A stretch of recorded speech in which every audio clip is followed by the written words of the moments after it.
Welcome to today's Enoch seminar online colloquium on reading the New Testament within Judaism. I'm Gabriele Boccaccini, the founding director of the Enoch seminar. Together with the vice directors Kelly Bouch, Isaac Oliver, and Lauren Stukenbrook, and all the distinguished members of the board of directors and of our advisory board, we salute the more than 300 people who have registered to attend this online colloquium, and the many more who are following the live broadcast on Facebook, or in the days and years ahead, will watch it recorded on YouTube.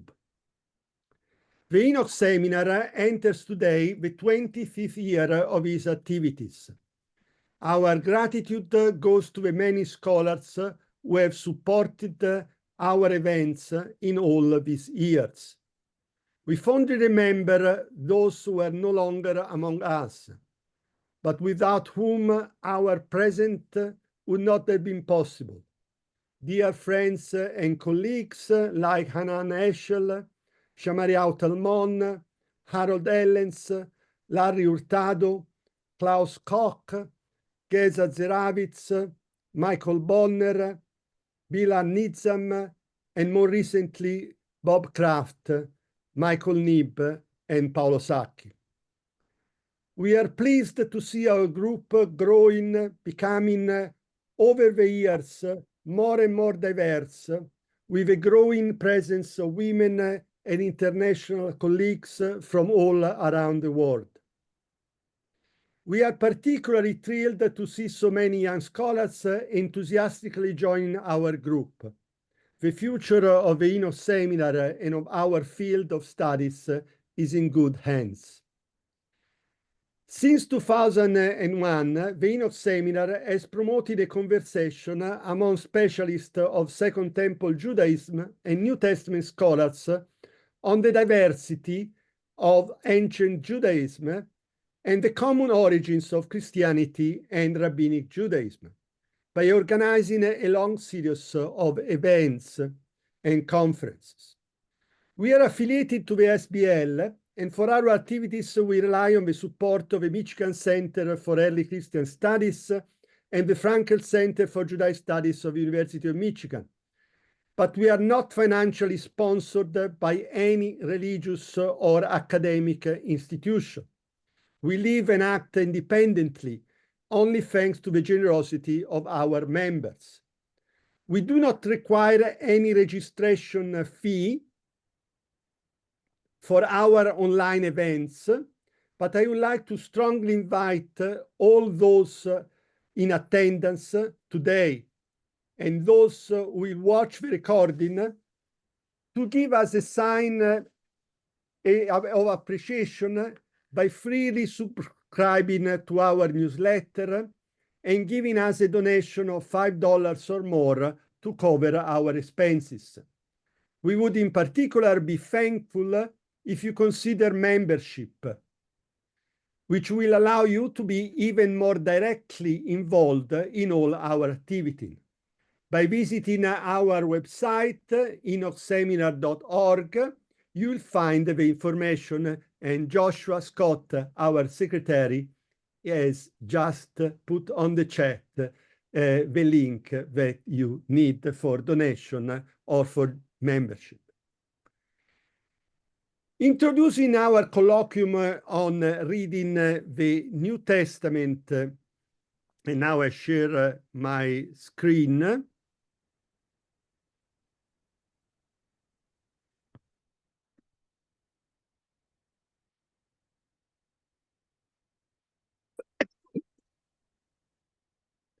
Okay. So, introducing our colloquium on reading the New Testament within Judaism, my goal is to give a survey of a status questionis, where we are and the questions we are facing now. I would like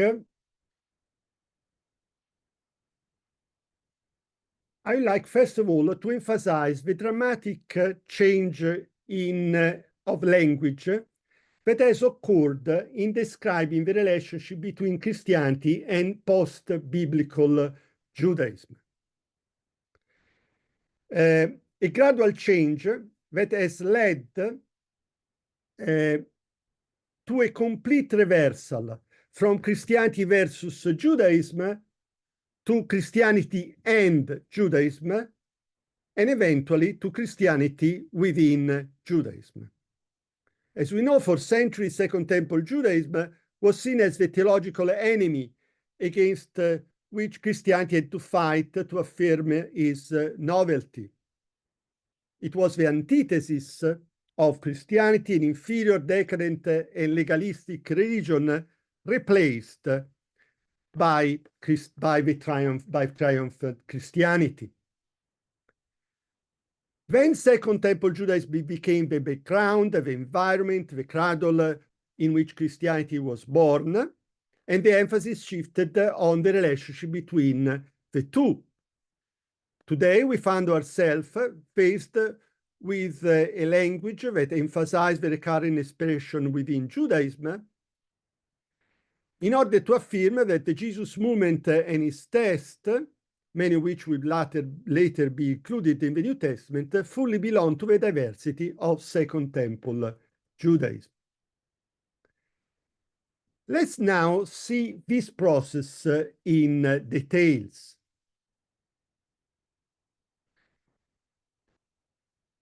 Raymond Martini's Pugio Fidei Adversus Maurus and Judaeus is only the most renowned evidence of traditional medieval anti-Judaism, a view that the Lutheran Catholic controversy of the Reformation only worsened, projecting the image of post-biblical Judaism as an obsolete legalistic religion, vainly striving for salvation, until it was replaced by something else, Christianity, a new religion based on grace.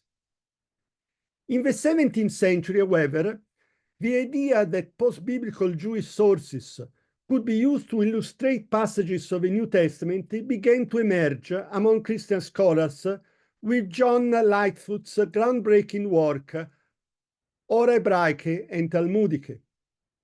Post-biblical Jewish texts became essential footnotes in any commentary of the New Testament. The method that John Lightfoot originally intended as a philological tool for clarifying the meaning of certain New Testament texts was gradually extended to encompass the entire period between the Old and the New Testament. At the beginning of the 18th century,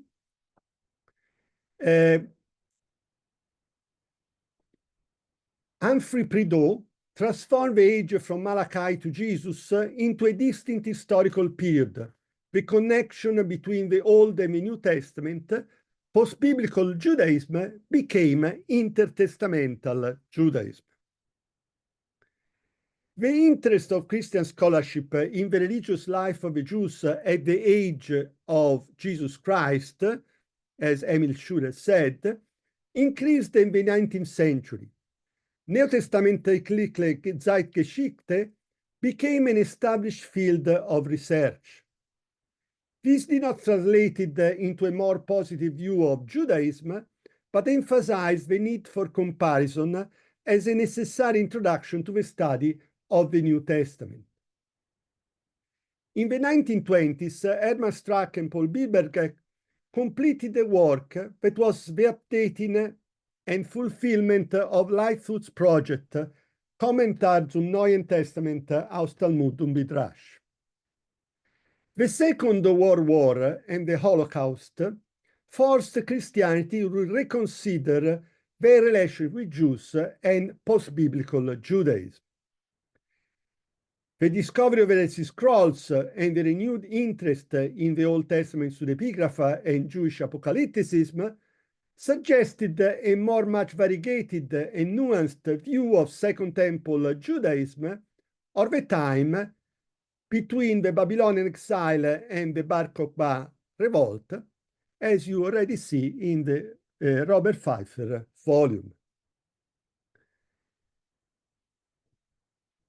It was now commonly accepted that any discourse about Christian origins could not ignore a fair comparison between early Christian text and Second Temple Jewish text.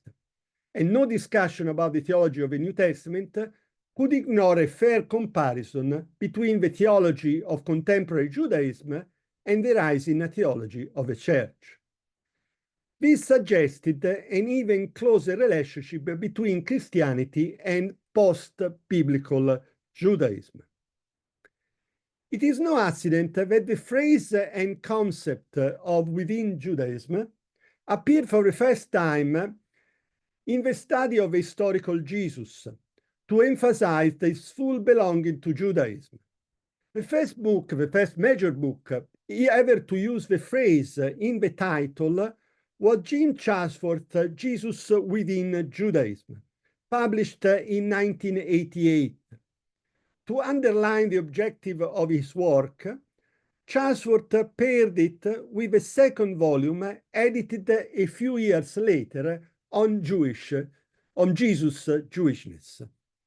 The connection between within Judaism and Jewishness was so established. The same language was then applied by John Taylor to John the Baptist, the immerser John the Baptist within Second Temple Judaism in 1997. Whereas John the Baptist and Jesus were now understood as historical figures belonging to Second Temple Judaism, in contrast, the religion and literature of the Christians remain outside because they were seen as expression of a faith foreign to Judaism. The situation has radically changed in the recent years. A growing number of scholars are now arguing that New Testament writings also should be viewed as Jewish texts and be read within Judaism. This change has happened as a result of two parallel trends. On one hand, specialists in Second Temple Judaism began emphasizing an idea already expressed by some scholars of the 19th century, notably Isaac Weiss, who stressed the common origins of Christianity and Rabbinic Judaism from Second Temple Judaism, and the fact that nascent Christianity also should be considered part of a Jewish diversity as one of the Jewish messianic and apocalyptic groups of the time. The absence not only of Jesus, but of the Jesus movement from the introduction to Second Temple Judaism appear now as an intolerable omission. This meant a radical break with the old introductions to Second Temple Judaism, that, like the 2000 Dictionary of the New Testament background, included all Jewish groups and sources except the early Christians and their literature. The new introductions and dictionaries of Second Temple Judaism, like the ones edited by John Collins and Daniel Harlow, the Herman Dictionary, and the T&T Clark Dictionary, edited by Goodner and Stukenbrook in 2020, now included all New Testament texts and authors. On the other hand, a group of New Testament scholars, notably Mark Nanos, John Gauger, Pamela Eisenbaum, Magnus Zetteron, and others, began exploring the Jewishness of Paul, emphasizing how Paul never converted, but like Jesus was born, lived, and died a Jew. He was a Torah-observant Jew, and his goal was not the destruction of Judaism, but the inclusion of Gentiles within the people of Israel. The first time these two scholarly trends met was in Rome in 2014 at the conference organized by the Enoch Seminar on Paul the Jew. There was a lot of common ground and agreement, but perhaps it was not accidental that the conference produced two separate volumes of proceedings, one edited by Mark Nanos and Magnus Zetterholm, titled Paul Within Judaism, and the other edited by Gabriele Boccaccini and Carlo Segovia, who had a slight different title, Paul the Jew, rereading the Apostle as a figure of Second Temple Judaism. In 2016, a new front opened with the Camaldoli Conference of John the Jew, organized by the Enoch Seminar. The volume of the Camaldoli Proceedings, edited by Benjamin Reynolds and Gabriele Boccaccini, reading the Gospel of John's Christology as Jewish Messianism, presented the John divine Christology, generally considered among the least Jewish elements of his thought, as an integral part of Second Temple Jewish Messianism. The Enoch Seminar organized other meetings on John within Judaism at the SBL in 2019 and online in March 2023. Inspired by the Camaldoli Conference, new publications appeared by Benjamin Reynolds, John Among the Apocalypses, and Wally Sirafesi, John Within Judaism. The Within Judaism perspective gained momentum.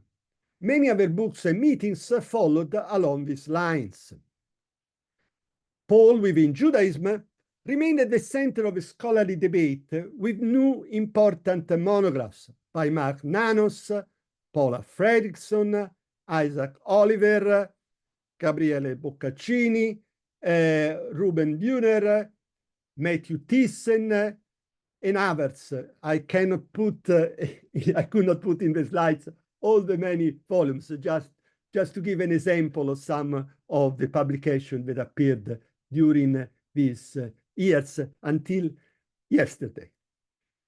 The Paul Within Judaism movement rapidly became more and more diverse and complex, as attested also by the publication of two collective volumes by international scholars. Paul Within Judaism, edited by Michael Baird and others, and The Message of Paul Within Second Temple Judaism, edited by František Abel. Both of them were the result of international meetings and conferences. After Paul and John, not unexpectedly, the Gospel of Matthew was next in line, thanks to a book by John Campen, Matthew Within Sectarian Judaism, and an edited volume by Anders Runesson and Daniel Gurner, Matthew Within Judaism. Even the less Jewish Gospel of Luke was not spared by the new revisionistic wave. Isaac Oliver published Luke's Jewish Eschatology in 2020 and led in 2022 in Rome yet another meeting of the Enoch Seminar on Luke and Acts within Second Temple Judaism. The meeting, the proceedings are forthcoming, generated a heated debate about the Jewishness of the author of Luke Acts, of which the book of Joshua Smith, Luke Was Not a Christian, represent another substantial contribution. More and more scholars seem to be willing to use the terminological framework in their approach to the entire New Testament. One of the most recent and comprehensive achievements is the volume edited by Magnus Zetterholm and Karin Zetterholm and Anders Runesson, Within Judaism, Interpretive Trajectory in Judaism, Christianity, and Islam. It is the first attempt to bring together scholars who have independently worked on different New Testament texts. The goal, on one hand, is to include the entire New Testament in the same scholarly approach, and on the other, to promote the Within Judaism perspective as an international school that has the potential to reshape not only our view of the New Testament from a Christian corpus of Christian texts to a Christian collection of Jewish texts, but also the theology of contemporary Christianity in its relations with Judaism. Another landmark in the development of the Within Judaism perspective was the international conference held in Palermo, Italy, on March 2024. The proceedings are forthcoming by the Gruted, edited by Marida Nicolacci and his Palermo team, with contribution by many of the most distinguished specialists in the field. So these two major events, the volume of edited by Karin Zetterholm and Anders Runesson and the Palermo conference, are the events that have prompted the organization of our meeting today, and also a new meeting that will be held in June. All settled, I would not say so. We are in a phase where the situation is still fluid, and it is not yet entirely clear how this new within Judaism perspective would develop, and where it will go, and where it will lead us. There are critical issues that needs to be addressed. Among them are the following. And here I've listed 5 major questions of areas of discussions. Other questions will be added during our conference today, our meeting today. We have to discuss theoretically what the phrase within Judaism means, and what the phrase within Second Temple Judaism means. There is the concern by some, especially by some specialists of Second Temple Judaism, that the emphasis of within Judaism could undermine the emphasis on Second Temple Jewish diversity by reintroducing a monolithical view of Judaism. Certainly, this is not the case for most people that are working, but there is this concern. Then, of course, there is a concern about anti-Judaism. The perspective within Judaism cannot become an easy excuse to ignore the anti-Jewish elements present in the New Testament. Then, of course, there is the problem of the relationship between Judaism and within Judaism and Christianity. When we say that the text New Testament text is within Judaism, are we saying that it's outside of Christianity, that Paul was not a Christian, that Luke was not a Christian? Or should we imagine a different relationship between Christianity and Judaism? Or should we consider that because of this, New Testament texts are no longer part of the history of Christianity? What is the relation between being within Judaism and the parting of the ways? A text that is before the parting of the ways is automatically a within Judaism text or not? 5 questions, the problem of ethnicity. How important is the question of ethnicity in the definition of the text within Judaism? Can a non-Jewish author write a Jewish text, or are all texts authored by Jews necessarily Jewish texts? Today's Enoch seminar colloquium is a prologue to our online conference in early June, which will also be devoted to the same subject and to which you are all invited.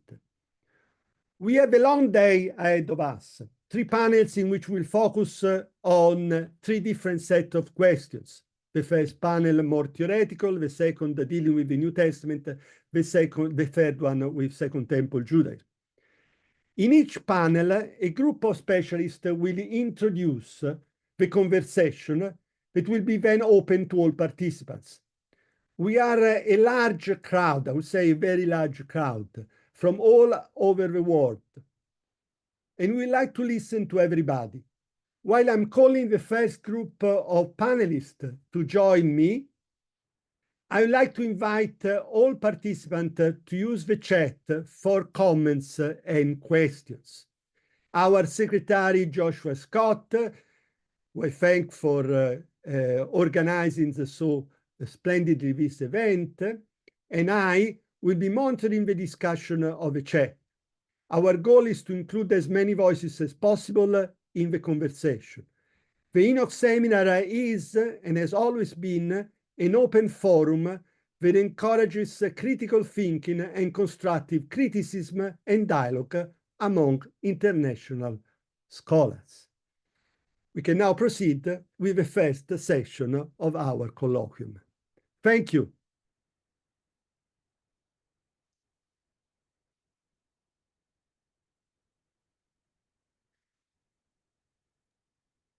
We are now starting just on time, perfectly. Our meeting, I welcome the 6 panelists of our first section. With no particular order, we will start with Paula Fredriksen as the first panelist, followed by Karin, Magnus, John Barclay, Anders, and Katie.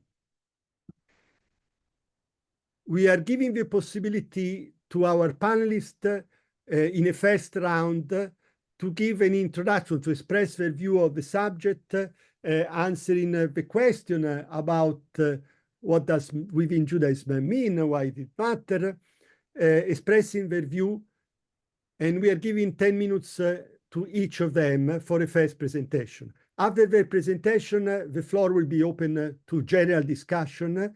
You may raise your hand.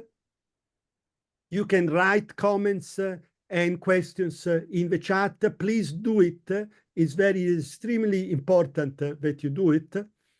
And we are a very large group that are already present in this, at this moment, more than 200 people in attendance.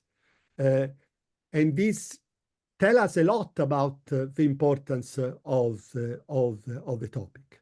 So without any other further delay, I would like immediately to invite Paula Fredriksen as our first panelist to express her view.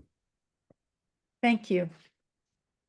And thank you for that review of the development and evolution of this whole historiographical issue. I'm going to talk about Paul within Judaism and what I think that means.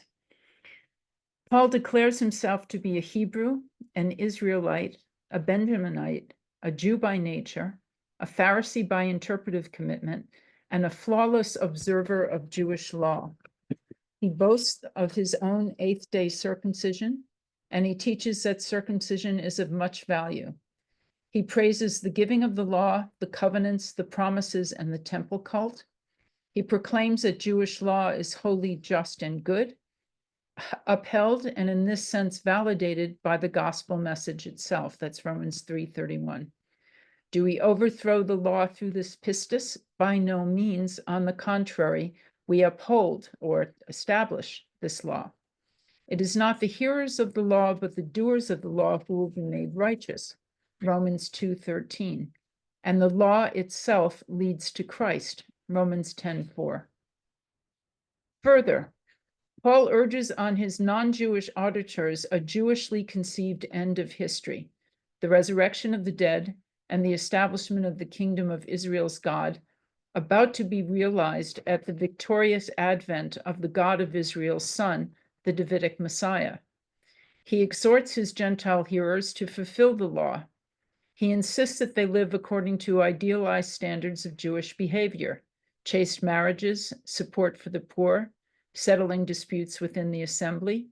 He bases his teachings on the sacred scriptures of Israel, and he asks for contributions to take back to Jerusalem. Judaism, in other words, was not Paul's background or his heritage. It was his context and much of his evangelion's content. Such a listing of Paul's positive statements about being a Jew often summon forth the what about citations to other texts. What about texts that say that the law brings death, that righteousness cannot be attained through it, that it belongs to an old earthly order of slavery, and so on? Paul within Judaism advocates see such statements as directed specifically to Paul's Gentile auditors, often as part of his hard sell against the evangelion of his law-observant competitors. The shift in the ethnicity of his auditors from in-group to out-group, in other words, accounts for his negative comments. This is hardly a new argument. Mid-20th century Scandinavian scholars Munch, Dahl, and Stendhal already made this point. More recently, Ryan Coleman has decisively established that Paul's remarks specifically against circumcision were addressed only to those who would still have had the option of being circumcised, namely adult Gentile males. In other words, Paul nowhere advocates that Jews should stop circumcising. He is telling his Gentiles not to start. This is in part because in Jewish tradition, as Dahl pointed out generations ago, Gentiles are saved as Gentiles. Beyond this, Paul's letters examined reveal that he exhorted his hearers to do much of the law, especially as adumbrated by the Ten Commandments.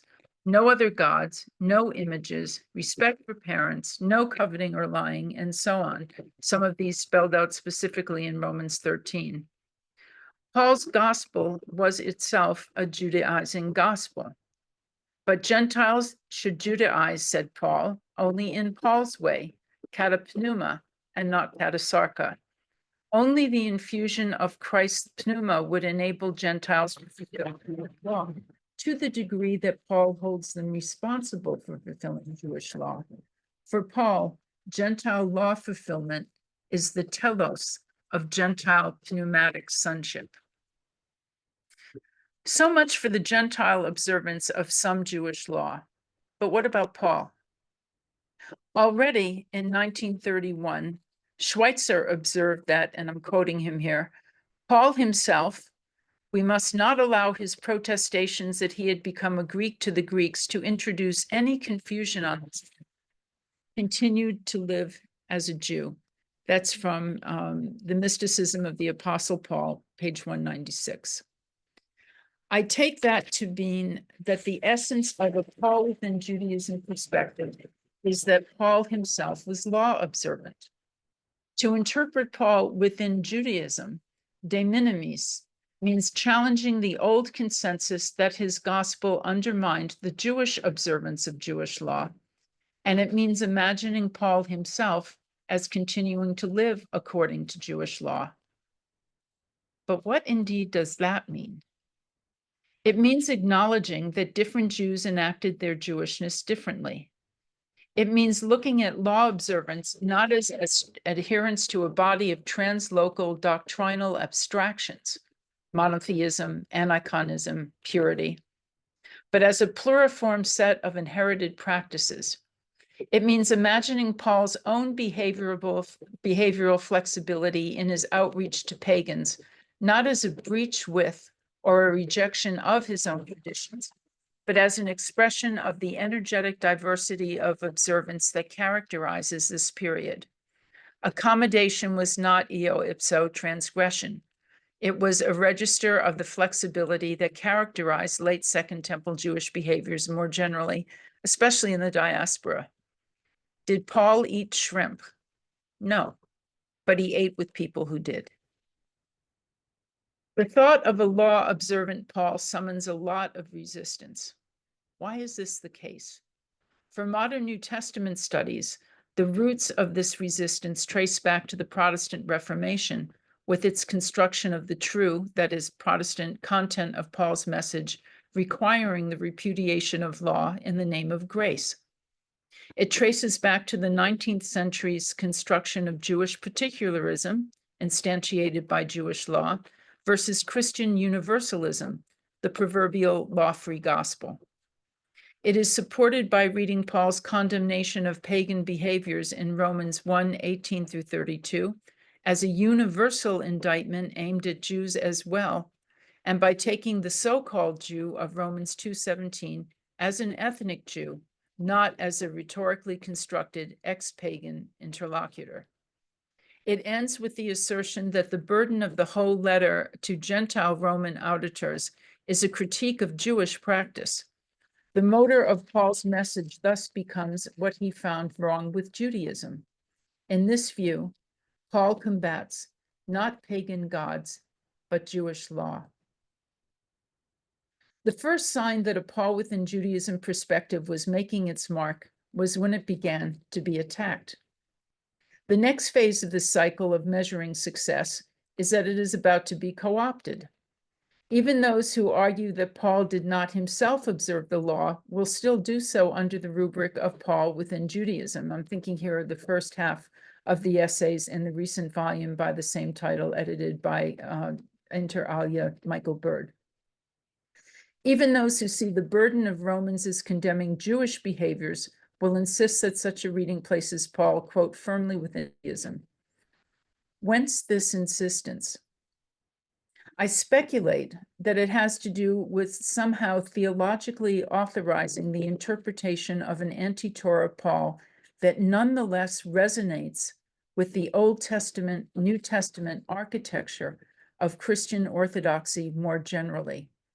A Paul within Judaism, even if this Paul repudiates Jewish law, in this view cannot be a Paul against Judaism. This view still gets to validate the old and abiding hermeneutic of law versus grace, Torah versus gospel. That's a lot of theological mileage. The reason to argue against such assertions is not because they are theologically usable in the modern context, but because they violate so much of Paul's ancient context. Paul knew as well as we do that the command to circumcise was given only to Jews and not to Gentiles. His gospel reaffirms this ethnic, thus religious, distinction. Paul's message of God's impending wrath against pagan sinners was motivated by his conviction that the ends of the ages had already come upon him and his generation. And the primary pagan sin was the worship of daimonia rather than the God of Israel. Non-Jews making a commitment to the Jewish God, the central demand of Paul's gospel to the nations was an expectation specific to Jewish apocalyptic eschatology. As Schweitzer again said, Paul's thought is dominated by his conviction that Jesus was imminently to return. An apocalyptic mindset does not require an antinomian one. To conclude, what does within Judaism mean, and why does it matter? I cannot speak to the larger question of other New Testament texts. I speak here only of the letters of Paul.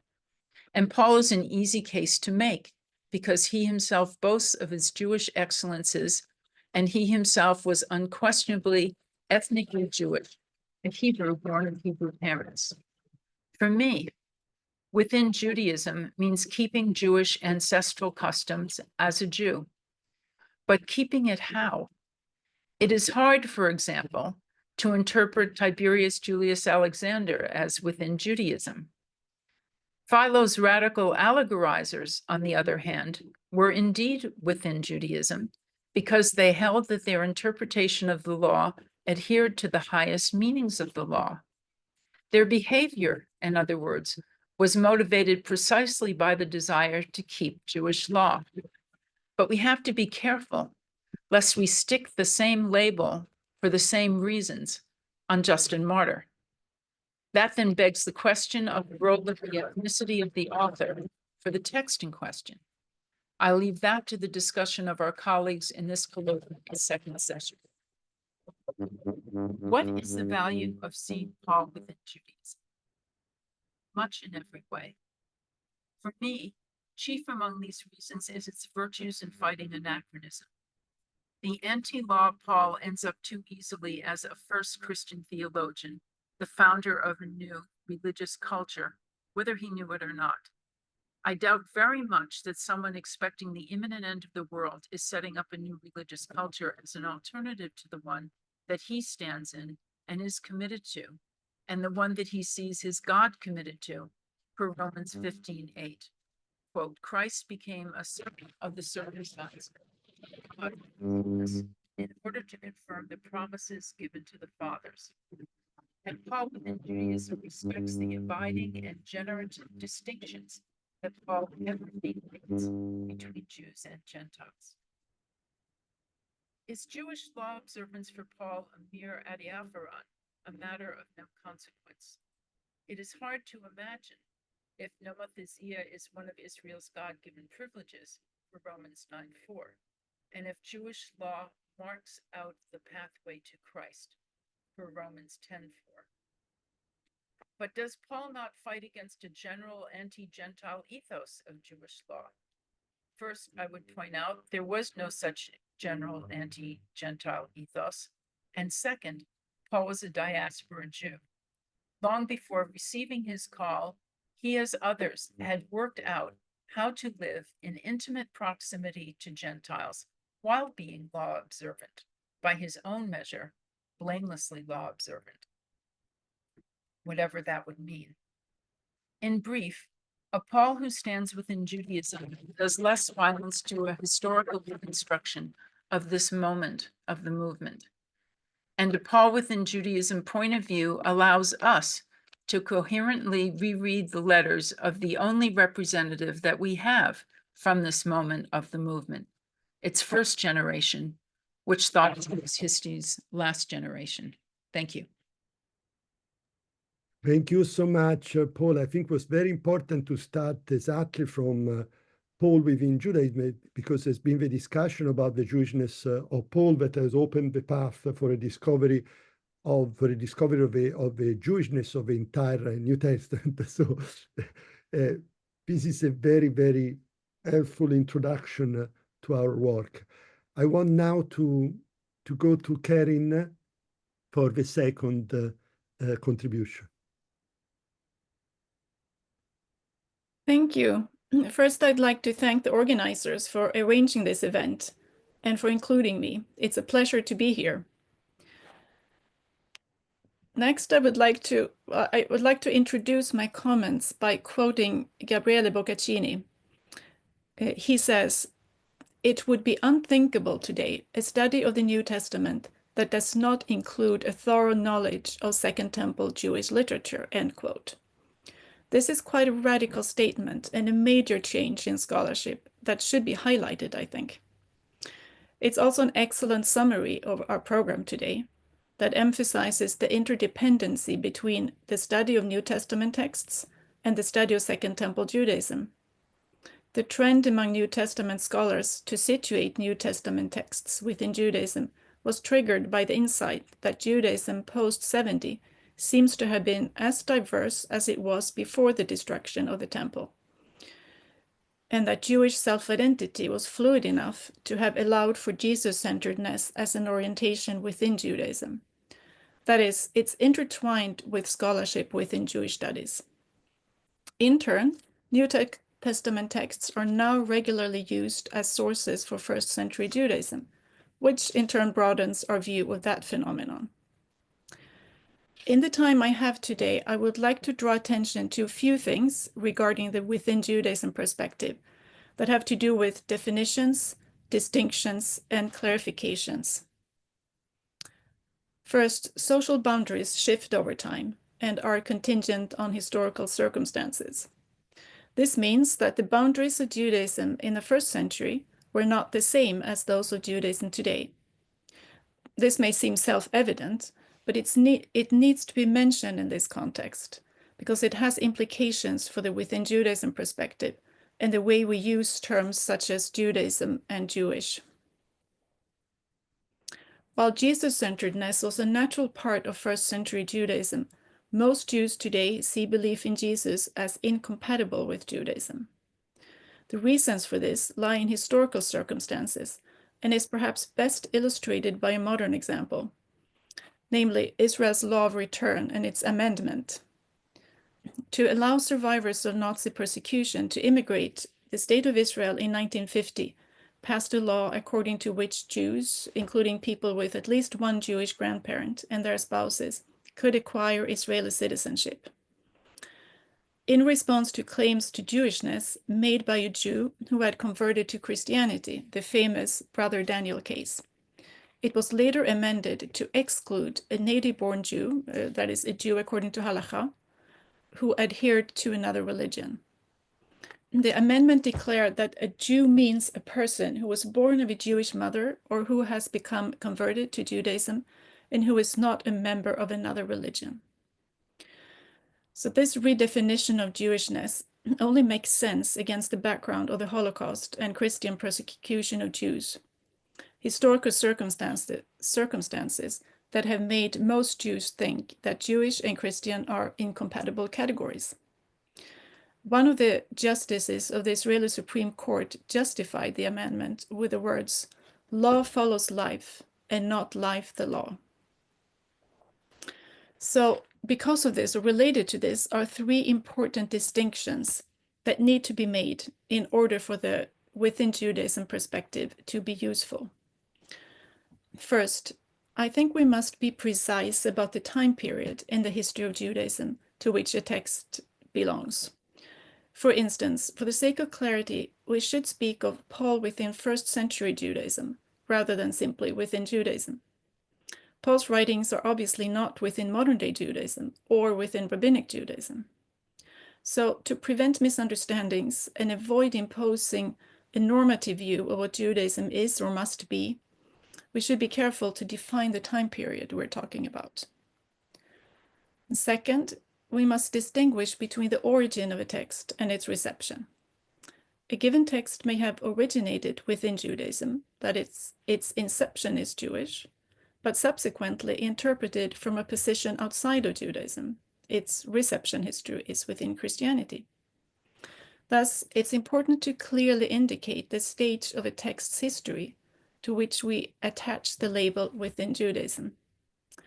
So precision and distinguishing clearly between a text's inception and reception are crucial so that placing a text within Judaism does not become an excuse for disregarding or explaining away its later often anti-Jewish interpretation within Christian tradition.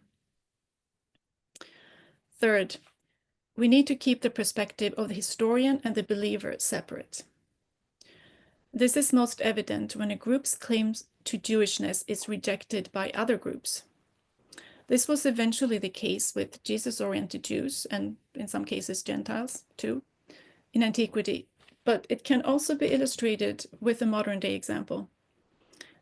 Many modern Messianic Jews self-identify as Jewish, but their claim is rejected by the mainstream denominations of Judaism, again because of historical circumstances, as Mark Kinzer and Jen Rosner argue in the volume that I edited together with Anders Runeson. While a community of believers naturally has the right to define their boundaries, the historian should not take sides in such debates. From the point of view of the historian, as Shaya Cohen points out, and I quote him, Judaism is a relativistic construct of human beings, and no variety of Judaism is any more correct or authentic than any other, end quote. Similarly, Michael Satlow notes that self-identification is the starting point for any non-normative understanding of religion. Thus, the historian cannot judge the legitimacy of a group's claim to Jewishness and can only try to explain those claims and the reasons why others may not accept them. So, when pondering whether an ancient text whose author's identity is not known to us should be understood or placed within Judaism or not, a focus on the self-identity that the text conveys is important, as is that self-identity's relation to Jews and Judaism. I would like to end with two questions about our use of terms. Can we use Judaism when the texts themselves do not? And can a text be within Judaism without being Jewish? The latter is a distinction I would like to make, and I'm curious to know what you think. We have gradually learned to be careful, even with terms that do appear in the ancient sources, such as Jewish, Christian, church, and synagogue, which, if used uncritically, can imply false continuity. But what about the other side of the coin, using Judaism to describe something when the texts themselves do not? Using only the terms for self-identity that the ancient texts use may seem safe and therefore appealing, but it has clear downsides. Many of these terms do not mean anything to us, and they don't help us determine the text's relationship to Jews and Judaism. Let me give an example. The Pseudo-Clementine Homilies, an early 4th century text that goes back to the early 3rd century. And I know we're talking about, the focus today is New Testament texts, but I think going a bit forward in time will actually help understanding New Testament, the issues with some New Testament texts also. So the Pseudo-Clementine Homilies use theosebes as a self-description of Jesus-oriented groups, and theosebeia to denote their worship. When you look closer at what this entails, a vision emerges that is within Judaism insofar as it reflects Jewish ideas of what it means for non-Jews to worship the God of the Jews. But the author doesn't call this Judaism, and he is addressing non-Jews. And perhaps the author himself is not even Jewish. I have called this vision Jewish teachings for Gentiles. Other scholars call it Christianity or Jewish Christianity. The author uses neither term, but we need to translate the self-identity terms to figure out what they mean. At the same time, the act of translation risks giving the wrong idea about the text's self-identity, such as calling it Christian, which the author deliberately, I think, avoids, so we shouldn't do it either. So can a text be placed within Judaism, even if we would hesitate to call it Jewish, because it does not represent Judaism for Jews, but rather reflects what Judaism teaches for Gentiles? For us, it's obvious that the Jewish people is made up solely of Jews, but the Hebrew Bible at times seems to include non-Israelites in the people of Israel, the Gerim. And I wonder if in antiquity some Jews would have been open to including Jesus-oriented Gentiles, for instance, within the boundaries of Judaism. So I end here where I began. Social boundaries shift over time, and we need to take these changes into account when we discuss whether an ancient text can be placed within Judaism or not. Thank you. Thank you so much for these very interesting remarks. And now we would like to hear from Magnus Zetterholm.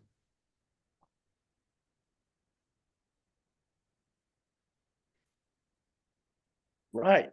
So greetings, everyone, from a cold and rainy Sweden. I will start by talking a little about what the within Judaism perspective in a broad meaning is not. I think it's important to emphasize that this perspective should not be understood as an ideological position, but as a scholarly perspective. This means that the within perspective in an academic context is not aimed at creating contemporary Christian or Jewish, that would be Jewish messianic theology. The purpose is not to counter supersessionism or to promote Jewish-Christian dialogue. The conflation of normative theology and historical scholarship should be, in my mind, considered a form of activism, and all forms of activism, religious or political, should be kept outside the academy. As is the case with the religious studies in general, the within perspective can, of course, be used in different normative theological or activist systems. Still, research, activism, and ideology production should, in my opinion, be kept separate. The fact that the within perspective is a scholarly perspective also means it should be subjected to critical scrutiny.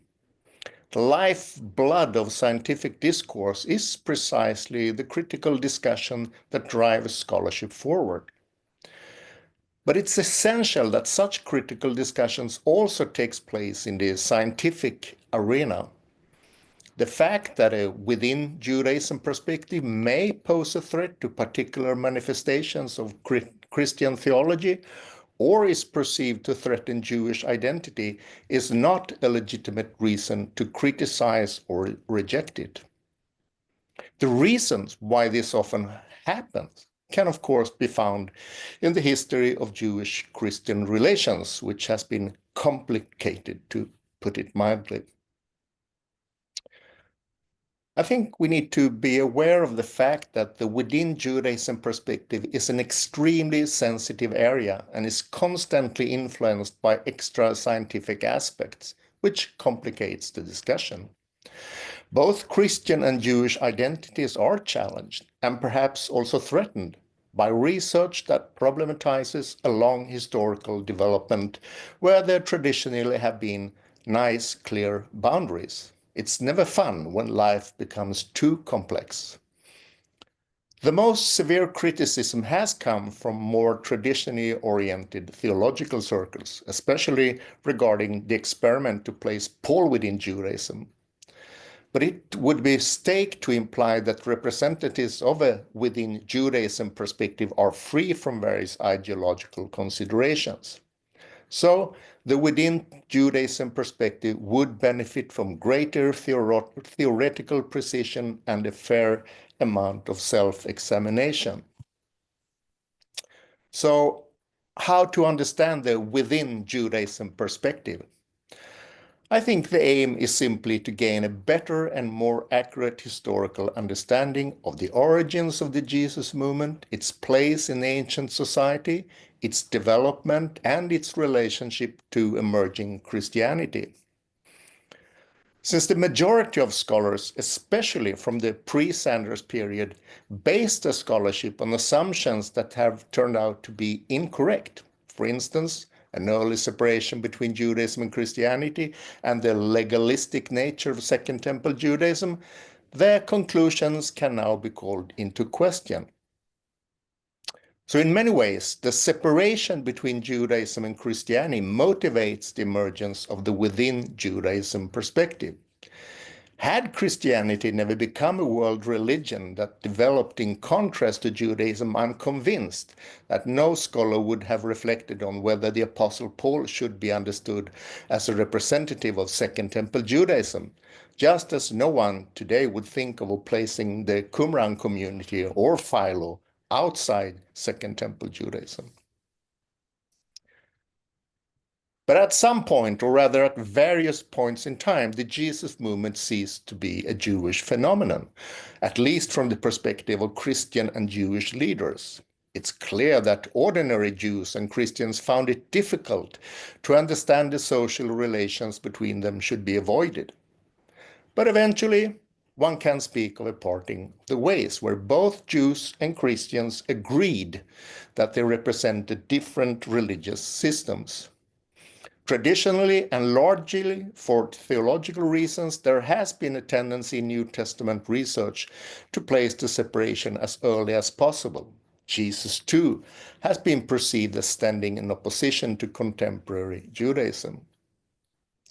Starting in the 1980s, and as a direct result of E.P. Sanders' groundbreaking Paul and Palestinian Judaism, we can see a gradual change where different approaches are taken to understand the Jesus movement as a Jewish phenomenon.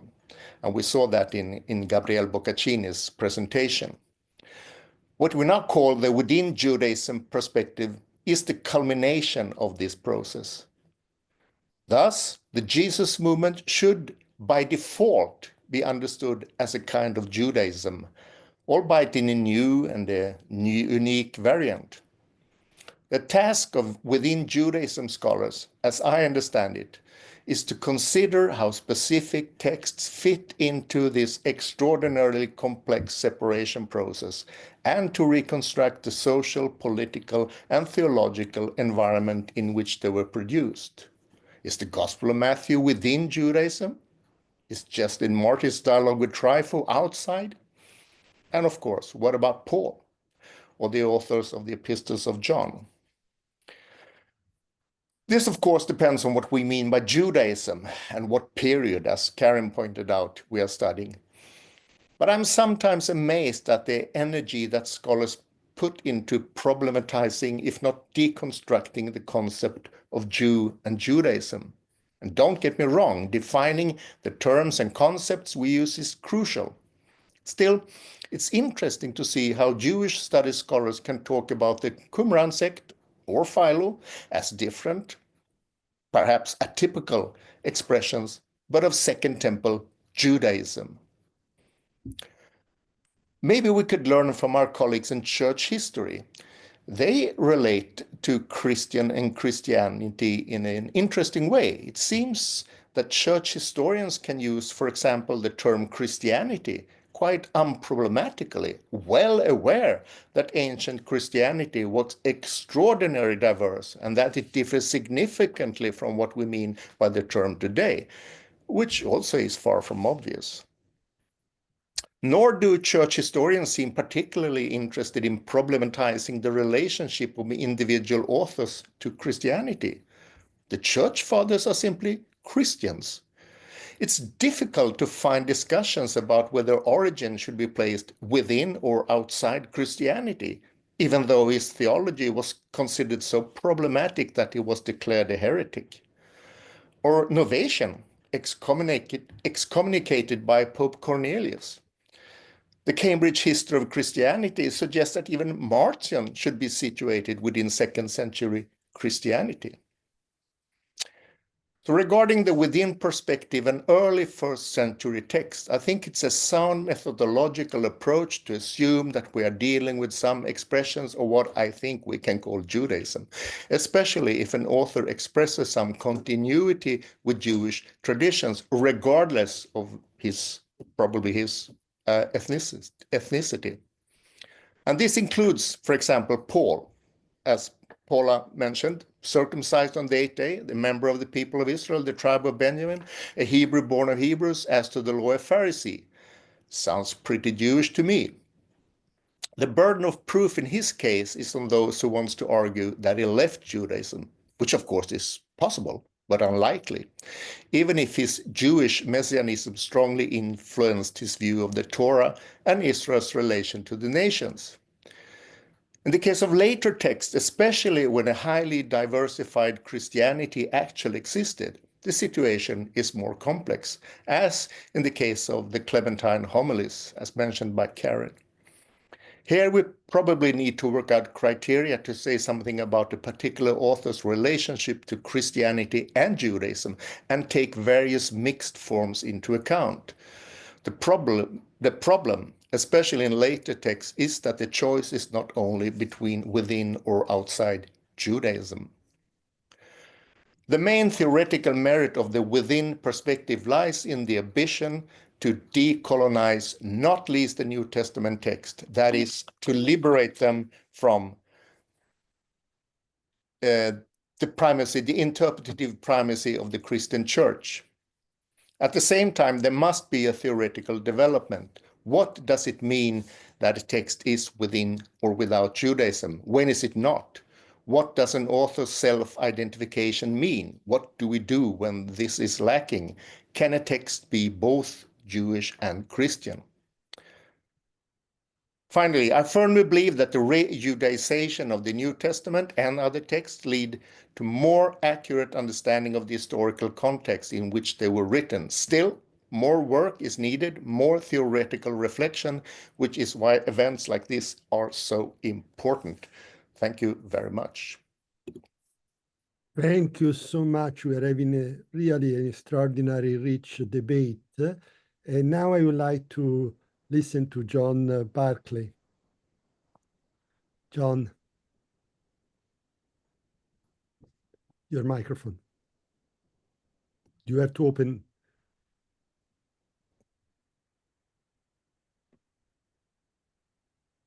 Could you unmute, please, John? There we go. Can you hear me now? Thank you. Yes. Yes. All right. Thank you. Sorry about that. Thank you very much, Gabriella, and for the invitation to be part of this. And thank you very much, Joshua, for setting everything up so effectively. And thank you to my colleagues for their contributions so far. Socrates once described himself as a gadfly. He had an annoying habit of asking awkward questions to unsettle what people thought they knew. The Within Judaism movement has something of that gadfly character in relation to New Testament studies, but today I will be the gadfly. I want to do two things. First, to press for clarity in defining what we mean by within Judaism. And second, to question the binary of Jewish or Christian that runs through this new wave of scholarship. I expect you to swat me away as a gadfly, but it's my job to keep buzzing in your ear. Ever since this movement started, there's been conceptual unclarity about what is meant by within Judaism. And after 15 years in operation, I think it is reasonable to request some clarity. The indeterminacy allows all kinds of viewpoints to claim this label, despite, as we all know, stark differences between them. But without some clarity, we will continue to go round in circles. There are some within Judaism scholars who would insist that no definition should be given. Second Temple Judaism was, it is argued, a diverse, fluid, and pluriform phenomenon with no normative core of practices or beliefs. On this view, Sanders and Dunn were mistaken in trying to identify the central features of what Sanders called a common Judaism. Second Temple Judaism covers anything that Second Temple Jews did or thought, including the worship of multiple gods, the undoing of circumcision, the disregard of kashrut, etc. If a self-identifying Jew did it, it was Judaism, and no one has the right to say otherwise. On such grounds, whatever Paul said about the Torah, or whether he practiced it or not, it was a legitimate form of Judaism. He confessed himself a Jew, so anything he said or thought was within Judaism. There are two problems here. One, it was not the case in ancient Judaism that anything went. As a social entity, it mattered whether what one did or said was recognized by other Jews as Jewish. And we know of cases where Jews were regarded by other Jews as beyond the pale.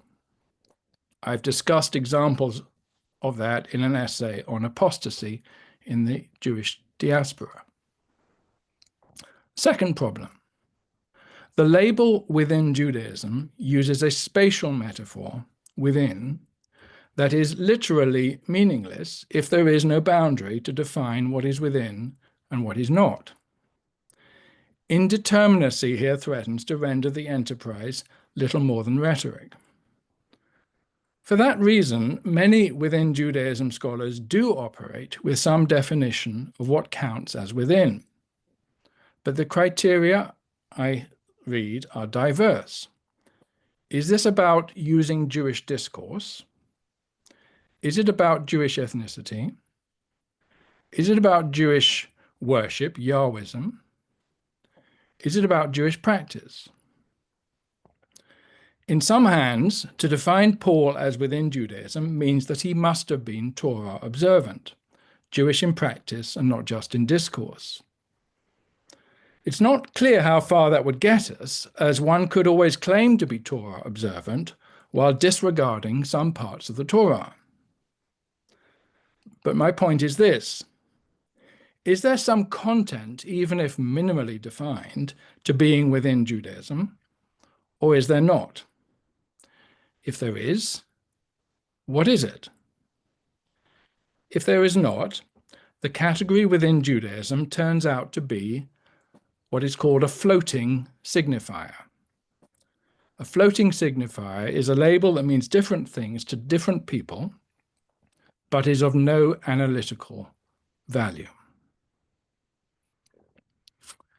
My second point.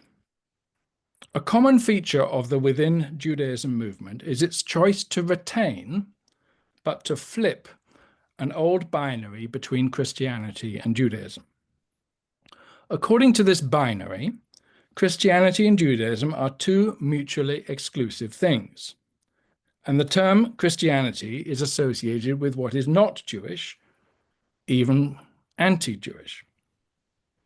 Thus, according to F.C. Bauer and his successors, True Pauline Christianity was from the start an effort to reject, abandon, and supersede Judaism. The strategy of the Within Judaism movement is not to question this inaccurate dichotomy between Judaism and Christianity, but to flip it on its head. If Christian and Jewish are mutually exclusive categories, to say that the first Christ believers or that the New Testament texts are within Judaism is to assert that they are not Christian. I consider the reversed binary to be as historically incorrect as its original form.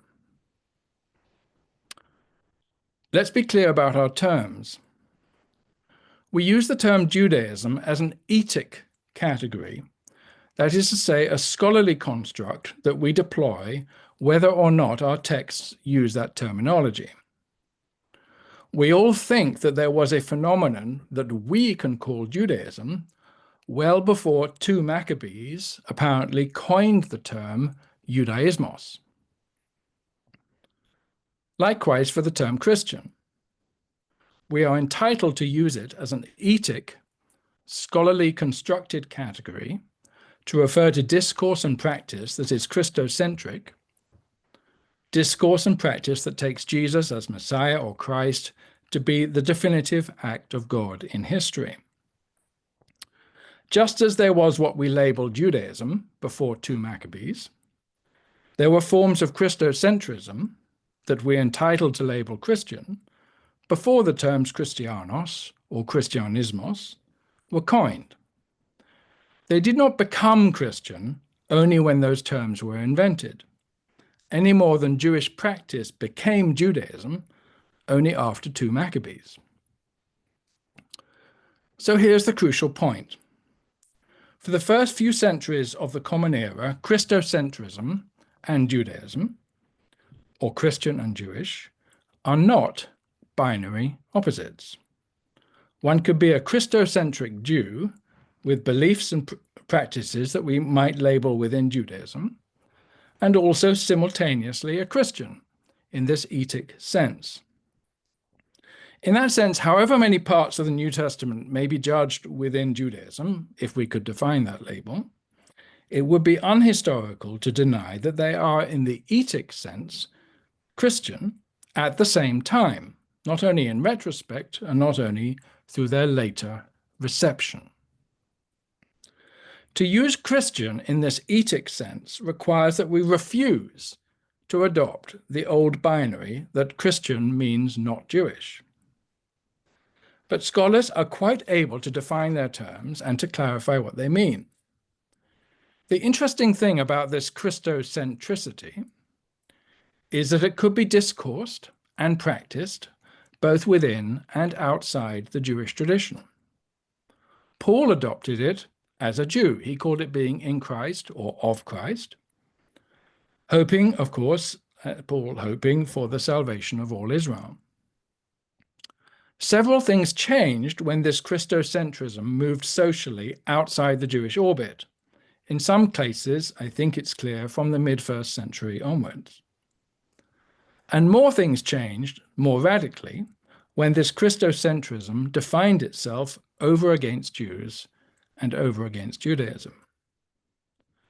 But the Christocentric reconfiguration of all identities, Jewish and non-Jewish, was present already in Paul, and it continued afterwards.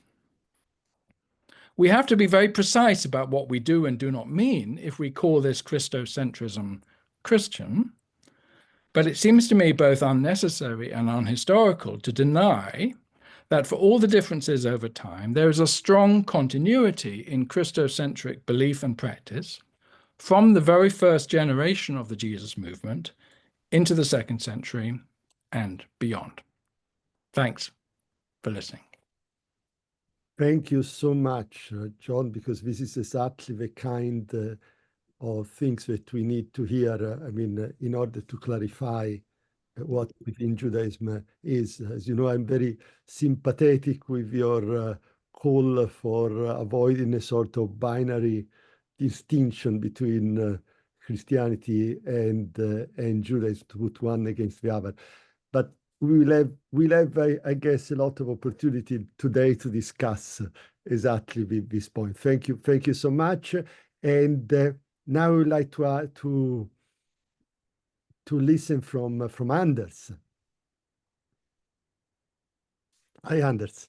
Hello, can you hear me? Yes. Thank you very much for the invitation. I have a bit of a cold, but I hope you will hear me anyways.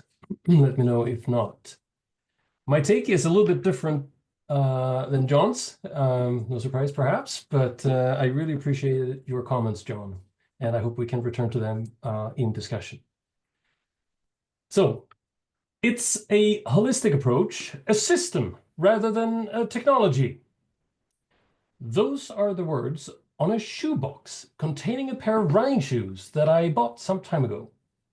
With slight modification, that slogan may fit quite well the current state of research on New Testament text as being formed and written within Judaism.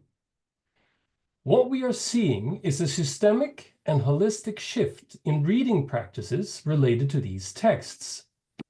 A change so thoroughgoing that it disturbs the very way we speak, the terminology we use when aiming to make ancient sense, as Adele Reinhardt discusses in her chapter and as John also discussed now from a different perspective. We are no longer dealing only with individual technicalities or interpretations of specific passages in particular New Testament texts. The force of the theoretical claims of the within Judaism perspective is such that the language we use when we do history on these apocalyptic messianic texts as inhabiting the same theoretical and intellectual spaces as other contemporary Jewish texts and groups destabilizes centuries-old ways of knowing. What we see, of course, depends on where we stand, as feminist scholars have pointed out repeatedly. Our field is set in motion, as scholars have discovered in the academic landscape new paths to the past, trails that have been overgrown for centuries. As we now shift our position, a colorful meadow slowly emerges, exposing a diversity of ways of being, many of which were known from before but never fused theoretically and systematically into a larger panorama beyond the Judaism and Christianity divide. The within Judaism perspective indeed displays many of the characteristics of an evolving paradigm shift, I would say. We may be facing, as Gabriele Boccaccini writes, a decisive turning point in the history of research. Now, whatever we think of the label within Judaism, this is what it does. These are the kind of developments it brings together and feeds. Magnus Ederholm writes that in our attempts at understanding the past, I quote, "The within Judaism perspective is the hitherto best theoretical perspective, and this is precisely why it matters," end of quote. This is the fundamental claim. The within Judaism perspective produces new knowledge and makes more ancient sense than traditional perspectives. This is also precisely why it may be subject to debate and criticism beyond theological or political preferences. But the historical does more than just producing ancient sense, I think. Through seeking voices not our own, we decenter ourselves, leading us deeper into the insight that we are not, despite so many claims to the contrary, the center of the world. We're not the point of departure for ancient others in their meaning-making projects. And precisely for this reason, historical discourse offers us the opportunity to ponder deeper the significance of the fact that we need to share this world diachronically and synchronically with the other without domesticating them. And in this process, of course, we learn more about ourselves. But how do we get from outside to within? Standing in the present, looking back in time, when does something stop being something and become something else? Who decides when this happens and what is at stake? As Gabriele emphasizes, when we seek to understand the nature of the texts, we can no longer take as point of departure an identification of a certain set of ideas and practices we believe are essential to the definition of Judaism, and then compare this with, say, Paul's letters. The source material, which is diverse, fluid, and seemingly endlessly adjustable within the discursive context of Jewish ancestral customs, simply lacks a normative center that we as observers could identify as accepted by all. Now, barring such methodology, what would be the outcome if we instead asked, which ancestral customs, traditions, and texts do these Christ followers refer to as self-evidently authoritative when they construe the arguments that they expect their readers to be convinced by? Who else among their contemporaries in the Mediterranean world referred to the same customs and texts as authoritative when they aimed at convincing their addressees? Which ancestral customs are considered to work against God's plans for example, Paul's addressees, the nations, and crucially, which traditions are used to make that case? Which ancestral traditions and customs in the Mediterranean world nurtured ideas about an anointed king to rule Israel and the nations treated as two entities, one specific and the other general? Now, if Paul and the others had to identify the God of whom they spoke, what would they have called that God? And what does Paul's self-identification as an apostle to the nations imply about his understanding of the ethnic composition of the world and his own current location within that composition? Such questions seems to me to open up for consideration the nature of the wider context within which Christ followers formulated and communicated their messages. The point is this: the answers to questions such as these allow us to construct the general outlines of and name a category within which Paul, Matthew, John, Mark, and other texts written by followers of this specific Messiah define themselves, and which they understand to contain the rhetorical force needed to convince their audiences.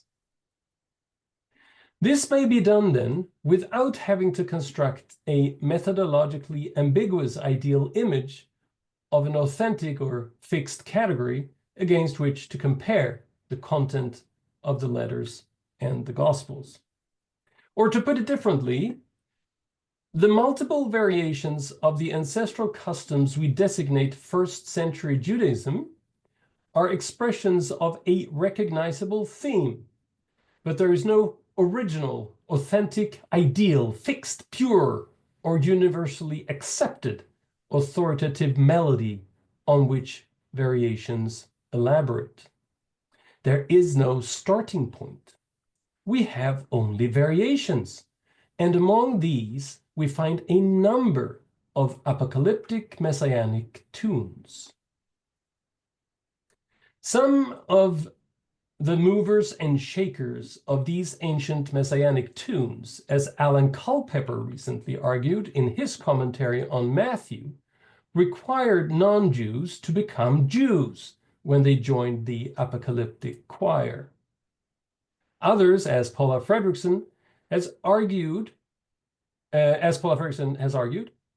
to Judaize the nations while keeping them separate from Israel. While all of these apocalyptic messianic variants in one way or another engaged in ethnic discourse, I think it is the latter, Paul's vision, that eventually generates de-ethnicizing ideas and practices. Such de-ethnicizing developments were not unique to the Christ movement, but were part of a larger trend among several other ancient Mediterranean cults, such as the Egyptian Isis cult, which attracted large numbers of non-Egyptians. The difference that Christianity, if we use that term now, the difference that Christianity embodied, though, compared to both Paul and Isis worshippers, was the rejection of the very cause of the original attraction, the Jewish and the Egyptian. Christianity, when the very term was born, was inhabited by wannabe Jews with a twist, appropriating the Jewish God, scriptures, and eventually Holy Land. They rejected Judaism and claimed to replace the Jews themselves. Within Judaism became without Judaism. Christian identities were born in a hermeneutical undertaking where ancient Israelite and first-century Jewish apocalyptic messianic texts were collected and reinterpreted to establish a theohistorical lineage beyond the Jewish people and their Judaisms. And the rest is, well, history.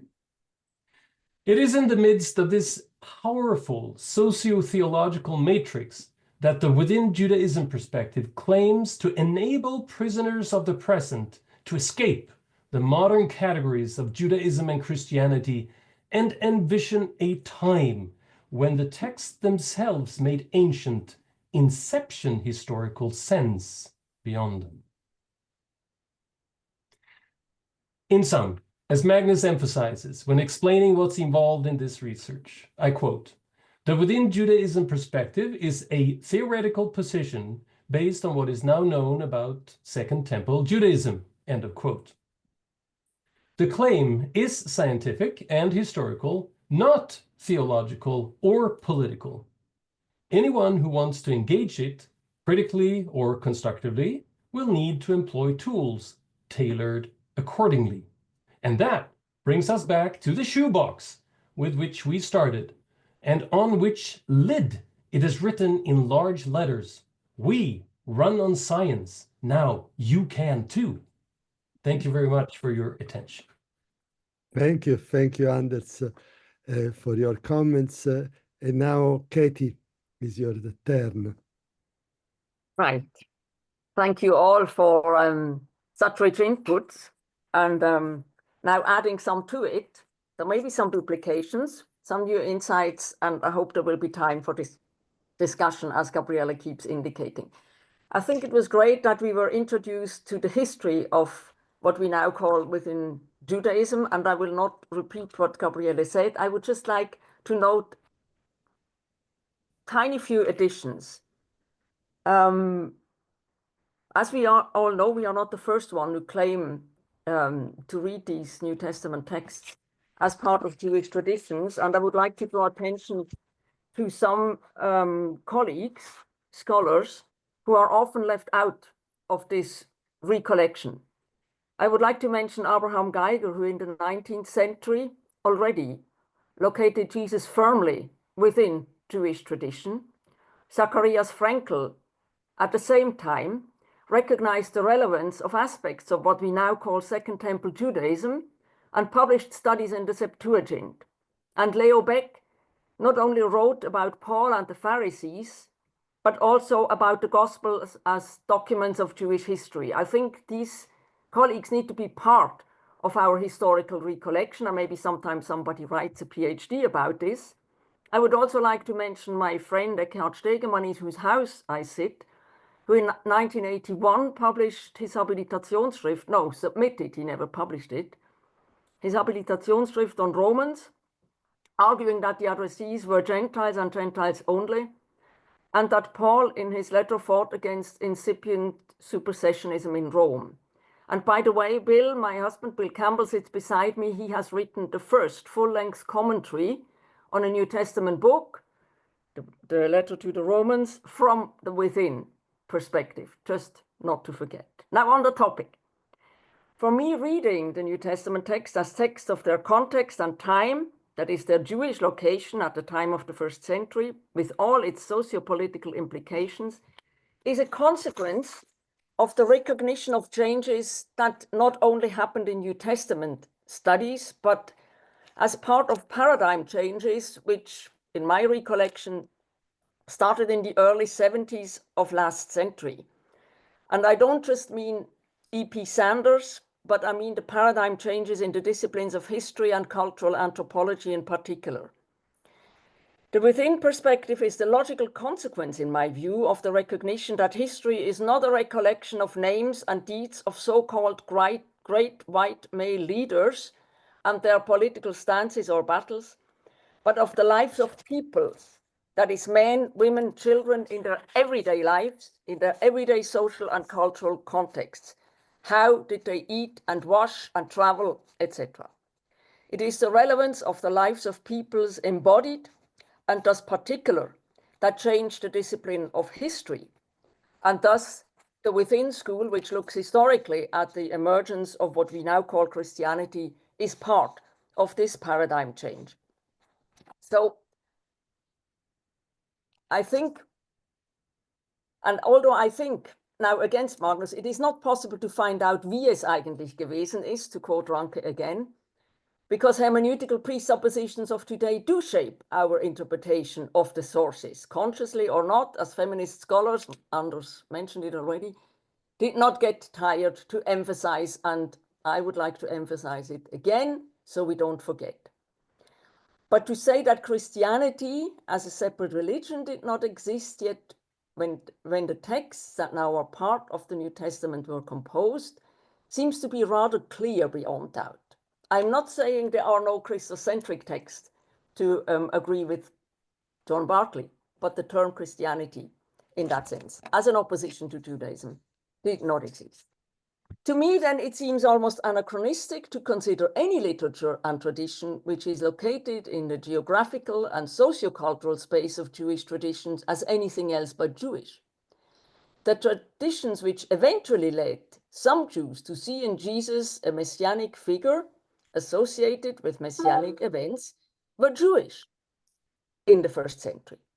Hence, how could a movement that was nothing but embedded in this realm, socially, physically, in terms of its symbolic universe, be anything else than Jewish?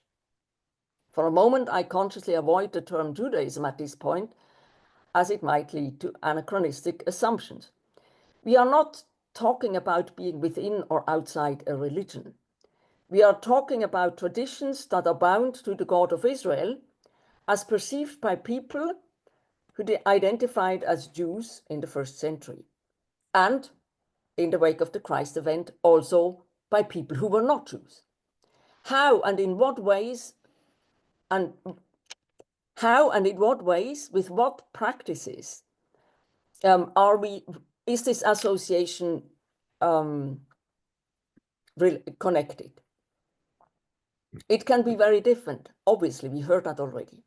But I think the key issue was this belonging, and in theory, at least, exclusively worshipping this particular God. I know practice differed. It is not a matter of black and white, what it means to exclusively worship this one God. It's a gray zone.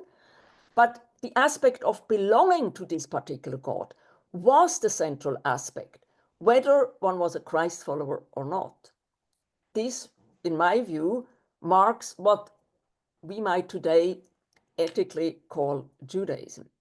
In that sense, the within question is not so much a question of where the boundary of being within or the essence of this tradition is to be located, as is now sometimes assumed. It is a question of belonging. And all the texts that as part of the Christian canon are as part of what in the Christian canon has become the New Testament, all of these texts are on the side of belonging to the one God of Israel, no matter who wrote them. Nobody who was not on this side of belonging has written such a text. In my view, it is thus futile to seek for indication as to where the boundary between in and out in that sense can be drawn, because they all express belonging to the one God of Israel with the particular aspect through Christ or in relation to this Christ event or with implications drawn from this Christ event. The implication of these convictions needed to be worked out, since in the view of those who saw in Jesus the Christ or the Messiah included the crossing of the line to belong to the God of Israel exclusively by non-Jews. This crossing of the line, that non-Jews now also belong to this God, and I mean as full members and not as associates or proselytes or as God-fearers, this aspect was the innovative notion, but not in the sense that it has never been thought of before, but in the sense that it was now actualized. So these Christ followers, Jewish and non-Jewish, thought with this Messiah, Christ Jesus, Messianic time was inaugurated, and in that sense, something changed, especially for the non-Jews, in their everyday life. The line is drawn between belonging to this God as non-Jews from the nations or as Jews, but not between Jews and Christ followers. The line is drawn between all those who belong to this one God in the first century. So, just as a side, I stumbled over the title of our event today, Reading the New Testament within Judaism. I could not subscribe to that title because the New Testament, in my view, is not within Judaism. It is a Christian book. The texts that form the New Testament, in my view, are within Judaism, if we want to use that term. And I think this is an important distinction, also when we talk to outsiders or try to explain what we are on about. So that would be my suggestion for the title of our event, or if we publish again, it is the texts of the New Testament that we locate there. Now, why does it matter? As noted, insights of the Within School, especially concerning Pauline texts, impact significantly on Christian doctrine and so-called normative Christian theology. I fully agree with Magnus and others that academic research has to be conducted independent or as independent as possible of doctrinal concerns. I, for my part, consider it extremely important, however, to consider the implications of these historical insights of the Within School, also in relation to so-called normative theology. And Bill and I have contributed a chapter in the Within volume we're talking about this. Since anti-Judaism was and still is inscribed in some ways or another into Christian theological statements, based on previous scriptural and specifically Pauline interpretation, I cannot see how interpretations based on the caricature of Jewish traditions should continue to be the basis of normative theology, since it was not merely scriptural interpretations based on distorted views of Jewish traditions that impacted on the Shoah, but core aspects of normative theology based on such interpretations. I cannot see how the negatively stereotyped Jewish traditions could continue to be at the heart of normative Christian theology. This is not just a question concerning Christian relations to Jews, but it is a core question concerning Christian self-understanding. Is Christian identity essentially bound up, and I mean today's Christian identity, essentially bound up with anti-Judaism? How the insights of sociocultural historical research impact on contemporary issues of religious communities, of course, requires careful consideration. History is not the normative parameter of theology, but it is also not without relevance for a theology that claims to be based on historical events. So in this respect, Anders' admonition is important. I quote you, Anders, "We should not treat our historical conclusions as ready-made normative food to be consumed in religious communities," end quote. But for Christians, these are issues that need to be addressed, for constructive dreams for the futures to be dreamed, quoting Anders again.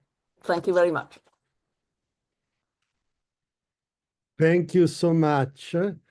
Thank you so much. I think we had really a very rich and substantial discussion, and now it's time to open the floor for discussion. There are already several questions from the chat. I don't know, Joshua, if you want to give us a sort of idea of the kind of comments and questions that has been raised so far. Yes, there are a lot of very interesting comments, and they're very long comments that have come in the last 5 minutes. So forgive me if I'm not going to do justice to everyone's comments. Ralph Corner had raised a question about insider language, specifically for Karen in Pseudo Clementine, about theosabasis. Also, forgive me for I have a cold. Ralph was wondering about how the language could designate an insider versus outsider. I don't know if you saw that comment, Karen. I'll mention several comments and then come back towards the end. There were several comments for Professor Fredrickson and Barclay about the question of Christocentrism and the connection to posterity. Alvaro Pereira Delgado, forgive me for mispronouncing your name, had asked this question: is it possible that the perspective within Judaism minimizes in our academic studies the possibility of recognizing a true novum or new development within the Pauline letters? Several people had responded to ask the question about what is the relationship between the text itself and the reception history and how those terms work. There were some interesting comments as well about Paula's presentation, specifically if is within Judaism possible if Paul only addresses pagans? There's this question about the groups and their ethnicity and how there can be one or more ethnicities combined together. There were several long comments, and I want to read one that dealt specifically with methodology, and then I'll open the floor to follow-up questions about these, and also I'm going to send some invitations to people if they would like to join in. Valera Nicole offered up two reflections on methodology that I thought were significant. Can we think of the within Judaism as tools that scholars can use to reconstruct the past more specifically and to avoid generalizing statements? This could somewhat lighten the pressure about the status of the within Judaism perspective. I also think that in terms of deciding when Judaism or when Christianity comes to existence or belongs to what, when, one can use some of the insights by Judith Butler and by post-colonial thinkers concerning purity and origins. Butler insists, in a different context, she writes, that a norm, what we can also think of identity, is created by the repetition of practices over time, which over time gives the impression that the norm or the essence was always there preceding the practices.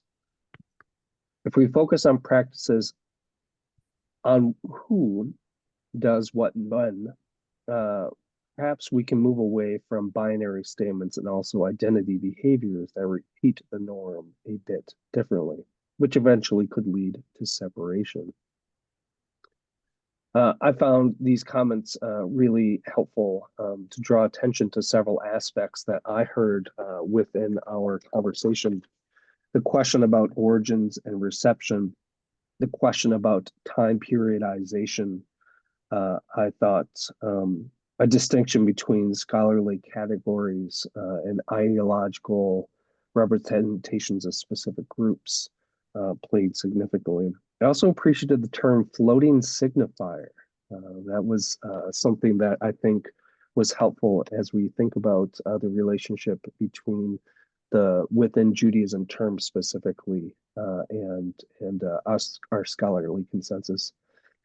The chat is blowing up, so I will stop there with my brief comments and welcome all of the panelists to look at the chat, but I would welcome follow-up questions. I'm also going to invite some of these people who have made these comments to join our conversation. So Gabrielle, I'll turn it back over to you for now. Yes, if I may express before giving the opportunity to the panelists to make their comments, just to make a few comments. I must say that I agree with, personally agree with almost everything that was said. I mean, I don't have any particular problem. It was a very rich conversation. I think that we all agree that Christianity did not exist as a separate and autonomous religion from Judaism until later times. Second, I agree with Katie that reading the New Testament means to read the text in the New Testament, because New Testament is a Christian collection of Jewish texts. Okay, the New Testament in itself is not a Jewish collection.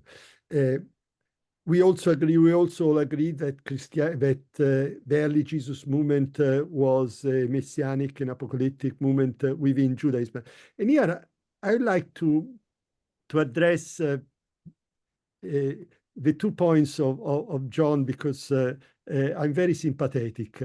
First, we certainly need more clarity. I perfectly agree.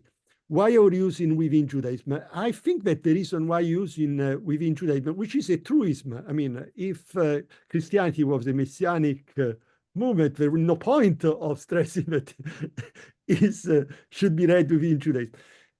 Is probably because for a long time this text has been read as not being Jewish, as outside of Judaism. So saying that should be read within Judaism wants to correct a long tradition of interpretation of this text as if they were outside of Judaism. So we are now saying, no, they should be read within Judaism. So I think that there is a reason to use this terminology. And I agree with Karen that we should be very specific. I mean, within Second Temple Judaism, within first century Judaism, we are not talking of a sort of abstract category of Judaism.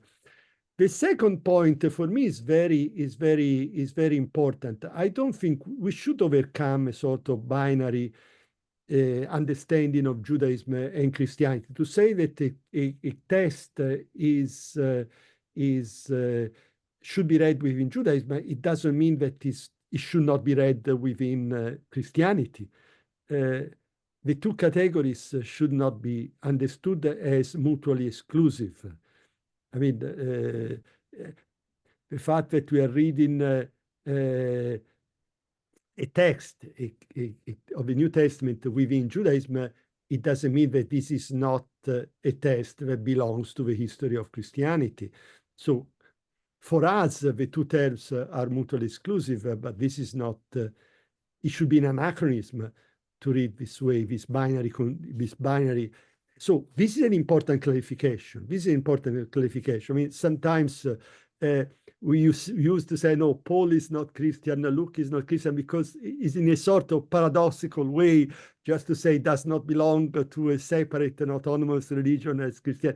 But I think that this is not what is meant with the within Judaism label.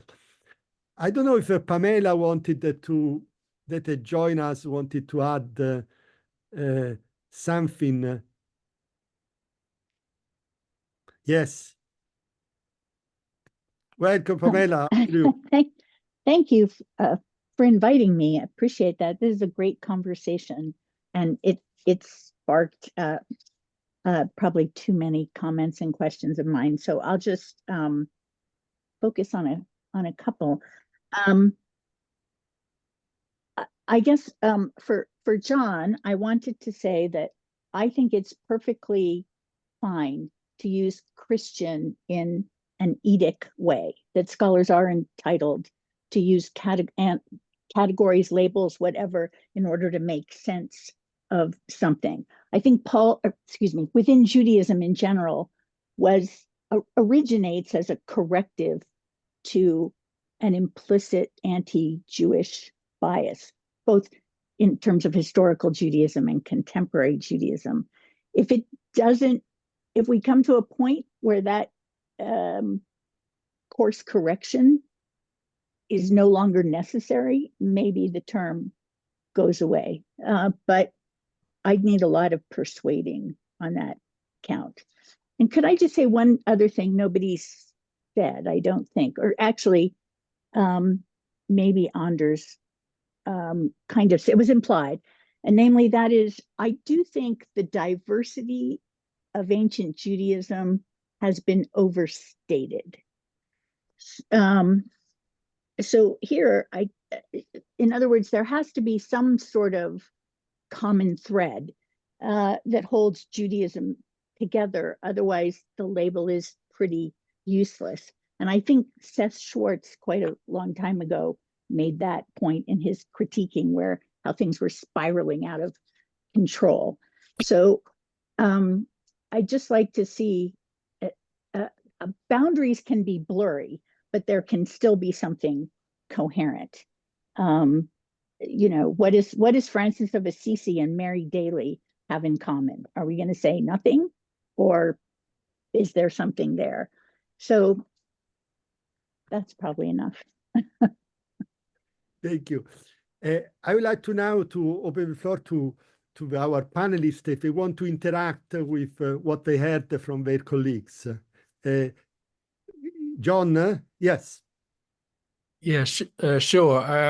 I'm happy to respond to Pamela and to others. I think my only problem with the Within Judaism label is because it is so unclear what people mean by it, and as you say, whether there is total diversity within it or not, it threatens to become just a kind of rhetorical label rather than an analytical scholarly resource.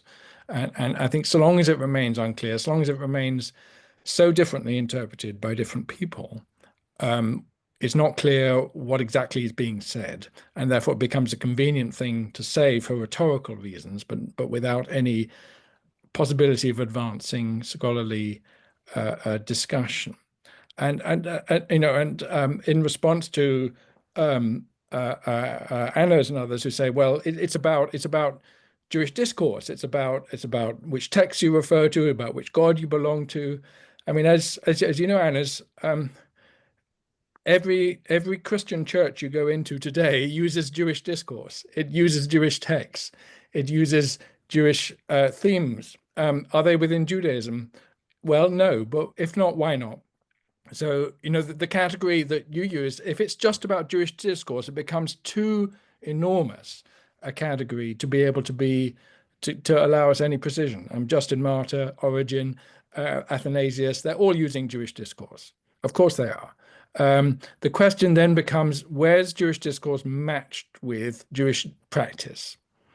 And what is recognized by other Jews as Jewish practice?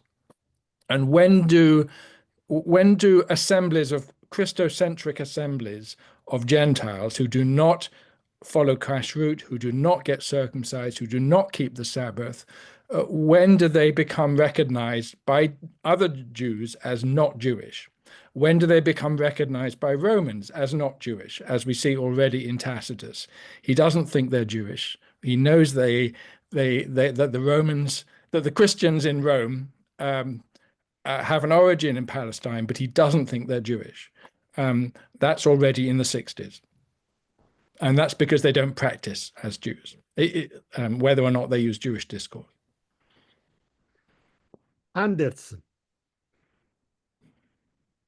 Thank you.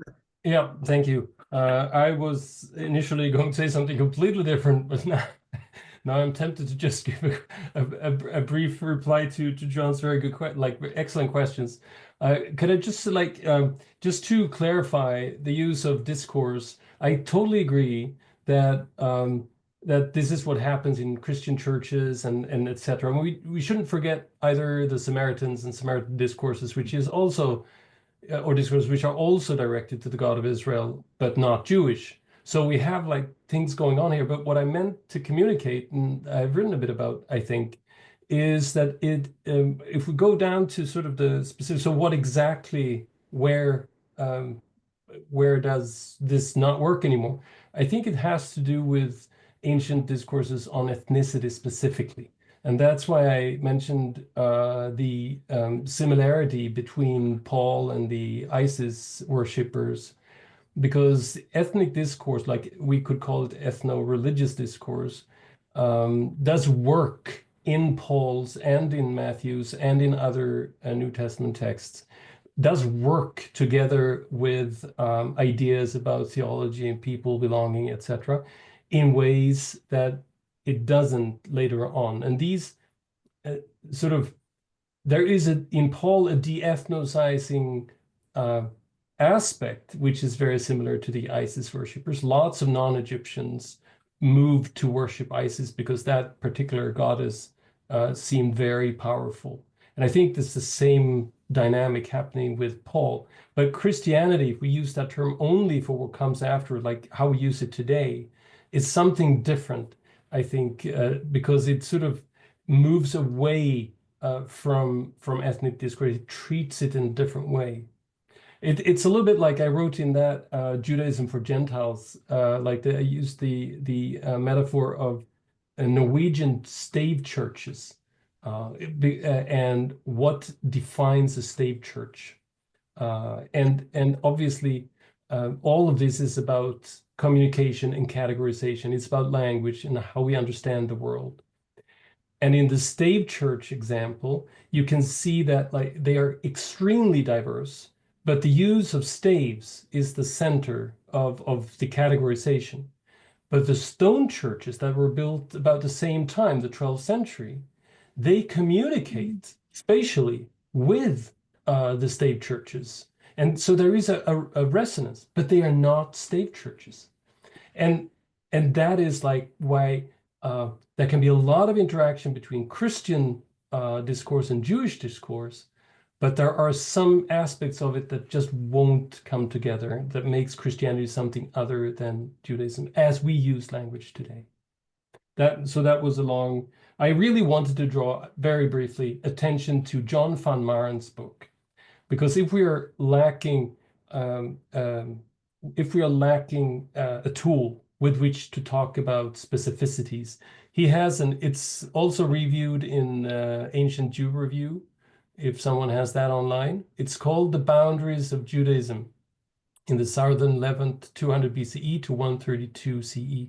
And what he does is that he applies the study of ancient Jewish ethnic identity through Andreas Wimmer's approach, an anthropologist, sociologist, of ethnic boundary making. So he has like a set of tools that he can apply to these ancient texts.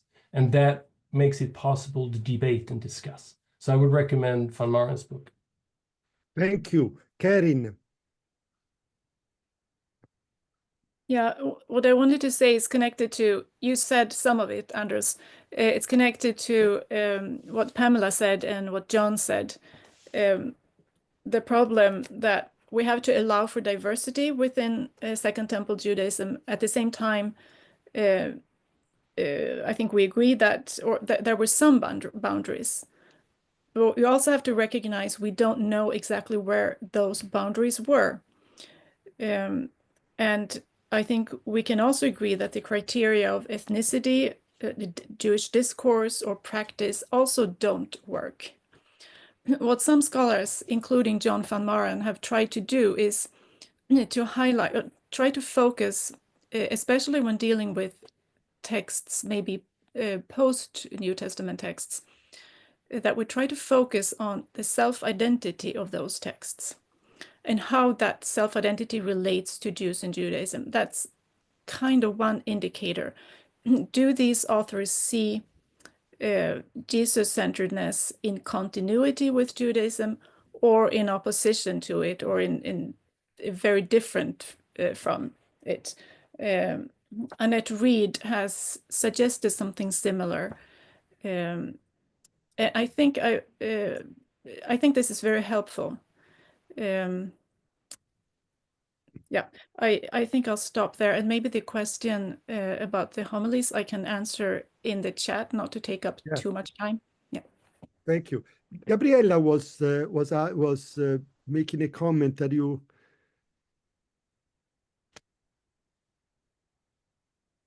Yes. Are you still near the North Pole? Yes. Hello, everybody.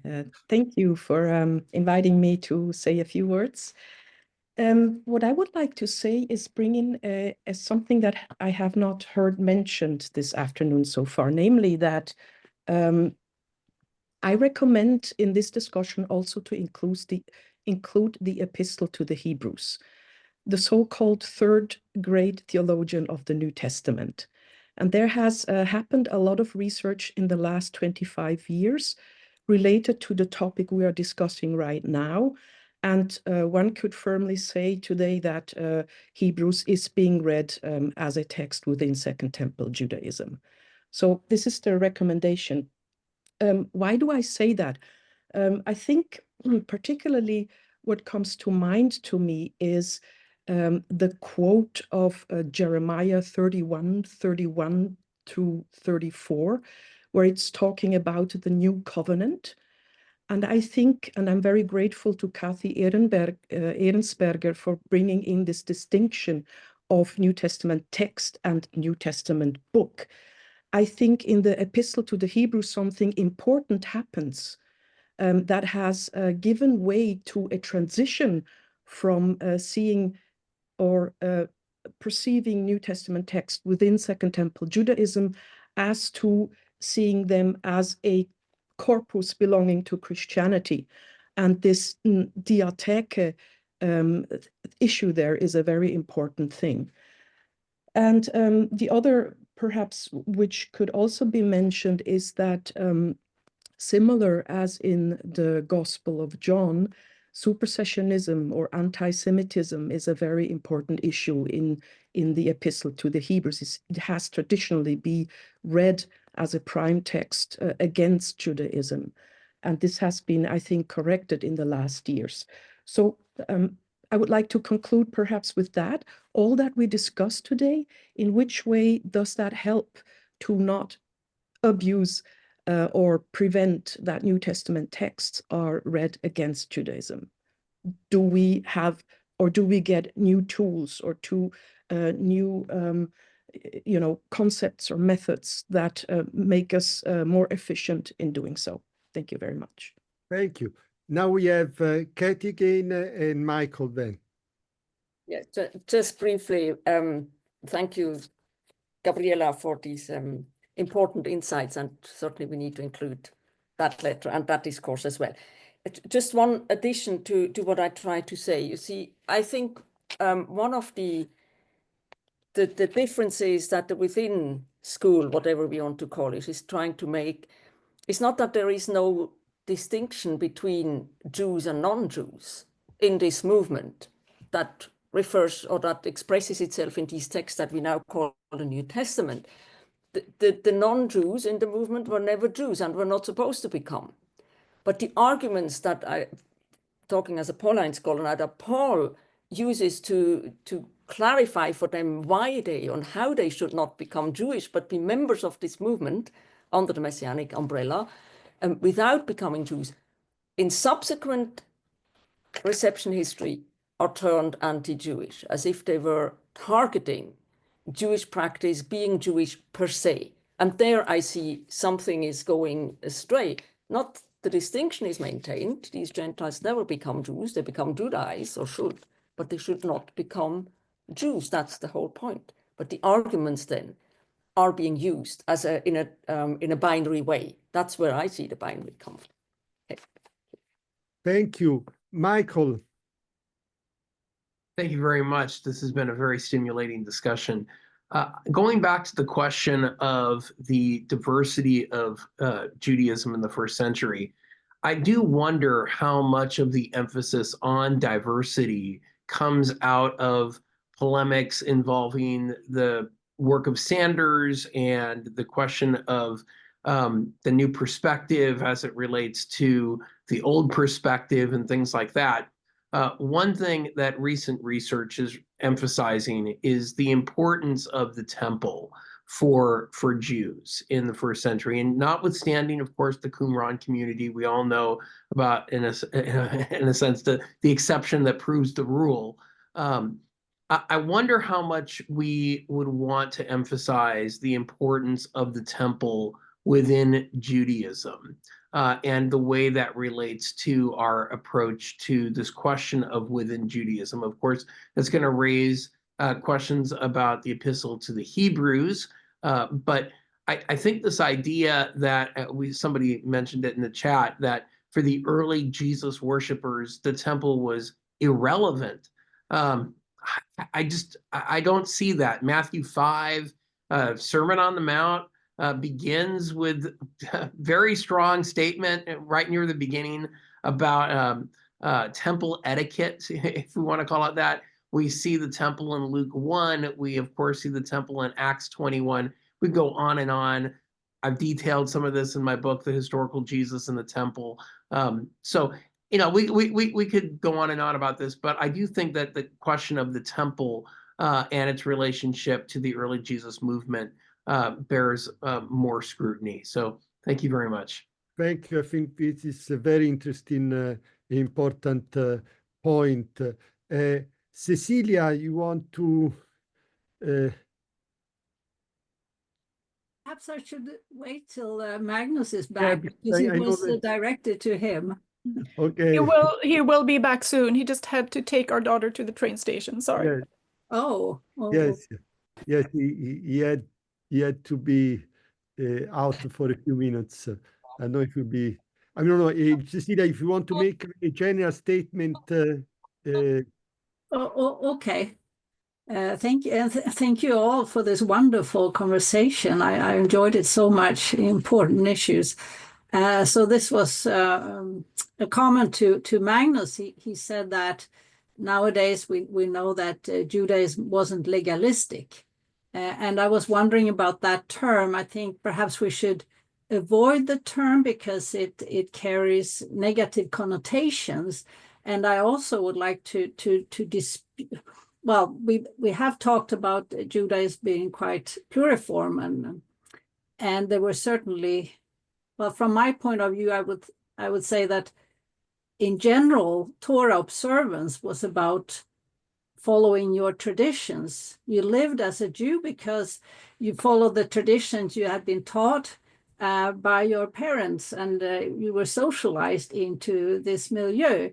But there were certainly groups who focused extensively on interpreting the Torah, the laws, and living according to them very strictly and intensifying them, expanding them. So, you know, I don't think legalistic is a very good term, but that was certainly what they were doing. Perhaps they were halakhically oriented, as the Qumran movement was. So I wouldn't say that Judaism wasn't legalistic. It was certain groups were more oriented towards halakha interpretation than others.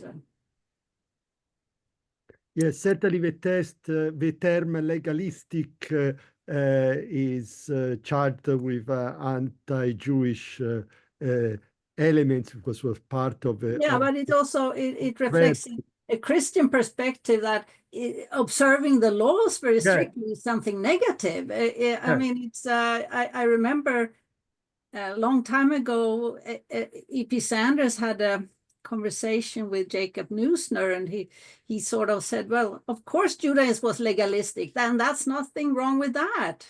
You know, so it's also how we look at this kind of strict interpreting and observing laws. Okay.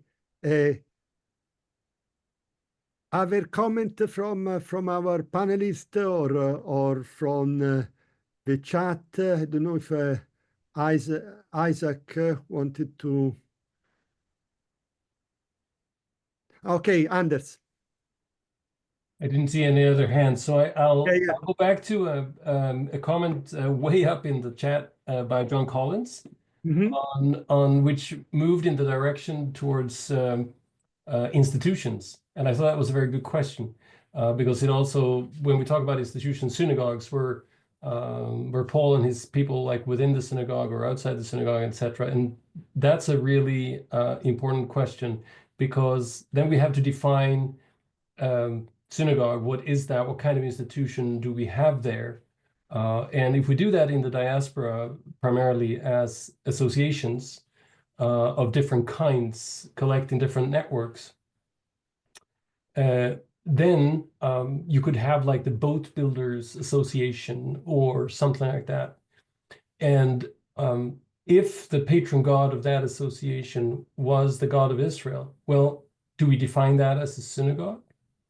Well, we have to, in a certain sense. So it's an association, or a Jewish association would be very different in Rome in the 1st century, or in Corinth, or anywhere else. Richard Last has written about this, and Paul and many others. But I think it is the right impulse to ask for institutional belonging, but also emphasizing that differences in institutional belonging doesn't mean a difference in religious belonging.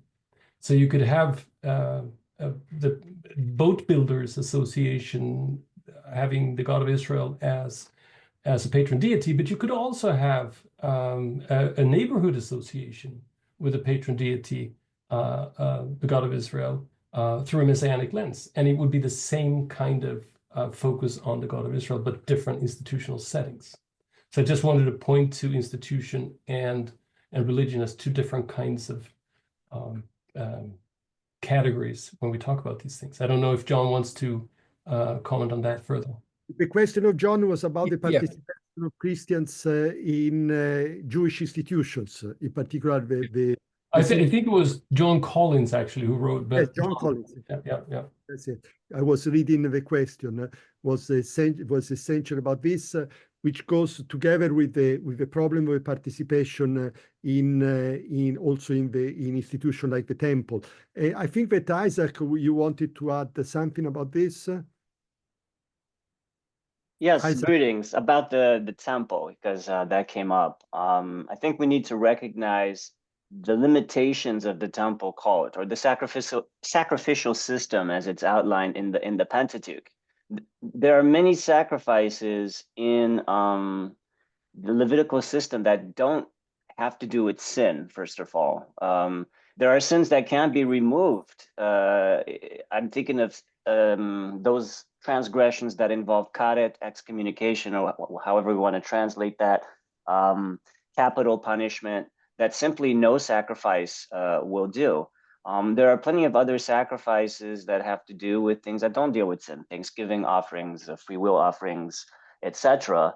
And so I think it's important to appreciate with careful detail the complexity of this sacrificial system when we then come to the 1st century and we look at how followers of Jesus are relating to the temple. They definitely are relating to the temple. And I would caution against seeing Jesus or even John the Baptizer as trying to replace the temple system. They're simply doing something that many Jews at that time arguably would have agreed the temple could not do, which is to remove the moral impurity of those sins that ultimately only God can forgive and can be purified only through some kind of divine eschatological intervention, as per prophetic texts like Jeremiah 31, etc., where it's ultimately God who has to cleanse the hearts of the Israelites for these sins that otherwise lead people into exile. So, once we have that once we appreciate that, we can actually see that many of the followers of Jesus are continuing to engage with the temple, with what the temple can actually do. And so, some have already brought up what's going on in Luke. They're praying when the Tamid offering is being offered in in Luke 1, where Zechariah is offering the incense at the time when the daily offerings were being performed.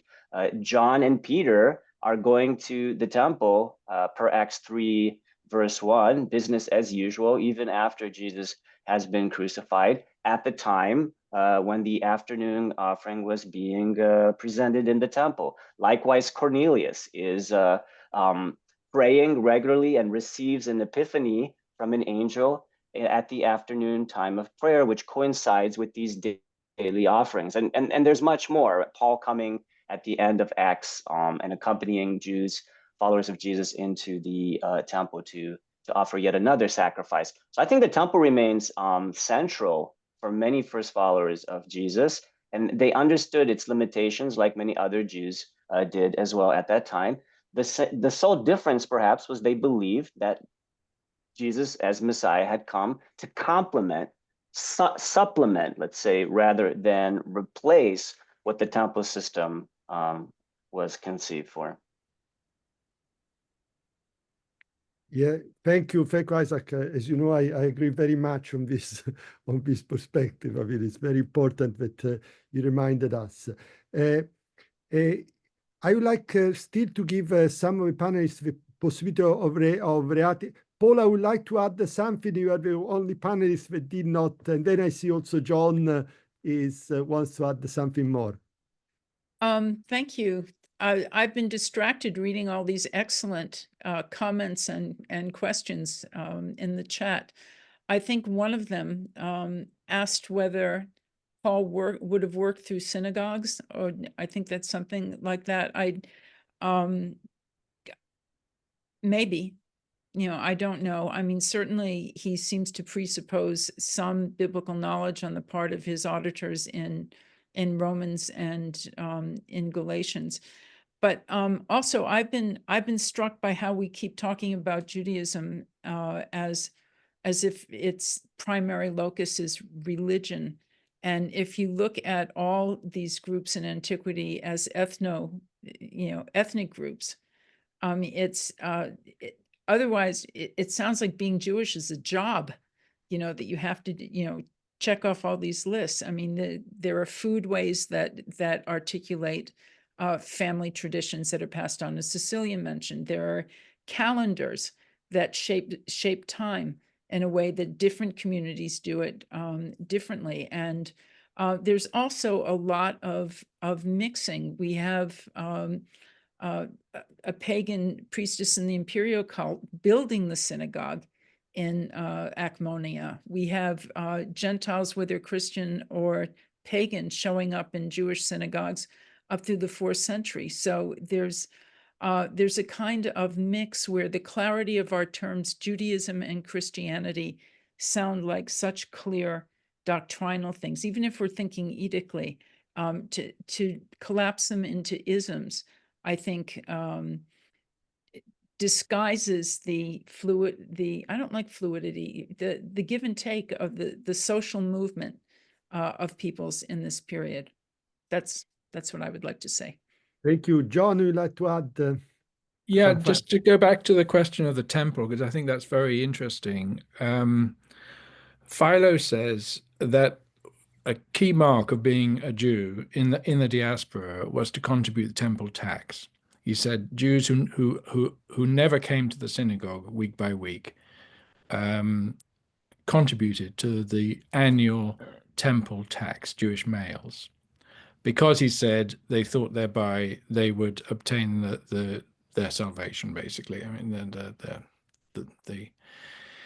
the benefit of their souls. So the interesting question for me would be, did Gentile Christ associations, if we call them that, did they contribute? Is there any evidence that they contributed to the temple tax? Even Paul, who I think is very temple-centered in his own perspective, he doesn't encourage contributions to the temple. He encourages contributions to fellow believers, Jewish believers in Jerusalem. But even Paul doesn't encourage Gentile converts to contribute to the temple tax. Did the author of 1 Peter expect the people he wrote to to contribute to the temple tax year by year if he was writing post 70, and to pay the Jewish tax if he was writing post 70? That's how, you know, we know from evidence that's how you identified as a Jew post 70, is you paid the Roman imposed fiscus judaicus. Did Gentile Christ believers in the year, let's say 80, did they identify as Jews by paying the fiscus judaicus? Did local Jewish communities recognize them as Jews who paid the fiscus judaicus? I mean, that's the kind of practical question, it seems to me. That's how you show whether you're within Judaism or not. Mm-hmm. Thank you so much. We are at the end of our session. I mean, we have an entire day to discuss, so and I think we should have now our 50 minutes break before starting a new session. The 3 sessions are related to another, so the panelists of the first session are invited to contribute, of course, also to the works of the other sessions and to continue this conversation. I agree with what has been said by many of us. I mean, this has been an extremely rich and substantial discussion, and we need this kind of discussion exactly to gain more clarity in the way in which you approach this problem. This is only the first stage of our conversation, and now I would like to have a break for 15 minutes, and I will invite the other group of panelists just to reconnect a few minutes earlier for some instruction, and to all people to be with us sharply at 11:30. Thank you. Thank you so much.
Okay.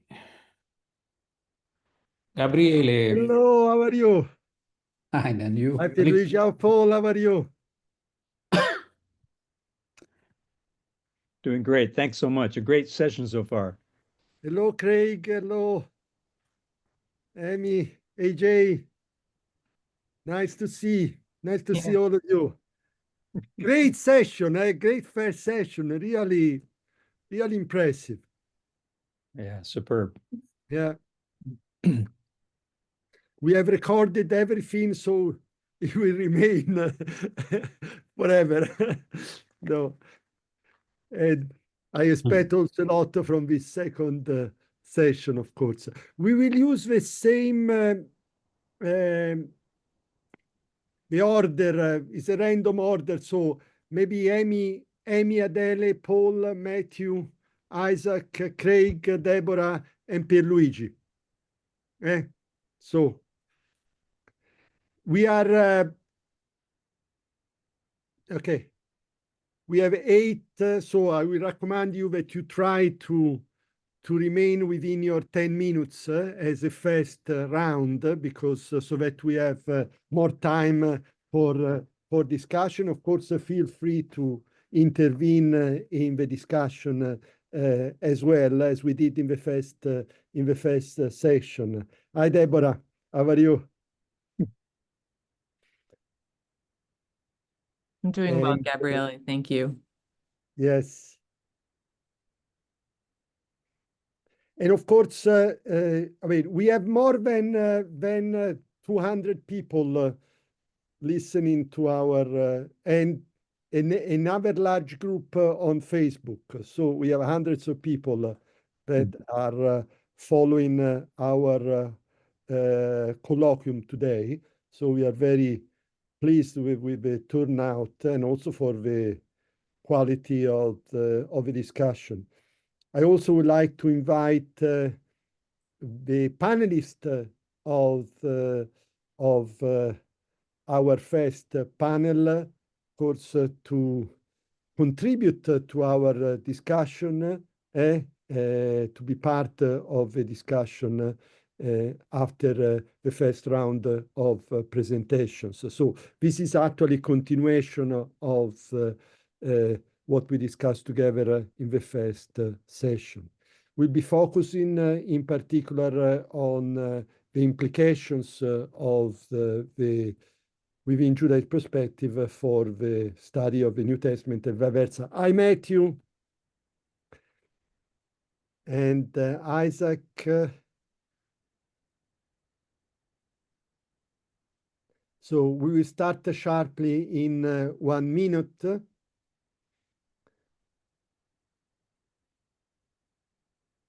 I'm very happy to see that there is so much enthusiasm and so much interest in this kind of discussion. This will be also important for our future discussion in Rome, Greg, and also for our next conference in June.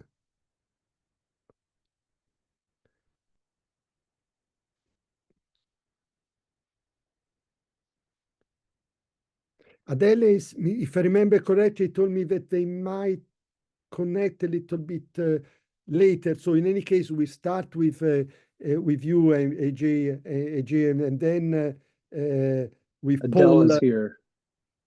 Adele, okay, Adele is here already. Good. So the order will be Amy. Hi, Adele.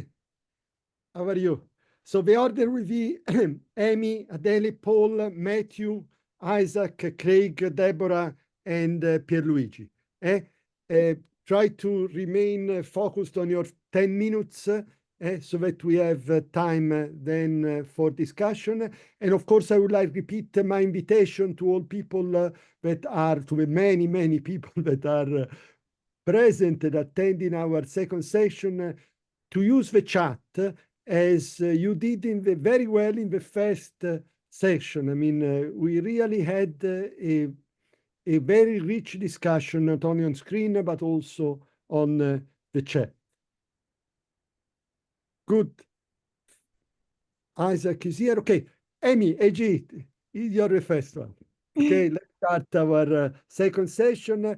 The focus is on the implications of the within Judaism perspective of the study of the New Testament, and also the contribution that New Testament studies can give to the within Judaism perspective. Thank you, and good morning from Nashville. Thank you for an incredibly rich and fascinating discussion this morning. I found as I was listening to the discussion, I kept changing what I was going to say. So I shall incorporate some comments that were made earlier this morning, both in presentations and in chat. I start with questions of ethnicity, which is Gabriela's number 5 of his question list. I'm concerned with labels, and for a couple of reasons. When we call something Jewish, well, I have had my own work listed under Jewish criticism or Jewish scholarship. And that's fine for something like the Jewish annotated New Testament, but I find it problematic, if not odd, for something like the study of women in the early Jesus movement, an article I wrote for Kathy Ahrensberger collection. So when do we start putting down those labels, and what impact do those labels have for the contemporary scholar? By the way, I do not find that same labeling in scholarship for Roman Catholic, Anglican, Protestant, or Eastern Orthodox scholars writing for a non-denominational press. The label implies certain concerns which may or not be correct. So as soon as we say Judaism, we're bringing up a host of ideas. We have yet to determine what exactly those ideas are. And the same point holds in terms of identification. For example, for identifying the author as a woman, if we know the author is a woman, do we see certain things in the text that we might not see otherwise? Along these same lines, what presuppositions or conventions do we bring to a text if we think the author is a Jew rather than a Gentile, or perhaps a God-fearer? So what happens on the practical level when we look at Luke? And I mentioned Luke because of Josh and because of Isaac and because other people are working on the Luke within Judaism model, or the author of Hebrews, here at Gabriela Gilardini's point, or any other text as authored by a Jew. How does a Jewish believer in Jesus think differently than a Gentile believer? And on this, I don't see any necessary difference. For example, if I think of Mark or Luke as a Jew, what do I see in the text that I do not see if I see the author as a God-fearer or perhaps a second-generation Gentile believer? So here the concern is to spell out the theoretical concerns on the practical level. Second, the within Judaism model can not only allow for what Gabriela calls a stone guest. Once the text is seen as Jewish, then scholars can claim, and in fact have claimed, that it is not by definition anti-Jewish or anti-Semitic. And there's a whole host of scholarship on the Gospel of John, to which Adele Reinhardt can speak better than I, about how as soon as we identify John as a Jew, the anti-Judaism stuff goes away. I find this to be problematic or not. First, Jews can be anti-Jewish. Second, within Judaism perspective does not preclude supersessionism. For example, the Mishnah, which I think is within Judaism, that's not really debated. The Mishnah is a supersessionist text over the priests. The Dead Sea Scrolls, which are within Judaism, no debate there, are supersessionist over the Pharisees. So at least when it comes to supersessionism, for me, the greater issue is hard versus soft supersessionism. Does the text consider that the covenant, whatever covenant, with the Jewish people continues, or has that covenant become a form of replacement theology only into the church? Second, to what extent do we allow authors to define themselves? And that question was raised earlier this morning as well. The author of the fourth gospel rejects the identification of Judaios. Whatever John is, John does not want to be called a Judaios. And I would make the same argument for Matthew, for whom the Judaioi are those who believe the Fakakta story about guards announcing that they fell asleep at the tomb. These points echo Karen Zetterholm's query earlier regarding whether a text that does not use the term Jewish or Judaism can be seen as Jewish. And I think the answer is yes, for otherwise pretty much the entire Tanakh would not be Jewish. Can one get out of the system? Well, here's another problem. Apostates are still Jews. They're apostates, but there are apostates. So here the ethnic identification complicates a tradition that's looked at as based on belief. And the question of belief gets me to my next question, which is Second Temple Judaism the correct term? Michael Barber has already raised the question of the temple. Jonathan Kaplan in the chat queried whether post-70 date matters.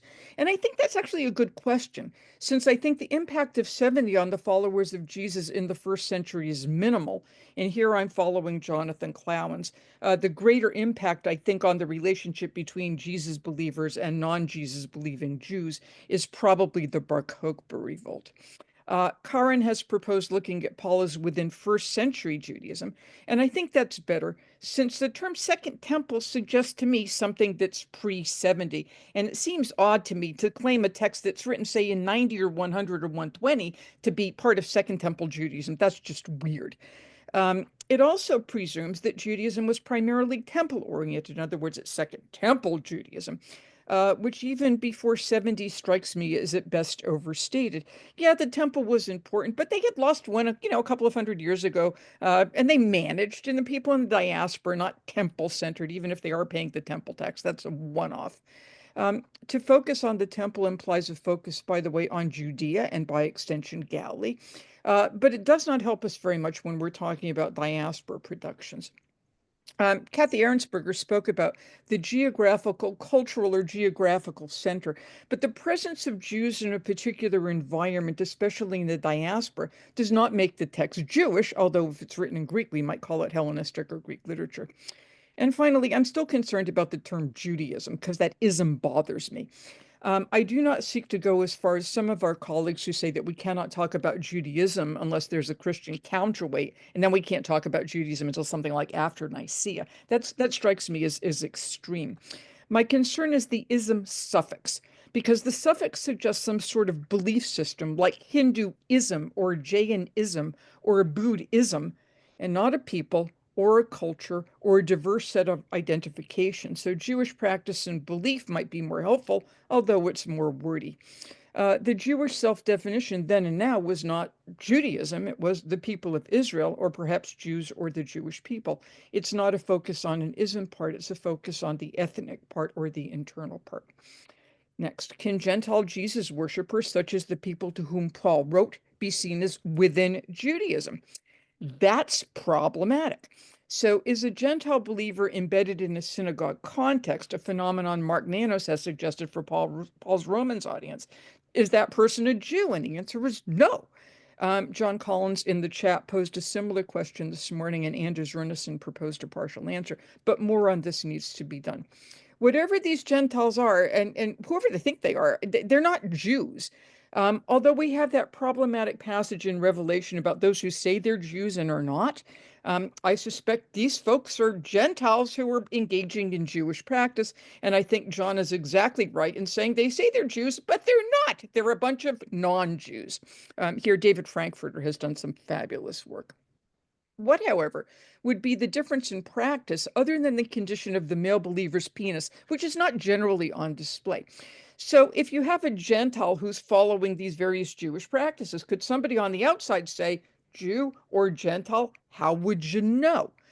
Similarly, in the United States context, an evangelical Christian wrapped in a tallis, blowing a shofar and lighting a menorah is still an evangelical Christian and not a Jew.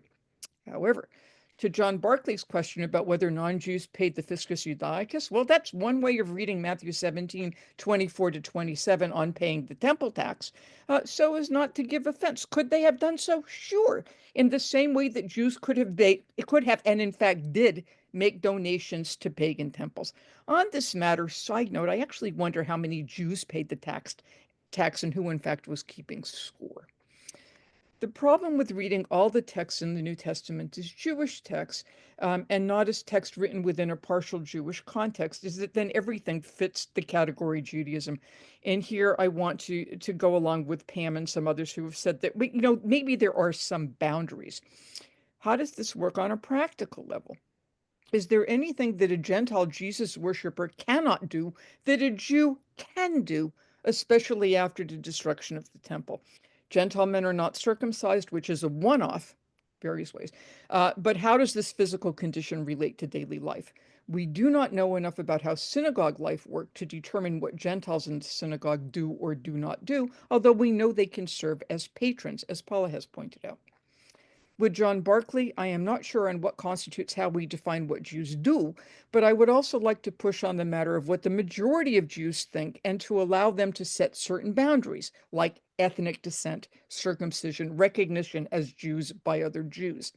Similarly, how do we speak about being a member of the people Israel? And we can see that problem in terms of boundary definition and insider-outsider, with the strong push among a number of Christians to read Galatians 6:16 as for those who follow this rule, peace be upon them and mercy and upon the Israel of God, as insisting that the Israel of God are Gentile followers rather than Jews, or that when Paul says all Israel will be saved in Romans, he really means Christ followers. I think he means Israel. I think he means Jew. So the within Judaism perspective also has to have a within Israel perspective. Does the model demand qualification? So typically what happens, especially in the historical Jesus business, but also in the Paul business, is as soon as we locate somebody within Judaism, we start qualifying it. So Jesus is within Judaism, but he's a marginal Jew. Or to use Michael Barber's language, Paul the New Covenant. Why can't we just call them Jews? Next, I agree with Kathy that the New Testament is not a Jewish book, although books within it can be seen as within Judaism. Paul is within, but I have my doubts about the pastorals, the Johannine epistles, and even Mark and Luke. Matthew and John reject the label Judaios. Are they still within Judaism, or is John outside of the system, the reverse of being cast out of the covenant? We might here also use our within Judaism perspective to help us determine whether it is appropriate to see the New Testament as anti-Semitic or not. I'm not convinced that it is helpful to speak of patristic writers or modern Anglicans using Jewish discourse, a subject that came up earlier this morning. The Old Testament is not the same thing as the Tanakh. To use a text that was originally Jewish is not necessarily to be involved in Jewish discourse. So too, the high school student in Tennessee who reads Shakespeare, which is already a minor miracle, from a womanist post-colonial lens is not participating in British discourse. I find it helpful to look at the within Judaism perspective, finally, as a way of assessing a text on the basis of what we know about Jewish practice and belief at the time. That is, for me, looking at the New Testament within Judaism means how did the text fit within a Judaism that I understand, rather than labeling the author a Jewish text or the audience a Jewish audience. So rather than read the entire New Testament as within Judaism, with the implication that the authors are Jewish, and certainly not the target audience, they may not be. I think it's a scholarly heuristic, which is sorely needed given that we have not, until quite recently, looked at the New Testament in the context of broader Judaism as we understand it from the various sources of the time. So within Judaism, for me, is a scholarly perspective that we can employ rather than a label that we necessarily want to give to the entire New Testament. Thank you. Thank you so much, especially for this last point that I think is very, very well made. Adele, you are next. Okay. I'm sorry that I had to miss the morning. It was my, this is our first week of classes. So I was teaching from 8:30 to 11:30. And then I have meetings from 2 until 5. It's been recorded. It's been recorded. I know. Oh, it's been recorded. Okay, good. I'll be able to go back to it. But it's interesting to me, and maybe not so surprising, that my conclusions are very similar to AJ's, but I come at it from a bit of perhaps a complementary perspective. And so my focus is on within Judaism as a category. I've been participating in various Enoch events on within Judaism, and also in the Gospel of John within Judaism SBL sessions. And I'm troubled by this label within Judaism. And I want to, so in preparation for today, I was thinking through, what bothers me about it. So I'm focusing on within Judaism as a formal category of classification and analysis. And I'm raising 2 questions. First, does within Judaism lead to novel insights that have not been available through other methodological frameworks? And second, is within Judaism the appropriate category within which to classify the entire New Testament, or for that matter, Jewish texts? Like AJ, I don't like the label Second Temple for everything because it's anachronistic, I suppose. It doesn't apply to post-70 texts. And it's temple-centric, therefore, Judean primarily. So I'm not arguing against the enterprise of trying to situate the texts that we're interested in within a broader framework, some of which will be Jewish. I'm really just concerned about this specific category within Judaism. And my comments are in dialogue with Gabriele's article that was circulated prior to the meeting. So, Gabriele, I'm not beating up on you. It was just convenient. You really summarized the field so well that it provided an important sort of dialogue partner for my comments.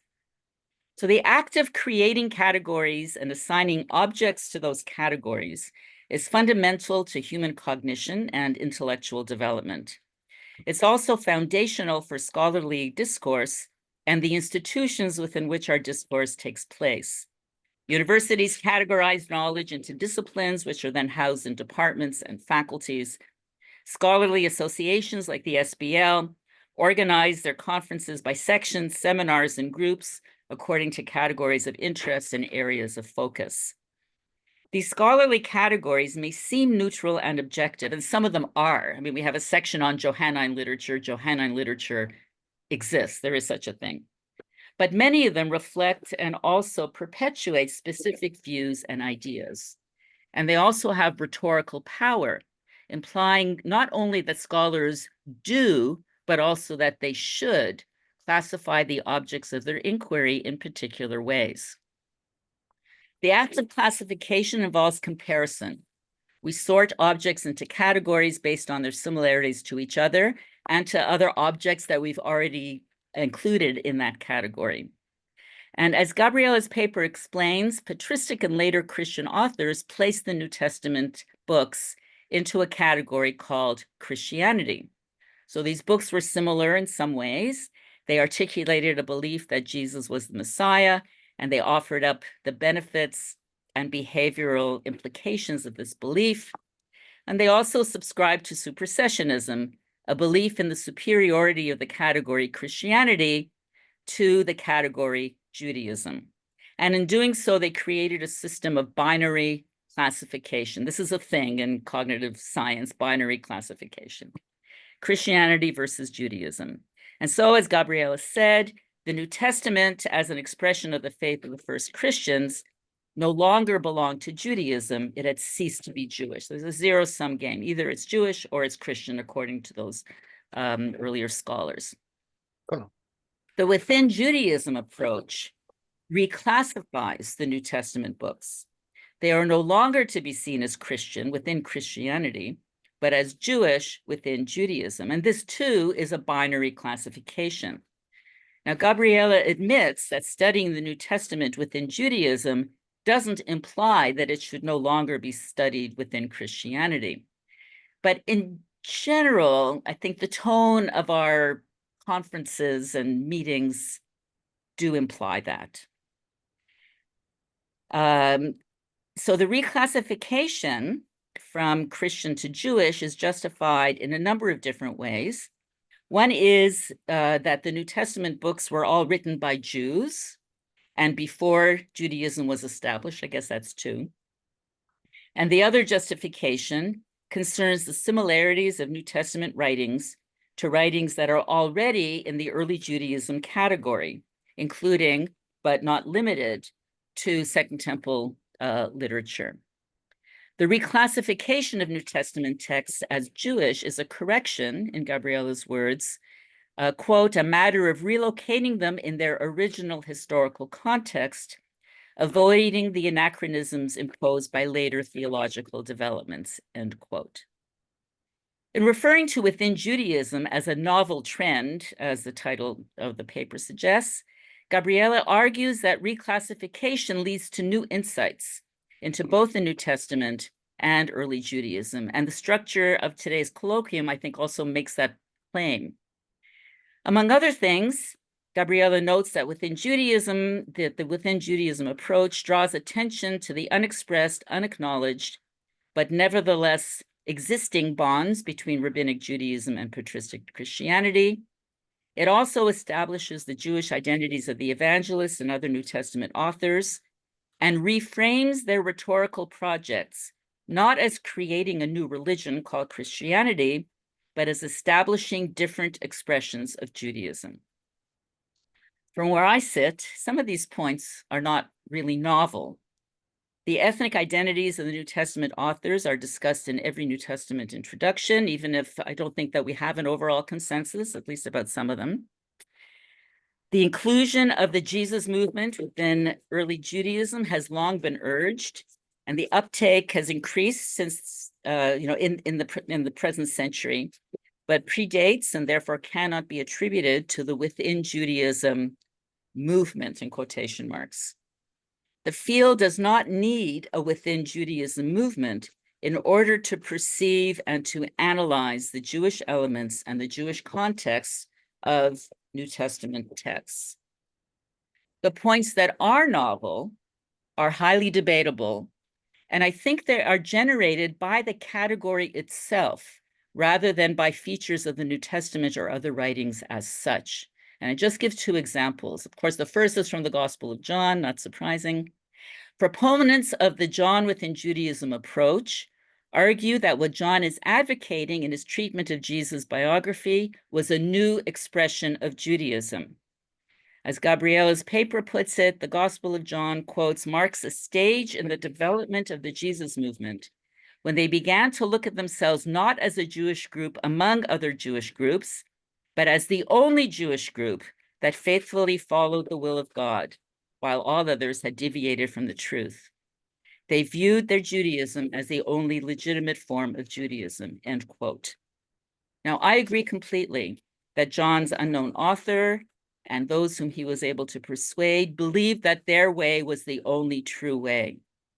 But did they view it as a Jewish way, that is the only legitimate form of Judaism? I doubt it very much.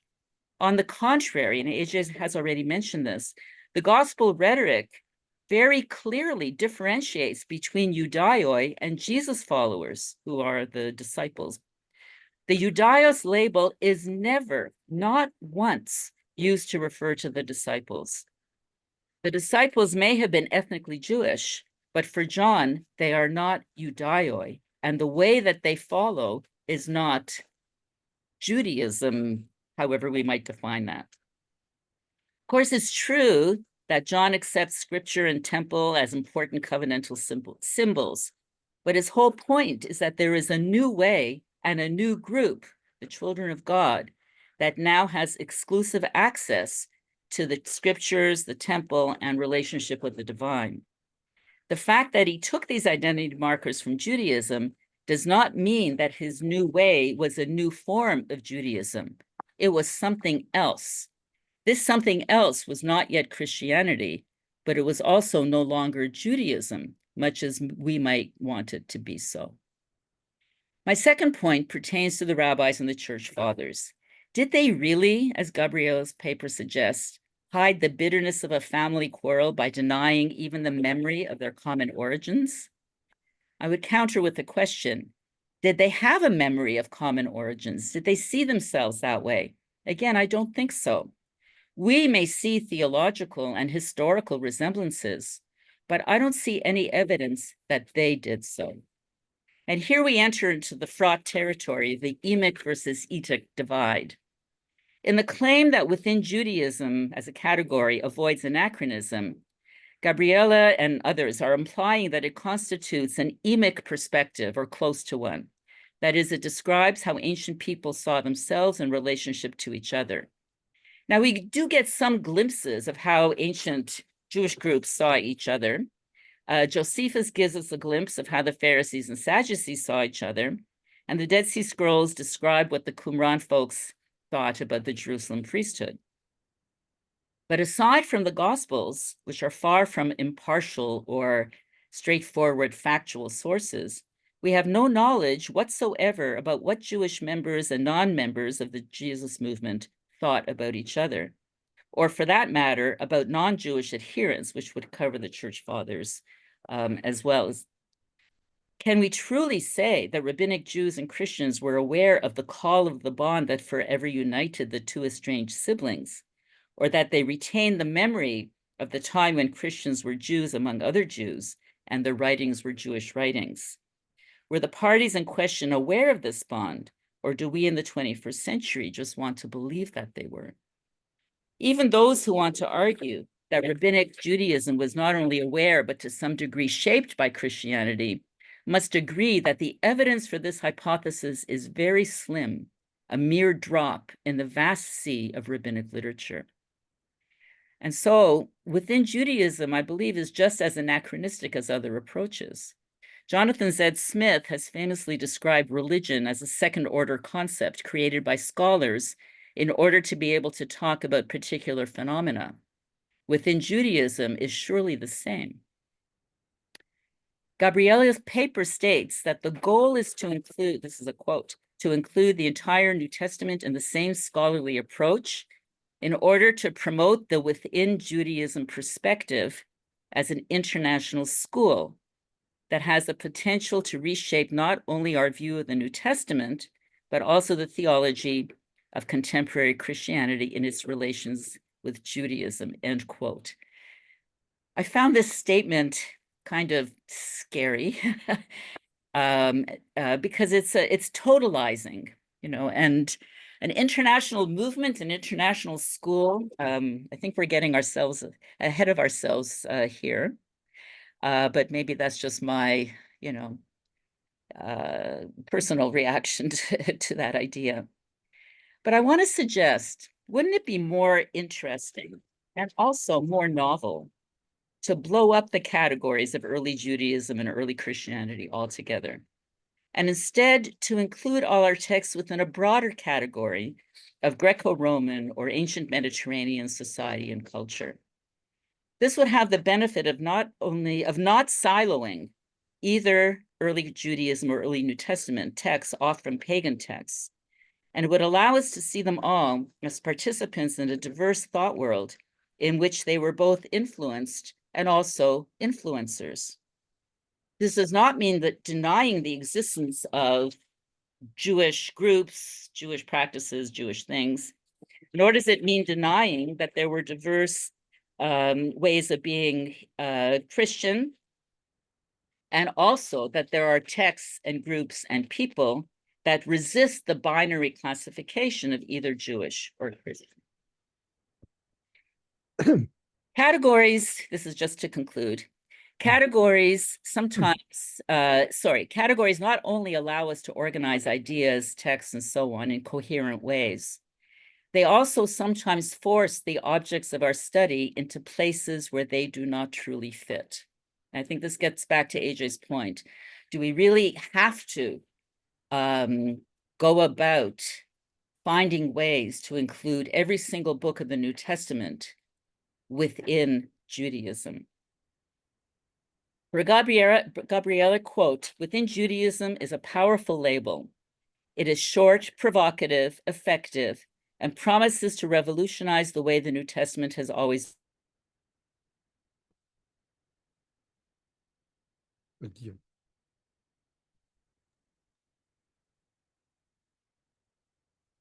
Frozen. Read, It appears not. Adele It's has not going frozen. anywhere anytime soon. I'm far more skeptical with regard to the revolutionary nature and also the longevity of an approach that requires all New Testament texts to fit in the within Judaism label. I think the within Judaism category has served the field well when applied to Paul and the Pauline epistles. The insight that Paul was and remained a Jew rather than a convert to Christianity, and the ramifications of this insight have indeed transformed Pauline studies, and for the better. And understanding that the Jesus movement was a Jewish movement is also important. But squeezing all New Testament texts into a within Judaism framework, and then reifying this framework into an international movement or international school may in the long run reduce our interpretive options and our scope by, paradoxically, downplaying the diversity, variety, and complexity within the New Testament itself. Thank you so much. You gave us a lot to think about. Some of the questions that you raised were also discussed in the first session. And meetings like this certainly help to clarify what we really mean with using these categories. So let's try to move on quickly because we have still 6 people that need to talk. Paul is Paul.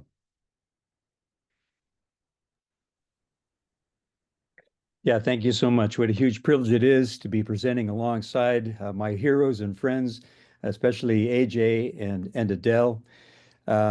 Right. And so I'm going to be arguing that when you look at the Gospels and Acts within Judaism, what we see here about the tensions that these reflect intra-traditional territoriality. Thesis: from a socio-religious perspective, the Jesus movement, as portrayed in the Gospels and Acts, saw Jesus and his followers as an intra-Jewish movement, extending the heart of Mosaic teaching and Abrahamic blessing to Judea, Galilee, Samaria, and the diasporic world. Thus, it is a mistake to see Jesus or the writers of the Gospels and Acts as Christians only, rather than embracers and extenders of the truth and grace of Israel's loving God to the poor and the landed, northerners and southerners, slaves and free, women and men, Jews and Gentiles alike. Why is this important? First, it's a mistake to see the Jesus movement as the correct religion over and against Judaism. The tensions relate to how to be most faithfully and authentically Jewish, perhaps seeing the Jesus movement as a fifth philosophy. Would Josephus go in that direction? That outgrew eventually its parental origins. Or second, if with Bultmann here, we see the revelation, that which is of divine origin, and the revealer as challenging religion and its scaffoldings, that which is of human origin, we avoid the pitfalls of supersessionism and fundamentalism by not propping up what Jesus and his followers sought to deconstruct. Third, it simply is a historical fact that the parting of the ways did not happen all at once or universally, at least not within the first century, but happened sporadically and situationally over time, yes, at 132, but also beyond that, but not all at once within first century of the Common Era. With Joshua Paul Smith, whose book I published in the Brill series, Luke was not a Christian. What happens when we read the third gospel and Acts within Judaism? In my own essay in John and Judaism, a contested relationship, the title is the thesis, Anti-Semitism and Religious Violence as Flawed Interpretations of the Gospel of John. And the concluding section I entitle The Fourth Gospel as an Antidote to Provincialism and Prejudice, Christian and otherwise. So individuation did happen, though, eventually, but even so, Judaism and Christianity have never ceased being members of the same religious, Abrahamic, and Mosaic families, and seeing the Gospels and Acts of the Apostles within Judaism helps us appreciate the place of the Jesus movement within first century Judaism. So, whence the tensions? They existed precisely because Jesus was a Jew, and so were his followers, for several generations at least. After all, territoriality exists only between members of like species. 1. Jesus, a radical interpretation of the heart of the law and the ethos of the prophets, as a liberal conservative. Here I'm building on the work of my Glasgow Dr. Vater John Riches, Jesus and Judaism, or Jesus and the Transformation of Judaism. He asks the Reimarus question, what was the goal of Jesus? Although with Cadbury, we might see this as the problem of modernizing Jesus. What if Jesus, according to Cadbury, was simply led by the Spirit as opposed to having a goal? But we'll leave that for another conversation. challenging external measures of faithfulness and pointing more personally to God's love and mercy as an appeal to the heart of Judaism, as Riches argues from the Synoptics. When we look even at John 5:42, the contention there is that those opposing the healing in Jerusalem on the Sabbath did not have God's love in their hearts. Maybe these were the issues as opposed to one religion against another. In other words, a true, authentic understanding of Sabbath and its value. So Jesus challenges Roman hegemony, and also Jewish nationalism and centralization, with a teaching on the dynamic and transcendent view of God's reign and leadership. That's what the Basileic interest in the kingdom is all about. Within the Q tradition, the heart of Torah teachings are argued by Jesus versus legal boundaries, getting at the heart of things. It's a root. It's a radical approach to understanding Torah. In the Synoptics, you have love of God, love of neighbor, the Decalogue in a nutshell. In the Q tradition, loving enemies, if there was a Q, loving enemies is also called for. And with Walter Wink's analysis, Jesus offers a third way against forced dichotomies. Even in the Gospel of John, we have an emphasis extending to community, loving one another, even amidst communal tensions. So here we have Jesus perhaps creating cognitive dissonance as a conservative and as a liberal, conserving the social teachings of the prophets. Cadbury had an essay which he did not publish because it might be misinterpreted by fundamentalists, arguing that Jesus was a conservative. In that sense, he was trying to embrace and further the social teachings of the Jewish prophets. So while enacting liberating inclusivity by healing lepers, embracing the unclean, dining with sinners, opening the temple to the people of the land, challenging purity and Sabbath codes. These are things that Jesus may have done to provoke cognitive dissonance as a provocateur, calling Judaism back to its best self. At least one can interpret Jesus and his mission in those types of ways.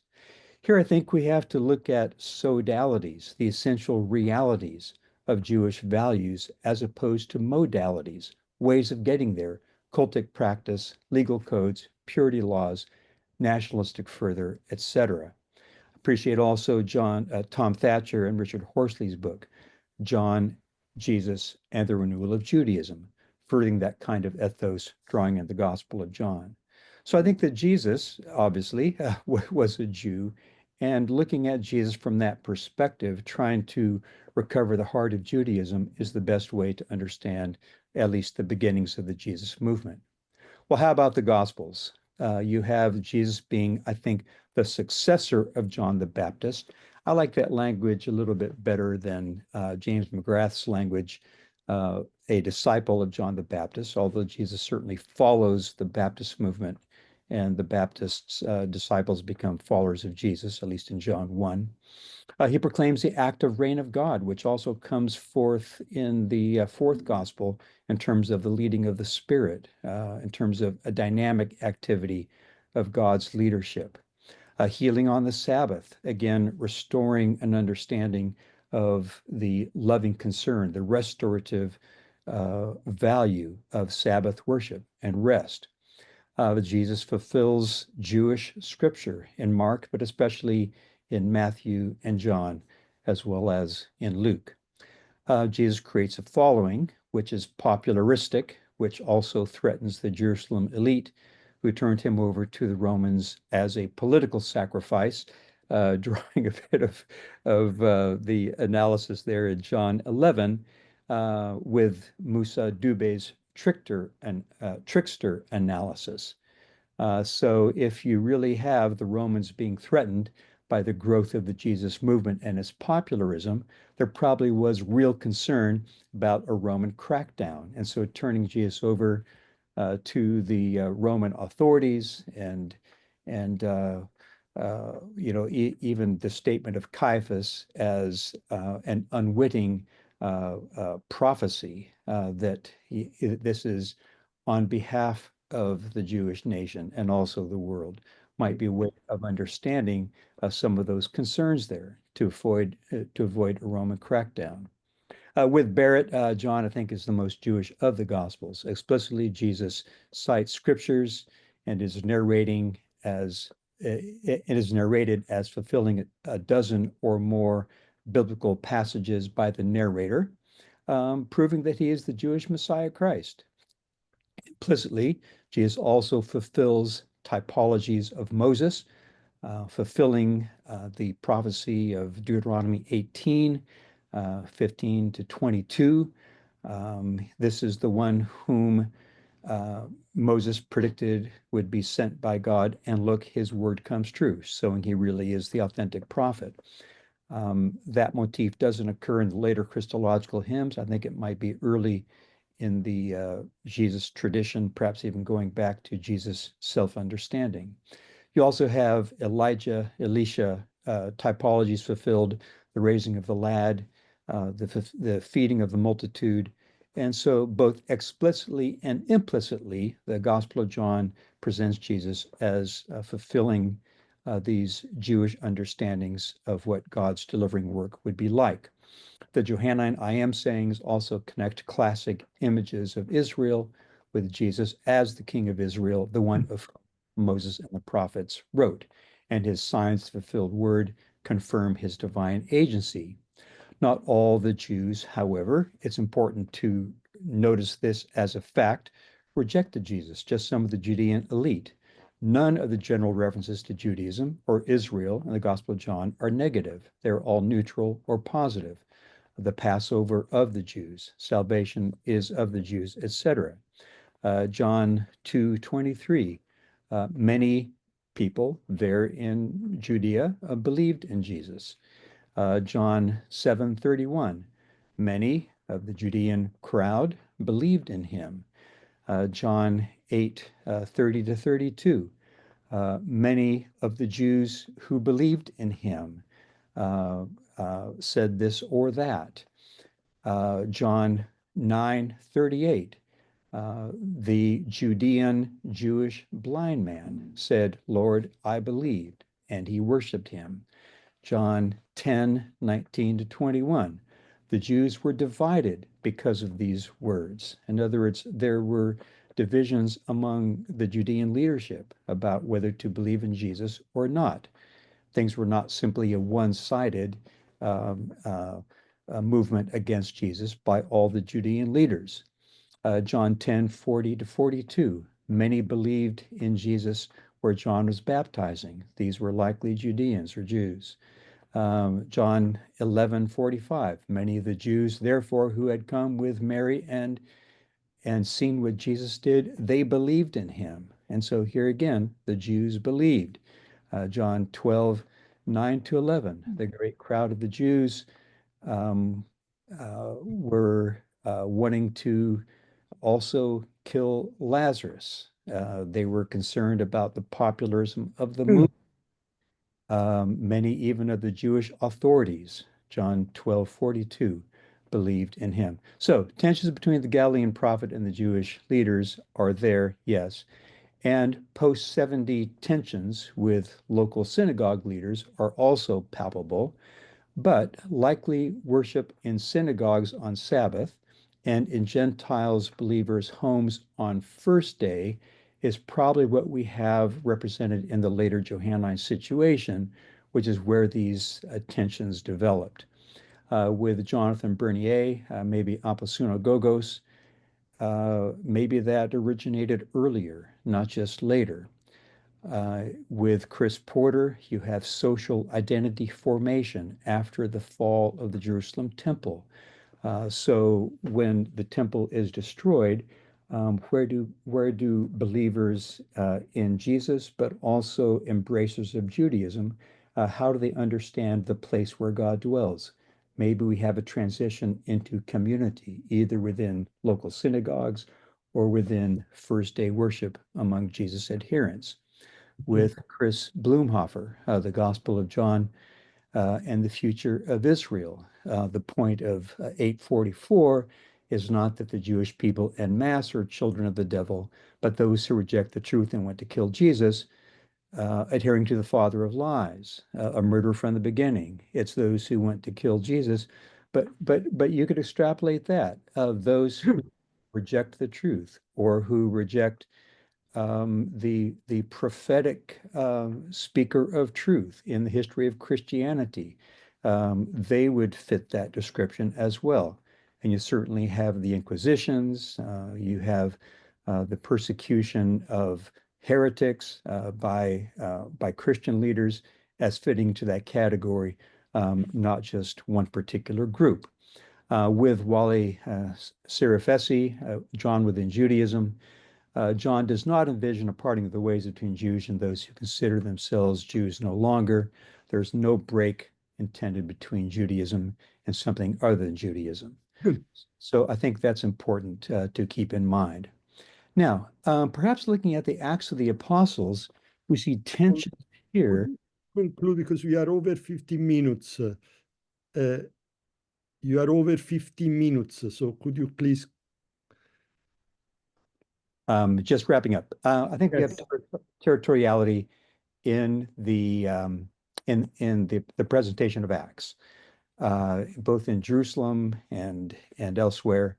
Those are issues that we have in the book of Acts showing territoriality. So, in a nutshell, in getting to the heart of Judaism radically, Jesus and his followers were seen as too liberal and universalistic, raising questions about what does it mean to be a follower of the Jewish Messiah, which is why they experienced territorial tensions within first century Judaism. Thus, in the Gospel and Acts, we have an intra-faith set of conversations between members of like species versus inter-religious polemics. Thank you. Thank you. Just let's move quickly to Matthew Thyssen. Let's try to remain on the 10 minutes. All right. Greetings from frigid Canada. As Adele mentioned, the winter term here has begun, and so I regret that I was unable to attend earlier due to an important faculty association meeting. Long live the revolution. But I'm excited by the way in which many of my thoughts resonate with the papers already given in this session. The title of this session of papers presents us with attention, and apparently it was already discussed this morning. What are the implications of the within Judaism perspective for the study of the New Testament, is its title. But the New Testament is, of course, a constructed text that is simply not Jewish. It's Christian. It's a Christian collection of 1st and 2nd century CE texts in a theological construction of what some Christians thought ought to be, what ought to constitute authoritative and sacred writings for those who proclaimed Jesus as Messiah and fidelity to him as Messiah. And it is a collection of writings that Jews who do not believe that Jesus was the Messiah do not believe is authoritative, even if they have in the past or do in the present find it interesting and maybe worth talking about or researching, as both AJ and Adele do. But the various writings that the later Christians placed into a collection now called the New Testament were writings that first came into existence at a time when believing that Jesus was the Messiah was not self-evidently mutually exclusive of Jewishness. And so, drawing on the language of historical linguist Ferdinand de Saussure, we might be inclined to distinguish between a synchronic account of the various writings that make up the New Testament as early Jewish texts, and a diachronic account of these writings, individually, but especially as a whole, as Christian texts. First, I feel as certain as anyone who works on 2,000-year-old texts can be that every writing that makes up the New Testament was penned by a Jewish author. These different writings, to run with the analogy evoked by my reference to Saussure in linguistics, make up different dialects of Jewishness, different visions of what it means to be a good Jew, a faithful Jew, or a righteous Jew, or different visions of reality that spring out of commonly, if not universally, shared beliefs among first century Jews. Referring to these forms of Jewishness as dialects is perhaps a different way of speaking of Judaisms, as Jacob Neusner put it, as opposed to Judaism, as the title of this session puts it. Judaism, as both AJ and Adele have noted, is of course an abstraction. But even if we prefer Judaisms, we continue to speak at the level of abstraction. Judaism doesn't believe anything, but Jews do. And Judaisms don't teach anything, but Jews do. Judaism doesn't do anything, but Jews do. And Judaisms don't have a mind to think or a voice to speak or a body to act. Individual Jews do. English is a language, but it is a language consisting of numerous dialects. American English is not British English, is not Australian English. And of course, none of these dialects approach the beautiful elegance of Canadian English. But even the dialect of Canadian English doesn't accurately capture all the idiosyncrasies of the English spoken in Canada. We could break it down by regions, Maritime English, Prairie English, etc. But at the end of the day, each Anglophone Canadian speaks their own idiolect. My 13-year-old son, for instance, speaks perfectly intelligible English, at least most of the time. But he has one idiom that actually has a number of idioms, but one in particular that drives me a little bit wild. Whereas every other Canadian Anglophone, and I would hazard pretty much every other English speaker who has ever existed on this globe, ever, my son does not say, even though. Instead, he says, even that. Despite numerous efforts to correct this, he persists in this idiom. My son speaks the language of English, the dialect of Canadian English, but also an idiolect that is perfectly understandable, even as it differs from pretty much every other English speaker who has ever existed. At what point does an idiolect become a dialect or a dialect a language? And what is the breaking point?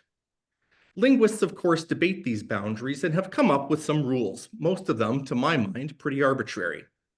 A dialect might become a language when more speakers use that language outside of its place of origin than they do inside of it. Or a dialect becomes a language when speakers of other dialects can no longer understand you.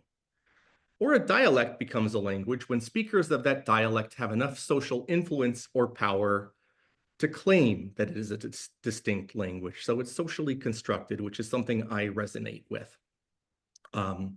Or to put it in the memorable words of linguist Max Weinreich, a language is a dialect with an army and navy.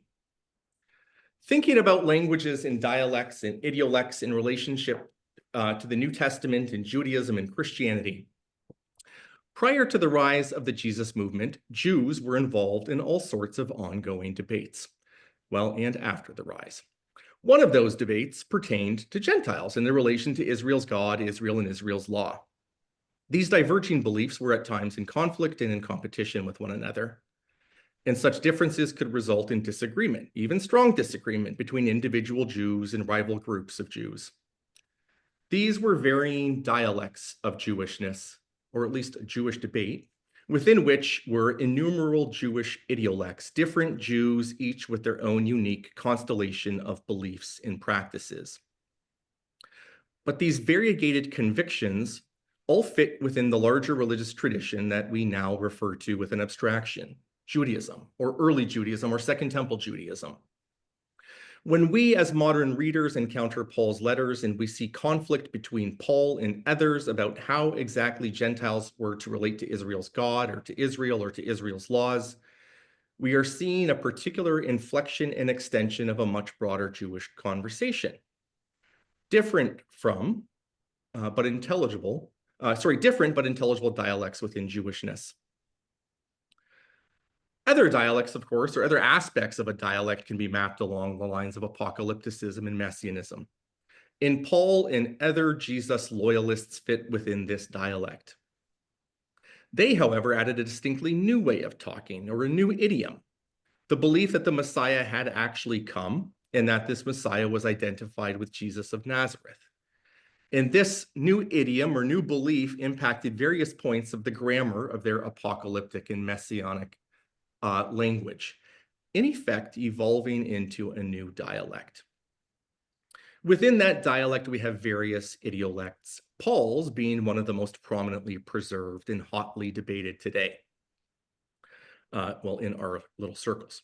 But we know, even from his own writings, that others spoke other idiolects. Paul disagreed with other Jesus loyalists about how exactly Gentiles in Israel and Israel's God and Israel's laws related to one another.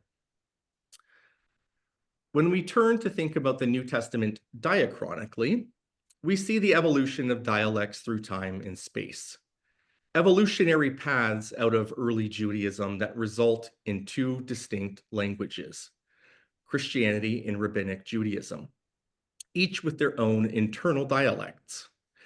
And we see, as Daniel Boyarin has argued, the smuggling in of borders and boundaries, not through, or at least not in the first instance, through armies and navies, but through other institutional forces of power. One of those forces was the bringing into existence of something called the New Testament, a collection of authoritative texts that is a new borderline or boundary. The creation of this collection itself forced dialect speakers to make a decision. Do the linguistic practices and rules of these grammatical rules of these texts have authority or not? In relation to the various texts that make up the New Testament, Joshua Jipp has argued convincingly that despite all their diversity, despite the various idiolects of each writing, they share one central thing in common, their messianic theology, that they share the belief that Jesus was and is the Messiah, and that Israel's God has raised this Jesus from the dead. I believe what animates many of us as we spend our time and energy on situating the various writings of the New Testament within and not opposed to something called Judaism is the hope that such synchronic work can inform and shape those who approach these texts diachronically as Jewish texts that have become Christian texts within an authoritative Christian collection known as the New Testament. For that, I think we need to keep broadening these sorts of conversations, inviting more voices to the table so that we can consider a greater degree of ancient evidence and from different perspectives. Adele, for instance, rightly suggested thinking of these texts within the larger Mediterranean world. And also in light of the modern implications in more thoroughgoing ways. And I look forward to seeing that happen. Thank you. Thank you so much. I already see from the chat that your metaphor of dialect language has been very popular. So you should be very pleased of it. Okay, we have 4 speakers still in our session. Isaac is next. Greetings to everyone from the mighty metropolis of Peoria. I'm excited to talk about within Judaism, within the Midwest, which is also very cold. I have a cold myself, so I hope my voice will not fail me. Viewer discretion is advised. I'm going to first start briefly by talking about the question from the first panel, what is the Judaism perspective, and tie that with the title of the second panel, namely, what are the implications then for the within Judaism perspective for the study of Second Temple Judaism? Recently, I had the honor of serving on the dissertation committee of Fadi Mikhail. Matt Thiessen was actually the director of that fine dissertation, which dealt with Luke and the temple cult at McMaster University last month. During the defense, one of the dissertation committee members asked a question that is precisely the one we're addressing at this symposium. What does it mean to see Luke or Paul or any other early Christian figure for that matter within Judaism? Is it a method, an interpretation, a theory? What is it? The title of this symposium includes the word perspective, which comes from Pauline studies, where at first there was the talk of the new perspective on Paul, then of the radical new perspective, and now increasingly of the Paul within Judaism perspective. By now, I think that the assumptions and main propositions of those who embrace the Paul within Judaism perspective are generally known, although the recent volume edited by Michael Bird, Ruben Bühner, Jörg Frey, and Brian Rosner, entitled Paul Within Judaism, has certainly complicated the picture, since many of the contributors to that volume do not subscribe to the main points of the originators of the phrase Paul within Judaism. In many ways, this controversy was inevitable, Ask 3 Paul scholars what they think about Paul, and you will get 4 opinions. When I was just a puny graduate student at the University of Michigan from 2006 to 2012, the phrase Paul within Judaism was not yet in vogue. However, the discussion of the relationship between early Judaism and Christianity in the provocatively titled volume, The Ways That Never Parted, was already generating a lot of discussion. And then there was Daniel Boyarin, who generously served on my dissertation committee. He had written already Borderlines and was working on his book, The Jewish Gospels. In addition, Gabriele Boccaccini, my advisor, had long ago argued in his book, Middle Judaism, that Christianity was, and in some sense still is, at least from the point of view of intellectual history, a Judaism, since it was, along with Rabbinic Judaism, one of the possible iterations that emerged from Second Temple Judaism. So I was already well-groomed to think of the writings and the authors of the New Testament as part and parcel of Second Temple Judaism, even if I didn't use the nomenclature within Judaism in my first book, Torah Praxis, after 70 CE, reading Matthew and Luke Acts as Jewish texts. I suppose the phrase as Jewish in the subtitle of my first book, reading Matthew and Luke Acts as Jewish texts, could mean the same thing as within Judaism, although I sometimes hesitate to use the latter terminology because of Boyarin's general reluctance to use Judaism at all to describe pre-modern forms of Jewish expression, since the term Judaism tends to become the victim of essentialization, reducing Jewishness to a set of religious beliefs and practices, a modern Western notion, if there ever was one. Nevertheless, the phrase within Judaism is gaining currency and is here to stay, at least for the time being. So I want to share what I think the study of the New Testament and other Christian writings within Judaism means. Personally, I see it as a thought experiment. The New Testament is all too familiar territory. Those of us who spend much of our time studying the New Testament are looking for something new in the New Testament. The proposal to situate these texts squarely within early Judaism, or simply to treat them as Jewish texts, has proven to be a promising, innovative endeavor, in my estimation, because of the new insights it has yielded. To read the New Testament writings or other early Christian documents as ancient Jewish texts may require a certain willingness, though, to engage briefly in what I'm going to call here the hermeneutic of credulity. By credulity, I do not mean that we abandon biblical criticism altogether, that is the historical critical analysis of the New Testament. On the contrary, the bread and butter of the so-called within Judaism perspective has been the historical critical method, which involves reading the New Testament writings like any other ancient text in its original historical context. By the hermeneutic of credulity, I mean only that we initially, and I emphasize here the word initially, approach the New Testament or ancient Christian texts qua early Jewish documents, rather than initially assuming the opposite.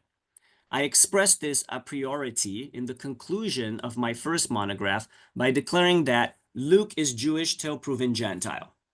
Rather than doubting Luke's Jewishness, questioning whether Luke properly understood Judaism, or assuming that Luke was even anti-Jewish, I began with the hypothesis that Luke's writings were early Jewish works and proceeded to read the Gospel of Luke and the Acts of the Apostles accordingly. In my estimation, this thought experiment has been very successful.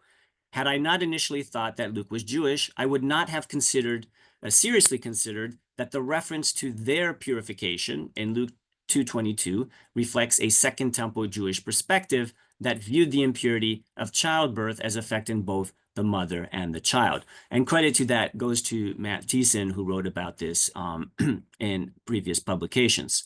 But had I not initially thought that Luke was Jewish, I would not have taken Luke's presentation or redemption of Jesus, his presentation of Jesus's presentation or redemption in the temple, or Jesus' circumcision and naming on the 8th day, as not only accurately reflecting ancient Jewish practice, but also signaling Luke's unqualified intention to portray Jesus and his entourage as Jews fully committed to Jewish custom and to the Jewish people. Had I not initially considered Luke as Jewish, I would not have appreciated how the so-called parable of the Good Samaritan belonged to a broader Jewish debate in antiquity about the proper constitution of Israel, including the inclusion of the Samaritans, whose Israelite identity seems to be affirmed to the original Jewish interlocutors of the parable through the suggestion that the Samaritans are their neighbors, that is, Israelite neighbors.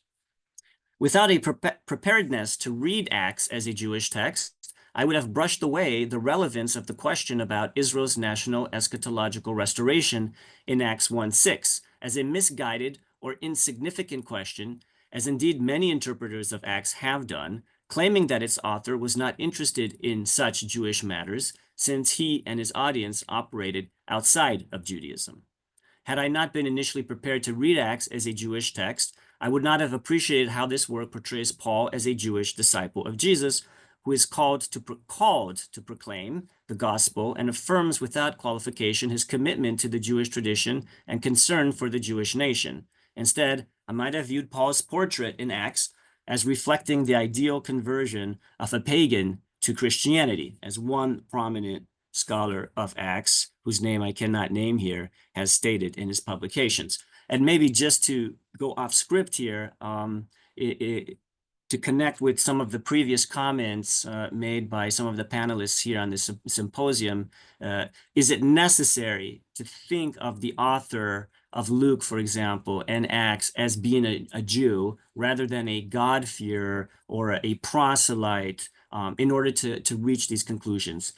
The answer to that, I would say, is not necessarily so, but in the history of scholarship, when we look at this matter, very often when Luke is approached as a non-Jew, the qualifications about Luke's emphasis, for example, on the circumcision of Jesus and John the Baptizer are mixed, or the observations about how Luke tries to situate the founders of the Jesus movement within Judaism are qualified or reserved. I'm thinking, of course, of some of the giants of the 20th century, such as Joseph Fitzmyer, Raymond Brown, and so forth, who say Luke he doesn't quite get it. He doesn't quite understand Judaism. Hence here he's mistaking about this. Or, it's true he's saying that Jesus was named and circumcised on the 8th day, but we don't have evidence for naming Jewish children on the 8th day. So this is probably a pagan element that's being included into the gospel. And I could repeat many more examples. And so hence again, I come back to that model of sorts. Luke is Jewish till proven Gentile. Of course, there is a danger here of falling into the same kind of circular thinking of the commentaries on Luke, Acts, and other New Testament texts that I've just referenced, who assume that these works are Gentile Christian writings and then find confirmation of their a priorism in these same texts. Thus, I return to emphasizing the experimental enterprise of reading Luke or Acts, or any other early Christian writing for that matter, as Jewish texts. The hermeneutic of credulity only offers a starting point for approaching early Christian sources. It does not represent the final or only way to perceive these works. In fact, the application of this hermeneutic may fail in certain instances, even as an entry point into early Christianity.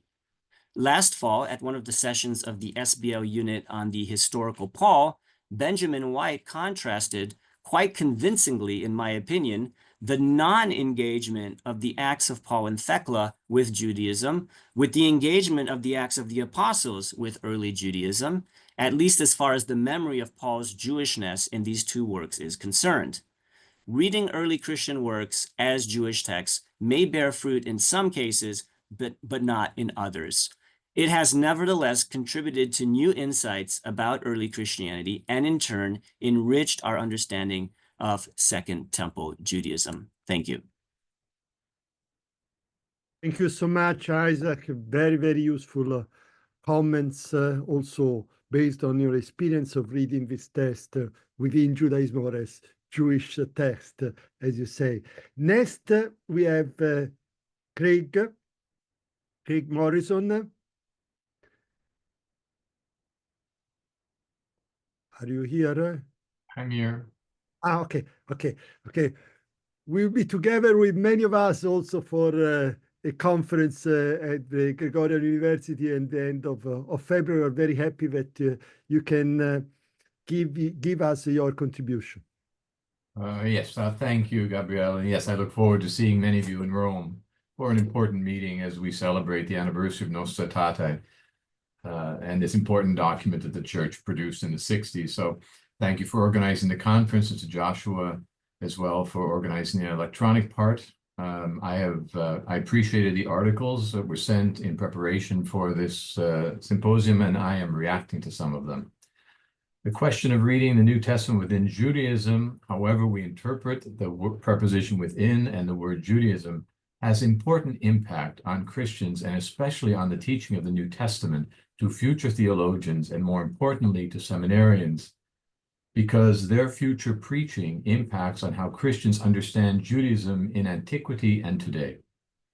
Even if Christian scholars are unaware of the nuances of the phrase within Judaism that have been discussed here, the phrase challenges Christians to recognize the Jewish character of some New Testament texts, or perhaps better, having listened to AJ and Adele, the Jewish background of particular verses, especially also having listened to Isaac.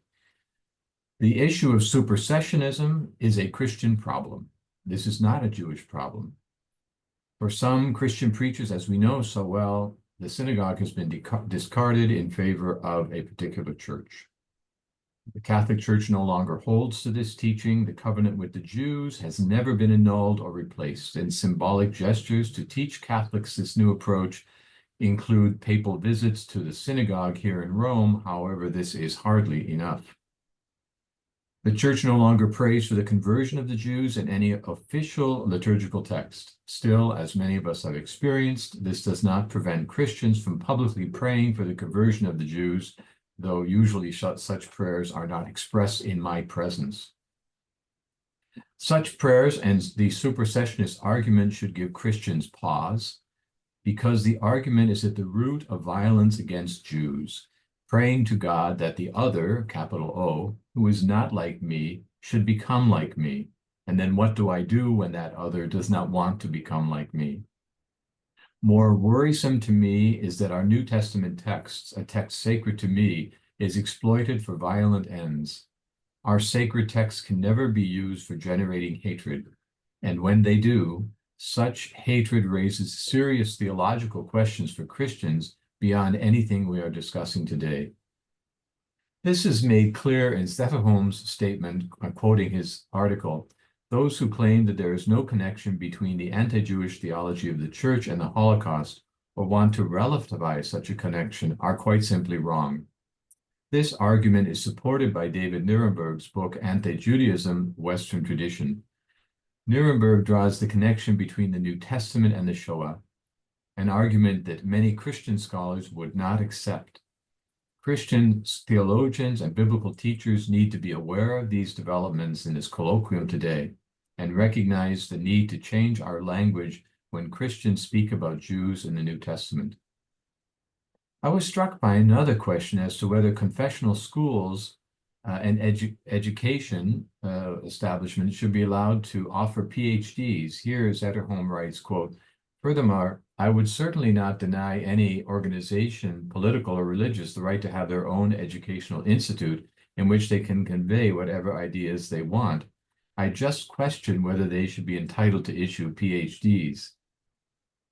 He is concerned about schools that can hold certain doctrinal positions, but it is precisely these schools that need to be part of the academy so that their ideas are held to a level of scrutiny. Excluding these schools from the academy risks restricting the conversation we are having today to the university campus with little impact on Christians in churches and especially on very subtle anti-Jewish teaching and preaching. Christian scholars today also need to acknowledge that the conversion of the Jews to the Jesus movement did not happen to any significant extent, and that Jesus' movement expanded among peoples whom Paul calls Gentiles. They accepted the Christian message. This raised a question for Christians, as we have seen in early Christian writers, including Syriac authors, who tried to deny the Jewishness of Jesus, which is utterly ridiculous, though Gabriel in his paper notes that Walter Grudman's racist Institute for the Study of the Eradication of Jewish Influence on German church life gained some respect outside Nazi Germany. That phrase truly jumped out at me, that it would have had some kind of footing outside of Nazi Germany. It's just shocking. There was a small group of Christian thinkers who rejected anti-Judaism before the post-Enlightenment scholars that are mentioned, such as John Lightfoot. Christian humanists such as Nicholas of Lyre, born in 1270, knew Hebrew and drew from Rashi and other rabbinic commentaries. Maestro Egidio was a noted humanist, known to us as Giles of Viterbo, master of the Augustinian order. He had a keen interest in Judaism and particularly in Kabbalah. He is also the patron of Targum Neophiti, that preserves Jewish traditions in a narrative form, a genre similar to the narratives of the Gospels. Other Christian humanists include Johannes Reuchlin and Derek Volkers-Kornhert, and perhaps Erasmus. It would be helpful for Christian scholars today to study this line of Christian thinkers through the centuries. Gabriel's article is important for Christian scholars because it sensitizes them to the subtle anti-Semitism cloaked in the academic language by some 18th and 19th century scholars. I noticed this in my work in the Biblia Hebraica Quinta, where the scholars in this period were far too ready to find scribal errors in the Masoretic text, never imagining that perhaps they were not able to understand this classical Hebrew phrase. Adele Reinhardt's article is instructive because it raises questions of how our language needs further qualifications, and she expanded on this very nicely in her 10 minutes. Adele points out that we use terms such as Jews and Judaism as if we understand what they mean. She writes, the terminological discussion is helpful in that it requires scholars to examine their own usage and presuppositions, and it often prompts a closer look at textual and material evidence. With respect to these terms, however, the arguments that critique the usual deployment of Jews and Judaism should not lead us to discard these terms so much as to be more precise as to what we mean when we use them. I couldn't agree more. Her comments offer an important caution for Christian teachers of the New Testament. Some of our language is vague, and listening to all of you today, I can see how we're trying to clarify this language, but the main teaching that I think Adele reminds us is that we Christian scholars can overgeneralize the term Jews and Judaism in antiquity. As has already been raised in the first session, I wondered how much the impact of the events of 70 CE in Jerusalem impacts on our conversation of the meaning of Judaism. I noticed in Gabriel's article that he extends the Second Temple period to the Bar Kokhba revolt. This would include the entire New Testament in the Second Temple period. I am not sufficiently competent to argue for the date of the end of the Second Temple period, but I think we need to acknowledge that the year 70 had a major impact on New Testament writings. Finally, I would like to conclude with a remark about my predecessor here at the Biblical Institute, Roger Le Déaut. In the late 1950s, Le Déaut was already working on the Jewish background to the New Testament in his dissertation, La Nuit Pascale, was published in 1963, before the promulgation of important documents from the Second Vatican Council. Roger Le Déaut taught me and 2 generations of Catholic biblical scholars that Jesus was a Jew. The idea was not entirely new for me, but it was certainly new for the students coming from over 90 countries that heard this issue for the first time. Thus, reading the New Testament within Judaism, despite all the concerns raised here so far, is yet another window into the meaning of these texts. But my concern remains, and my passion is how this discussion that we are having today can move from the university to the seminary, to future preachers, and to Christians in the pew. This remains a crucial task. Thank you. Thank you so much, Craig, also for providing this perspective from the point of view of the church, for the implications also for Jewish-Christian debates. I mean, debate. I agree with Magnus that our work, to a certain extent, should not be directly affected by theological concerns, but we have to be aware of the implications that our work has, in particular of the positive implications that our work can have. And certainly you express some very important insights on this regard. Now, Deborah, is your turn. Thank you for contributing. Thank you so much for having me, Gabriele. The New Testament, piggybacking on our last talk, is sacred canonical scripture for Christians today.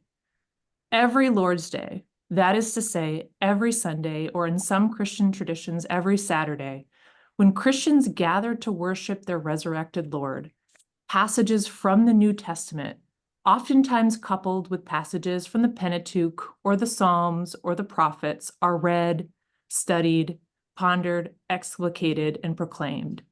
It is from the New Testament that most contemporary Christians learn about the figure of Jesus, about his birth, life, death, and resurrection. And it is also through the study of these texts that many Christians come to believe in him. However, it is equally true that certain passages from this Christian canon have been weaponized and deployed against Jews throughout history.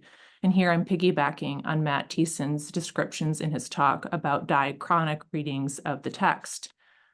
The famous blood cry found in Matthew 27, in which the Jews ostensibly cry out that Jesus' blood, and I quote, "be on us and our children," is one example, as is Luke's portrayal of the synagogue as a locus of violence.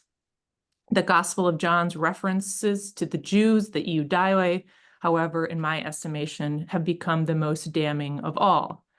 Throughout the history of interpretation of this Gospel, the phrase, repeated some 70 times, transforms a first-century intra-communal debate between Jesus and his fellow Jewish teachers into a damnation of Jews as a whole. And here I'm thinking in particular of the ways that John 8:44 has been weaponized and deployed against Jews throughout the centuries, in particular the ways in which the Johannine Jesus ostensibly states, and I quote, "the Jews are the children of the devil." Once this gospel became canonized as sacred Christian scripture, its phrase, "the Jews," has been used to justify violence against Jews for centuries as revenge for their alleged responsibility for Jesus's death. Considering these tensions, what are the implications of the within Judaism perspective in academic circles for the study of the New Testament, or maybe broadly for the church? And what are the implications of the study of the New Testament for the within Judaism perspective? For starters, for me at least, the within Judaism perspective acknowledges a historical reality that in our contemporary context, or that throughout the history of interpretation of texts that became later canonized into Christian sacred scripture, was easy to forget. In the 1st century CE, and even into the early 2nd century CE, when many of the 27 distinct documents that are now housed within the New Testament were first written, there was not yet a Christianity as such. The first historical evidence that we have for the Greek word Christian doesn't emerge until the end of the 1st century CE in the book of Acts, chapter 11, when it's employed to describe followers of Jesus in the context of the Roman Syrian city of Antioch. Likewise, the first attested use of the Greek word for Christianity does not occur until the early 2nd century CE in the writings of Ignatius. Here, Ignatius, as several other scholars have already pointed out, coins the term Christianity in opposition to a Judaismos. In his reading, Judaismos meant Judaizing, or Judeanness, or Jewishness. Accordingly, most of the authors and texts that are now housed within the New Testament emerged prior to the official rise of Christianity as a distinctive religious tradition. Second, the within Judaism perspective invites us, I hope, to think beyond the boundaries of contemporary collections and canons and more about the individual texts and authors that comprise them. I too, like AJ and Adele, who presented on this earlier, am troubled by thinking about the entirety of the New Testament within a Judaism. And I feel much more comfortable thinking about individual texts, individual authors, and their relationship perhaps between first century Jewishness. Do they fit or do they not fit within first century Jewishness? In this sort of perspective, for instance, we can compare whether or not a text like the Gospel of John is similar to other first century, late first century CE Jewish texts like 2 Baruch or 4 Ezra. We can compare the eschatological visions of the end of time presence in the War Scroll to how the Gospel of John or how Paul depicts the end of time. This synchronic approach is possible because around the turn of the Common Era, the categories of the New Testament and the Apocrypha and the Pseudepigrapha and the Dead Sea Scrolls and even the Septuagint did not yet exist as such. Narrowing our approach to particular texts also allows us to get more specific about what it means to read a particular text within Judaism, or better yet, in my own work, I'm increasingly using the term within first century Jewishness. By way of example, if we narrow our focus to a text like the Gospel of John, we note that nowhere in John's Gospel does the word Christian or Christianity emerge. But the Johannine evangelist does describe various characters, including Jesus himself as an Iudaios. Moreover, he fully embeds the Johannine Jesus within the Judaism of his day, within first century Jewishness. The Jesus of John celebrates the Jewish Passover. He teaches in Jewish synagogues. He travels to the Jewish city of Jerusalem. He teaches in the Jewish temple. And the gospel clearly depicts him as a Jewish Messiah and the King of the Jews, even if it does not describe his followers as Iudaioi.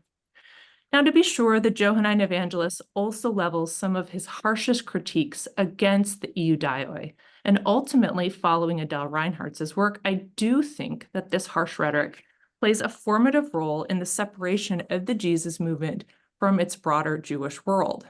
Yet what I want to emphasize this afternoon is that from a purely chronological perspective, at the time of the final composition of a text like the Gospel of John, towards the end of the first century CE, we do not yet have a concept of a Christianity as a separate religion, or even as a separate religious movement from a first century Jewishness. Instead, at the end of the first century CE, the belief in Jesus as the Messiah of the Jews still finds its place within the broader diversity of the ancient Jewish world. It was not until the 4th century CE that the texts and traditions that now comprise the New Testament officially became a part of the Christian canon. At the time of their composition and early circulation, they found their place within the Jewish world. This chronological discrepancy indicates that at the end of the 1st century CE, groups of Jesus-following Jews, even those that increasingly included non-Jews in their mix, continued to function within a Jewish matrix. Consequently, in my own scholarship, I read first century texts like John's Gospel and the Apostle Paul's writings, like similarly dated Jewish works, like those found in Philo or Josephus or 4 Ezra or 2 Baruch as Jewish literature. And I also look at them within the broader contours of the ancient Mediterranean world. Doing so does not excuse the horrific ways that some of the texts that are now housed within the New Testament have been weaponized and deployed against Jews in the history of interpretation of these texts. It does, however, take seriously the specific chronological moment in which this literature was first written, a time before the formal separation between what has later become known as the religions of Judaism and Christianity. Thank you. Thank you very much, Deborah, for this very clear insights about the location of New Testament text within the ancient Jewish world. And now, Pierluigi, we called you not only because you are a friend of the Enoch Seminar, a distinguished scholar, but also because of being expression also the French word that we want to see engage in this conversation. Yes, thank you very much, Gabriele, and thank you very much to all of you. It's really a wonderful thing to listen to you and to participate into this conversation because, as you said, I've been working now since 7 years ago, 8 years ago. During the last years, I've been working mainly in French-speaking world. And in French-speaking world, we don't have the privilege to discuss too much with many colleagues with similar orientation and ideas, these very important topics and approaches. So yes, from time to time, I feel a little in isolation. For the past years, I've been teaching. I realize now that mainly my teaching, my seminars were, all of them were according to the perspective that we could call within Judaism. The historical Jesus first, the historical Paul after that, and now the last 2 years, the Gospel of Mark and the Gospel of Matthew.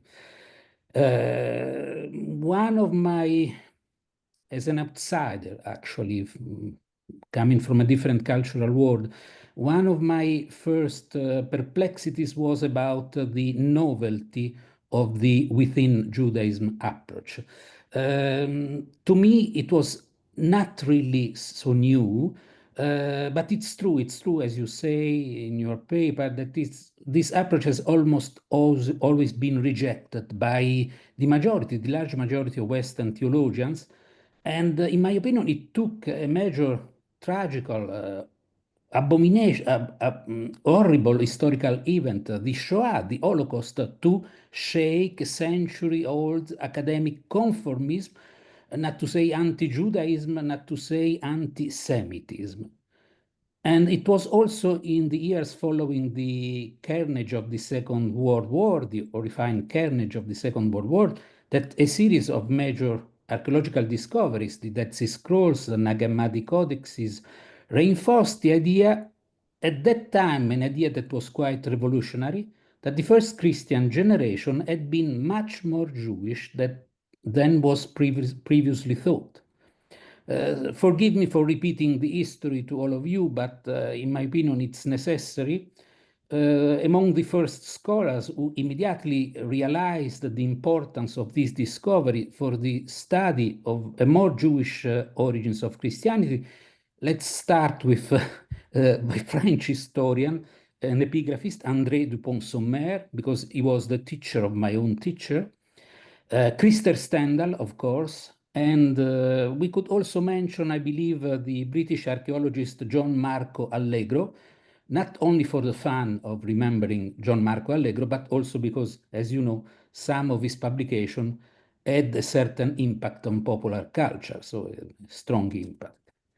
Many researchers were soon interested in possible parallels between the ministry of Jesus and that of the teacher of righteousness, the presumed founder of the Qumran community, if any, his messianic status, his teachings, his passion. But as you already mentioned, and many of you have already said, it was not until the publication of Jesus and Judaism of E.P. Sanders in 1985, and I would add the publication of the unpublished fragments from Qumran Cave 4 in the 90s, that such an approach, Jesus and Judaism, or Jesus later within Judaism, was revived, often in reaction to the alternative approach of the Jesus Seminar. However, it was the research on Paul that benefited the most from the new discoveries, thanks to Christer Stendhal, then E.P. Sanders again, followed by James Dunn, N.T. Wright, and many others.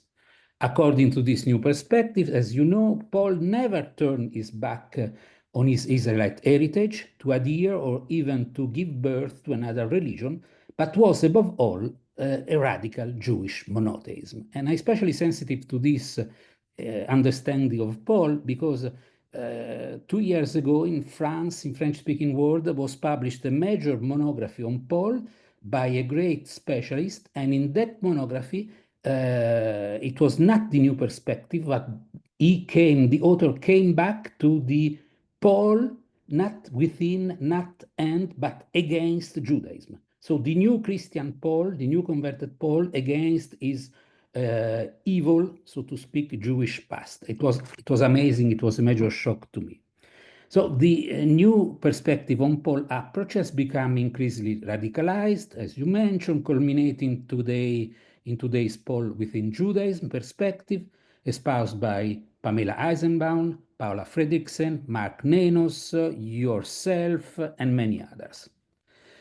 Be that as it may, the within Judaism perspective comes straight out of the studies of the historical Jesus and Paul. So in the end, it's not a so new perspective.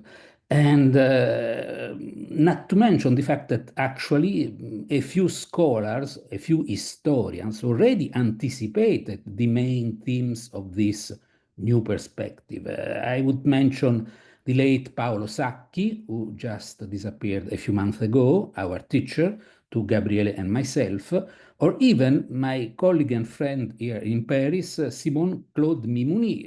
They had already adopted many attitudes of this new perspective on the within Judaism perspective, let's say 20, 30 years ago, or even more.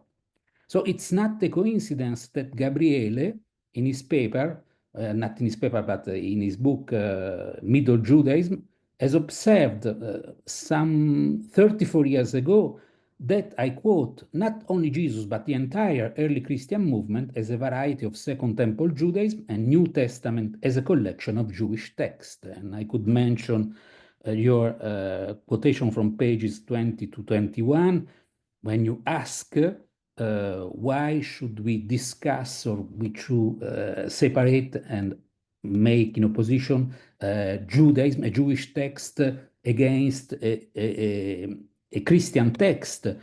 After all, nobody, I quote you, nobody would ever ask if a certain document is Pharisaic or Jewish, Essene or Jewish. Rather, if this document is Pharisaic or apocalyptic, Essene or Sadducean. Why should we not do the same when speaking of early Christianity? So you wrote it as a forerunner in a certain way some 34 years ago.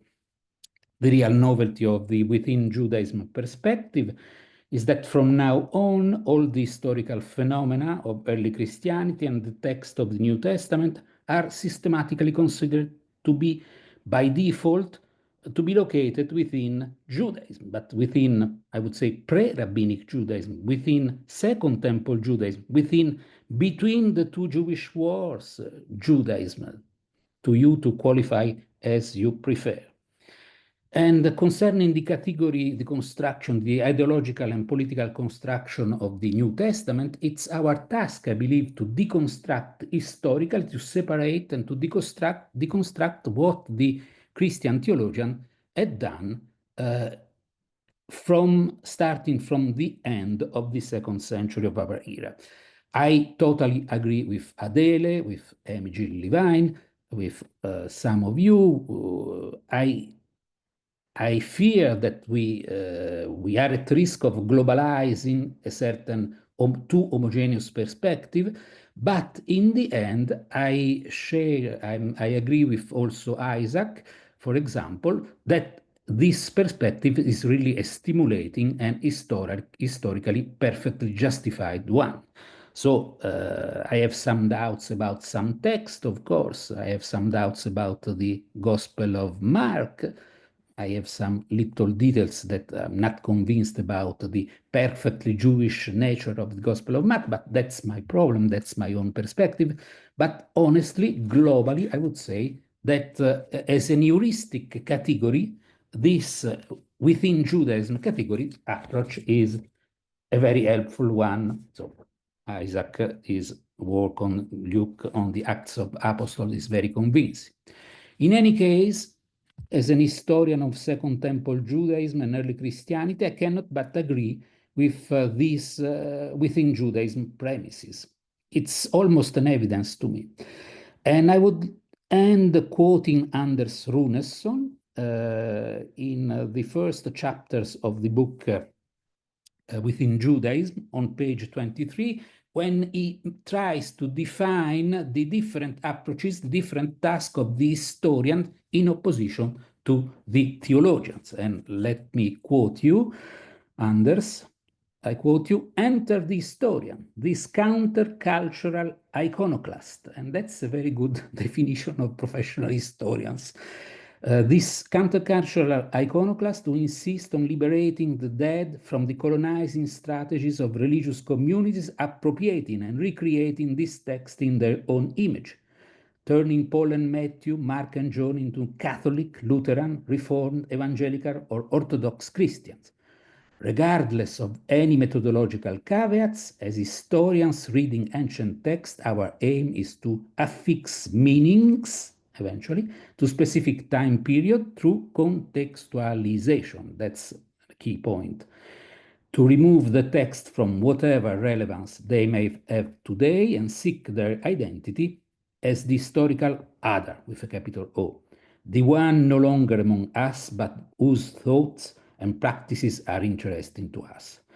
And concerning the task of the theologians is a secondary one, apparently. And I quote you, there is necessarily a gap that needs attention between the goal and methodology of what the historian does and what the religious person perceives. Bridging the gap is the multifactorial task of the theologian, who again works with different decolonizing tools and expansive materials. I don't understand too much very well what these expansive materials are, but I agree, I totally agree with you. And finally, just to give you a final gift and to make your life and our life more miserable or more problematic, I would say that from what I see in the most recent publication, there is a next step. So the story is not going to stop immediately with the early Christianity within Judaism, but there is a next step, perhaps a few centuries after. I dare to imagine one day some colleagues, not myself, but true specialists, who would dare to publish a book about Islam within Judaism. Thank you very much.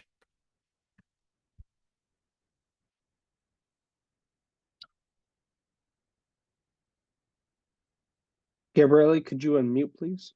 Yes. Thank you so much, Pierluigi, and thank you to all the panelists. I think this has been an equally very, very rich and substantial session. As you have noticed, this section is the longest because we had more panelists, okay? So we have plenty of time, we have some time at least for discussion. And as we did in the first session, I will invite the panelists to interact with the other panelists and to express their reaction to what they have heard from the other panelists.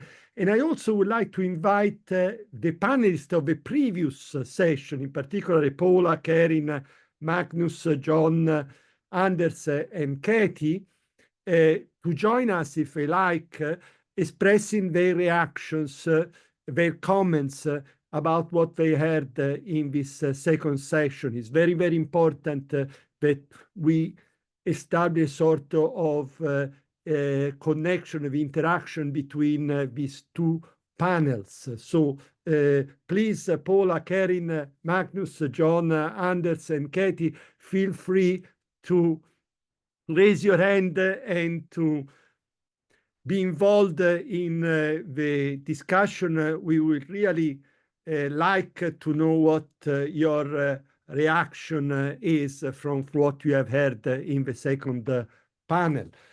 We had also some comments in the chat, and at the proper time we will go back to them whenever, Joshua, you think that is useful to introduce some of the comments in the conversation, please do it. And again, to the people that were part of this panel, please, if you want to add some comments or react to what was said by the other panelists. So let's start this conversation.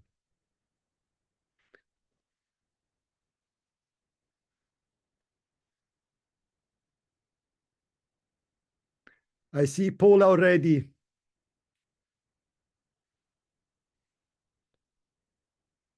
Paula, can you? Okay. Paula, please. Yes.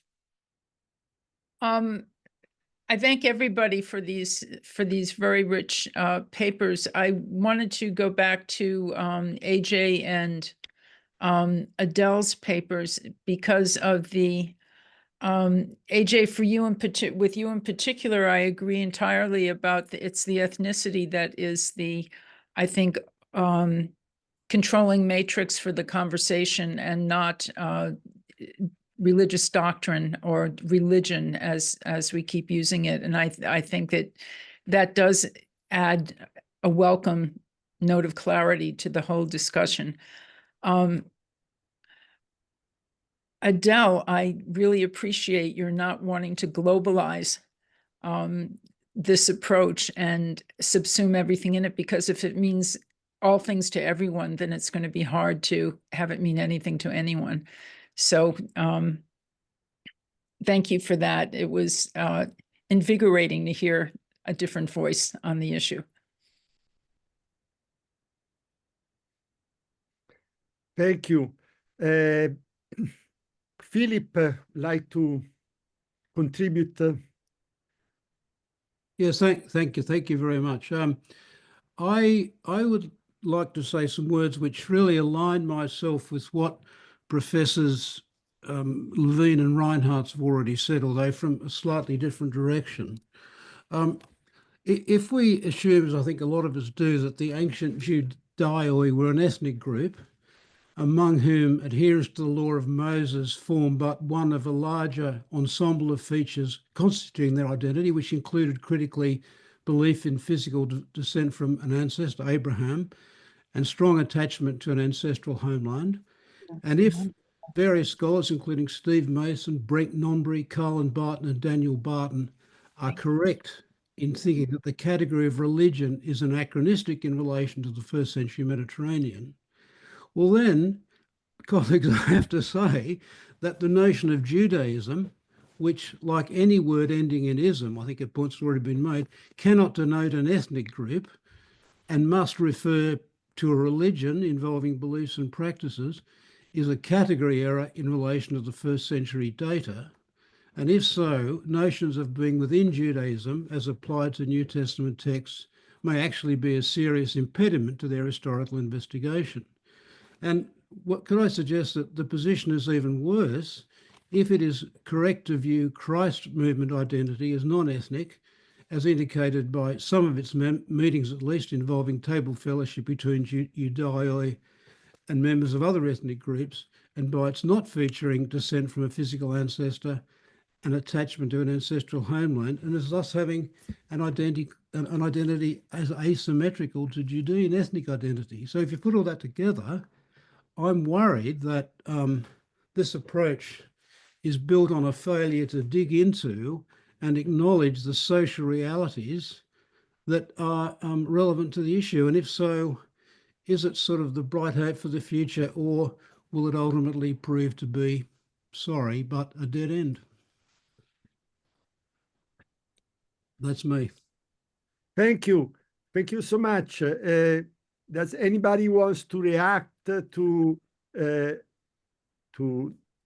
what came out from these questions, and also from Joshua? You want to give us some ideas about the questions in the chat as well?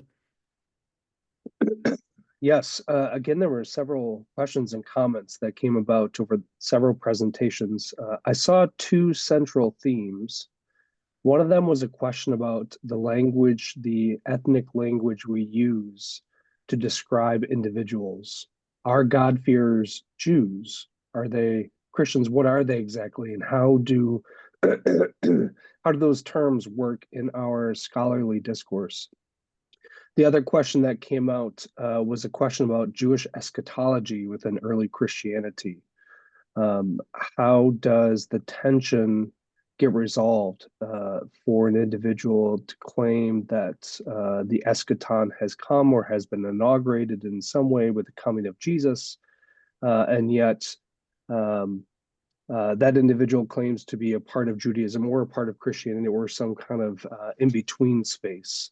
So I see those two tensions coming out in many of the questions in the chats about the language we use for the individuals within these groups, and this question about eschatology in particular.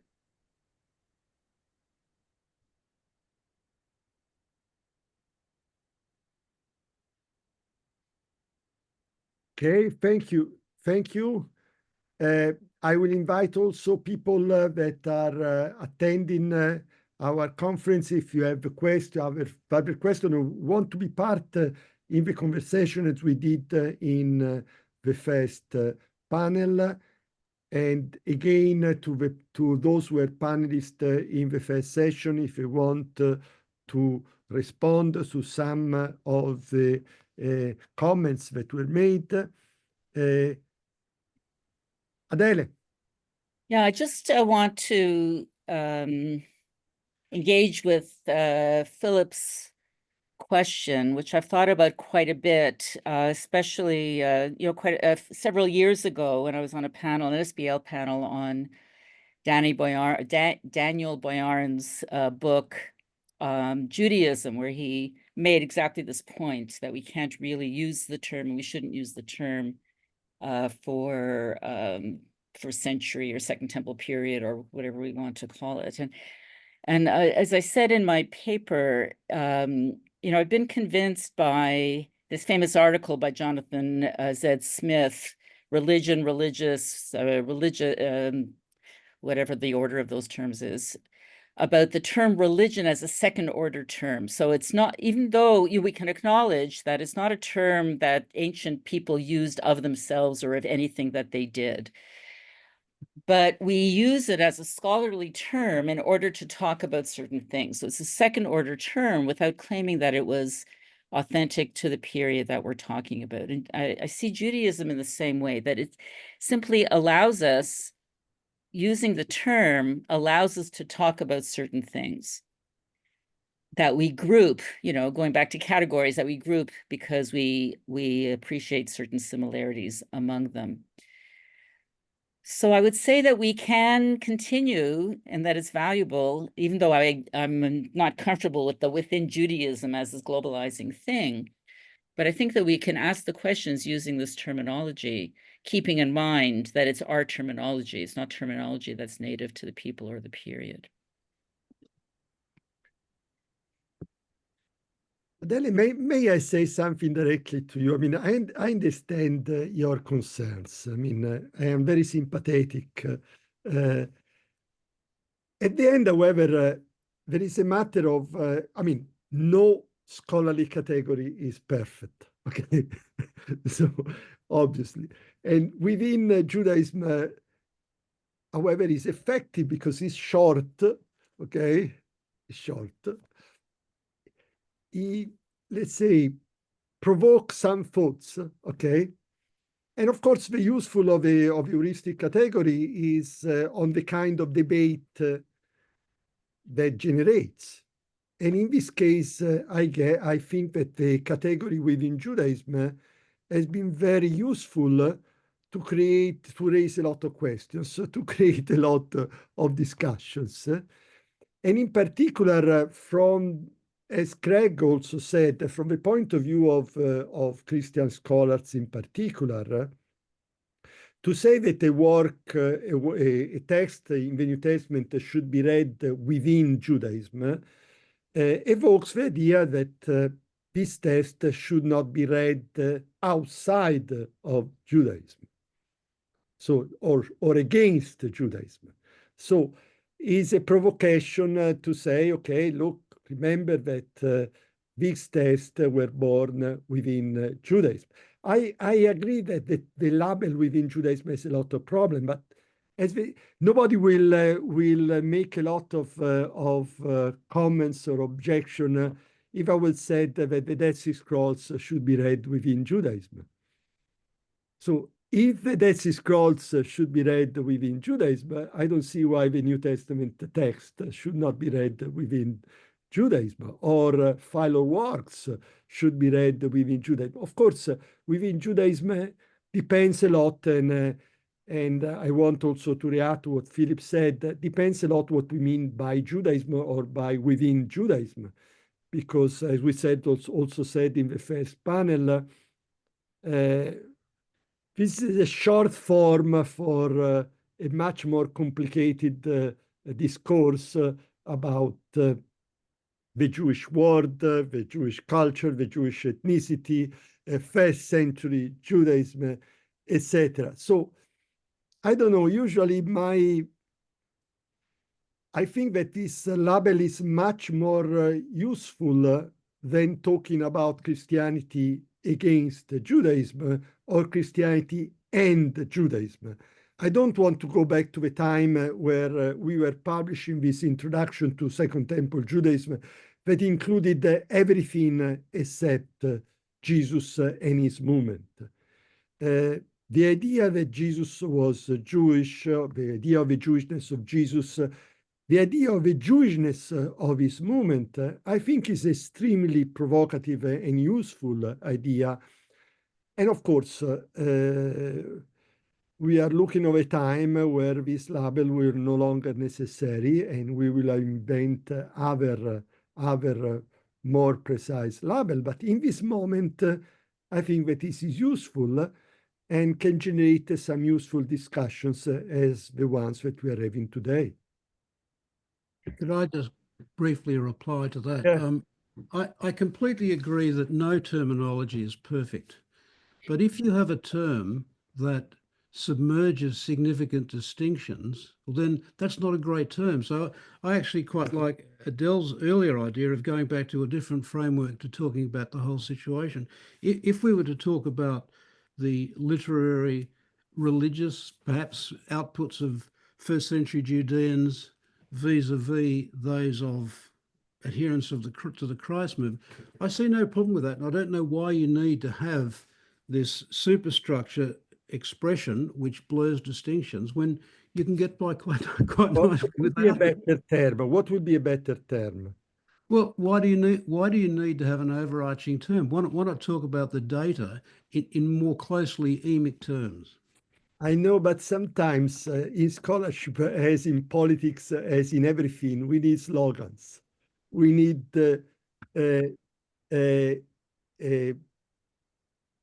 terms, phrases that suggest, provokes new approaches, provoke a fresh approach to all material. And I repeat, I'm not married with a within Judaism label. Okay, I'm married also only with my wife, but I see it as a very useful label because of the kind of thoughts it generates. I think that in this term, in this sense, Isaac and Deborah and Matthew, for instance, have said very, very interesting things based on their own experience of reading the New Testament. These have generated important thoughts, new ways of looking at the same material. And this is much better than continues to read Christianity against Judaism or to read Christianity and Judaism. Like talking of Judaism as a whole and then comparing to Christianity, or to write these introductions to New Testament Judaism that included everything but not Jesus, except Jesus and his movement. Then, of course, we all agree, and also in the first panel we said that within Judaism needs a lot of clarifications, and it's important, this conversation, because this is an opportunity to clarify what we mean or we do not mean by this term.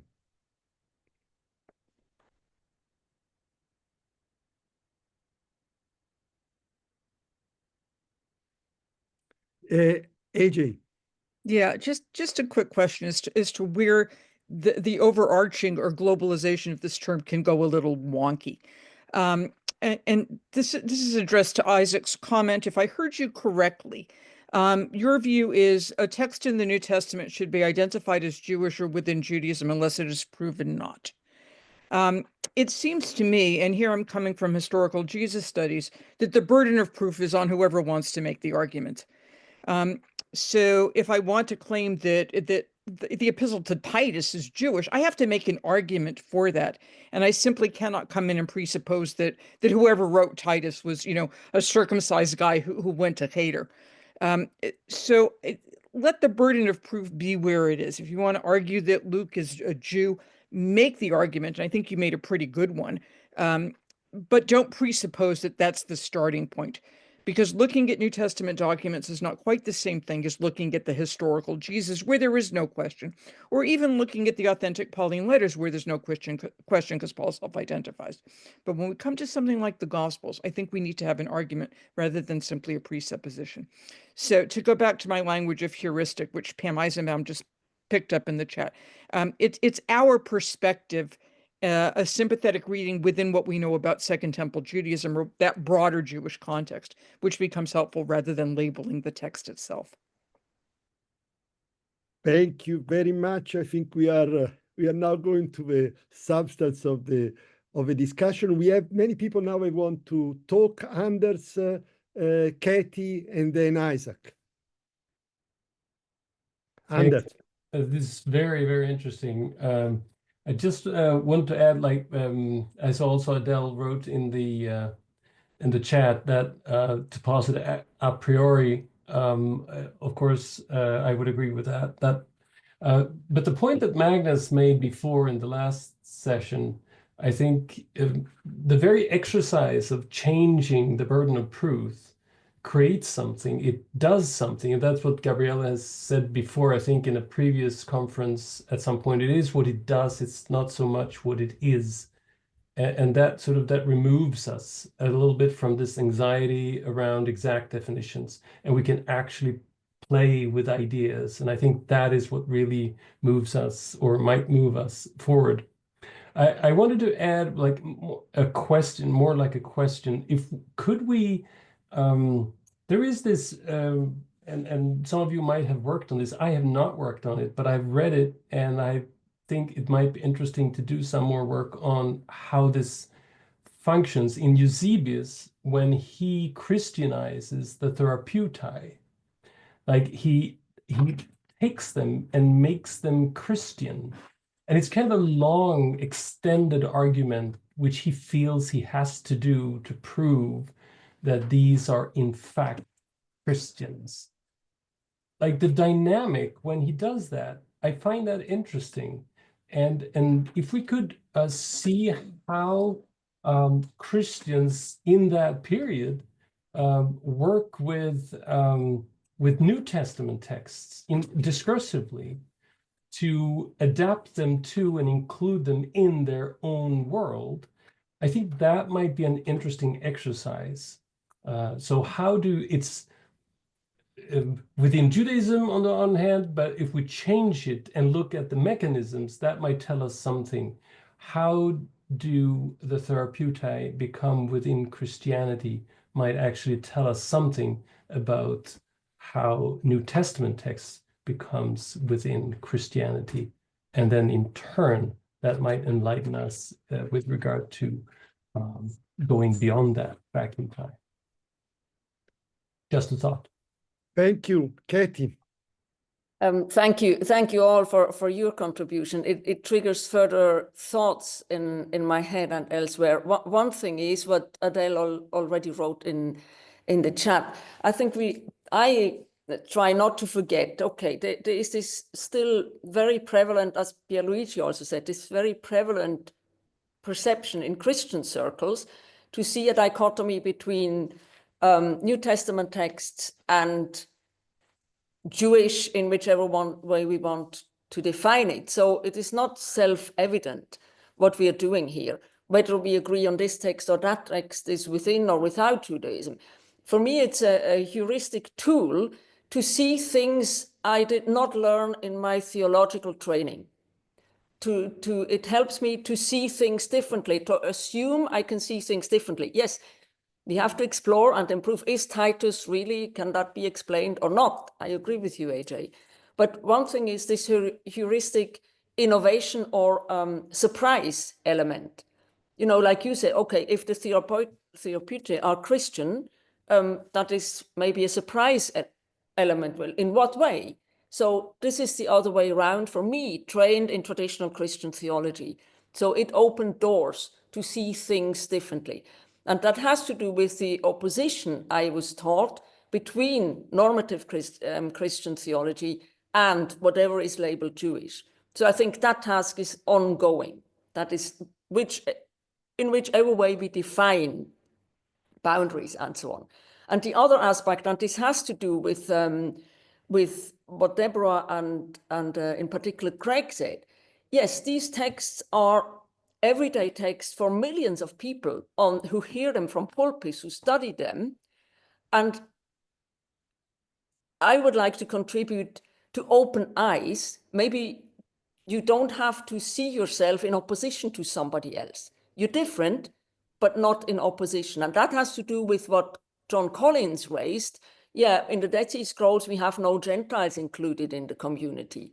I think there is something we need to take seriously. Oh, these Christ followers, because they thought, whatever, the end is near or something like that, like a conveyor belt said something at the airport when you stand there and then it warns you, now you have to be alert, lift your case or so. They thought something would happen immediately. So they didn't think in our terms. But they thought these Gentiles thought of themselves, we are now part of this big thing that is going to happen. So we need to consider this. This is different from other Jewish texts. But as Gabriela keeps to emphasize again and again, this difference, does that make it non-Jewish? Well, maybe it's something, a variation that is really not thought about in the long term. I'm sure Paul didn't think in the long term what the implications were. He didn't think in 2,000 years term. So we need to think about that, not the texts that we transmit. So anyway, I'll stop now, but I think the task has only just really begun and we need to refine it as we go along. Thanks for all.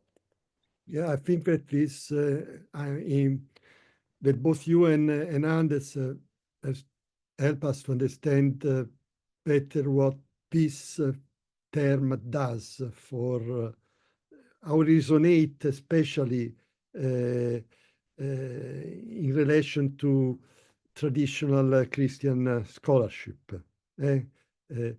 Isaac.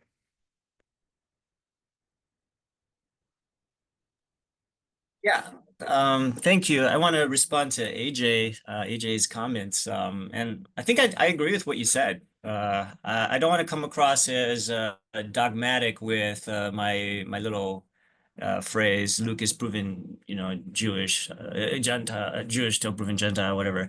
Until I think it's reactionary, what I stated there. And maybe an example will be helpful here.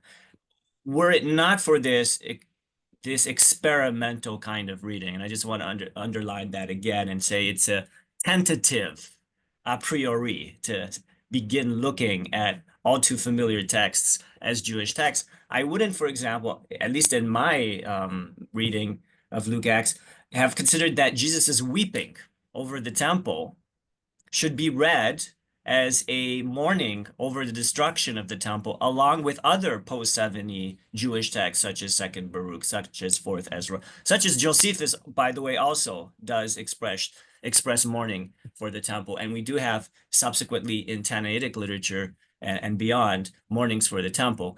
I wouldn't have considered that had I not first said, why don't I look at this text as a Jewish text? Or it would have at least reduced the probability of me reaching that conclusion or entertaining that interpretation. And I might have actually read it quite the opposite way, as it has been read, for example, by some fine scholars whose scholarship I deeply appreciate, and I owe a lot to it, where they come to the opposite conclusion. Jesus is shedding tears of pity over over Jerusalem, much like a triumphant Roman conqueror like Titus or the like, and go to other very different sources, non-Jewish sources, which we can do. I don't want to create a dichotomy that is opposed to one another, Greco-Roman sources against Jewish sources.